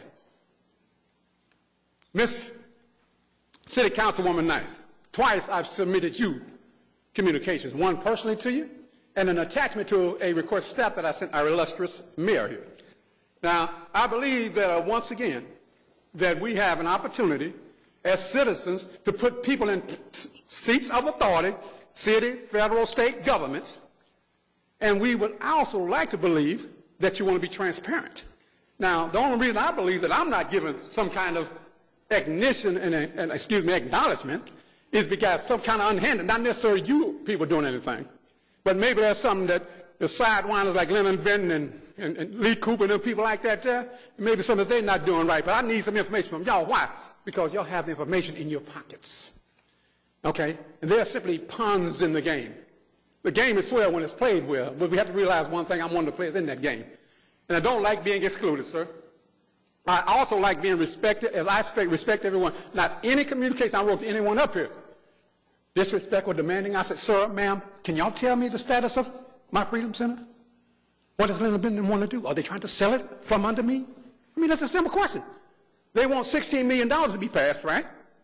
And then I'm told by the lady who was sitting here before Mr. Jordan here that we have to sell it. I've seen nothing in writing, though.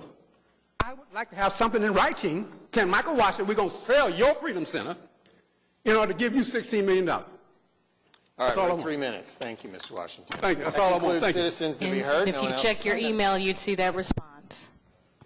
Okay, thank you. Well, I didn't see it. Must be in spam. Thank you. That concludes our business today, and we are adjourned.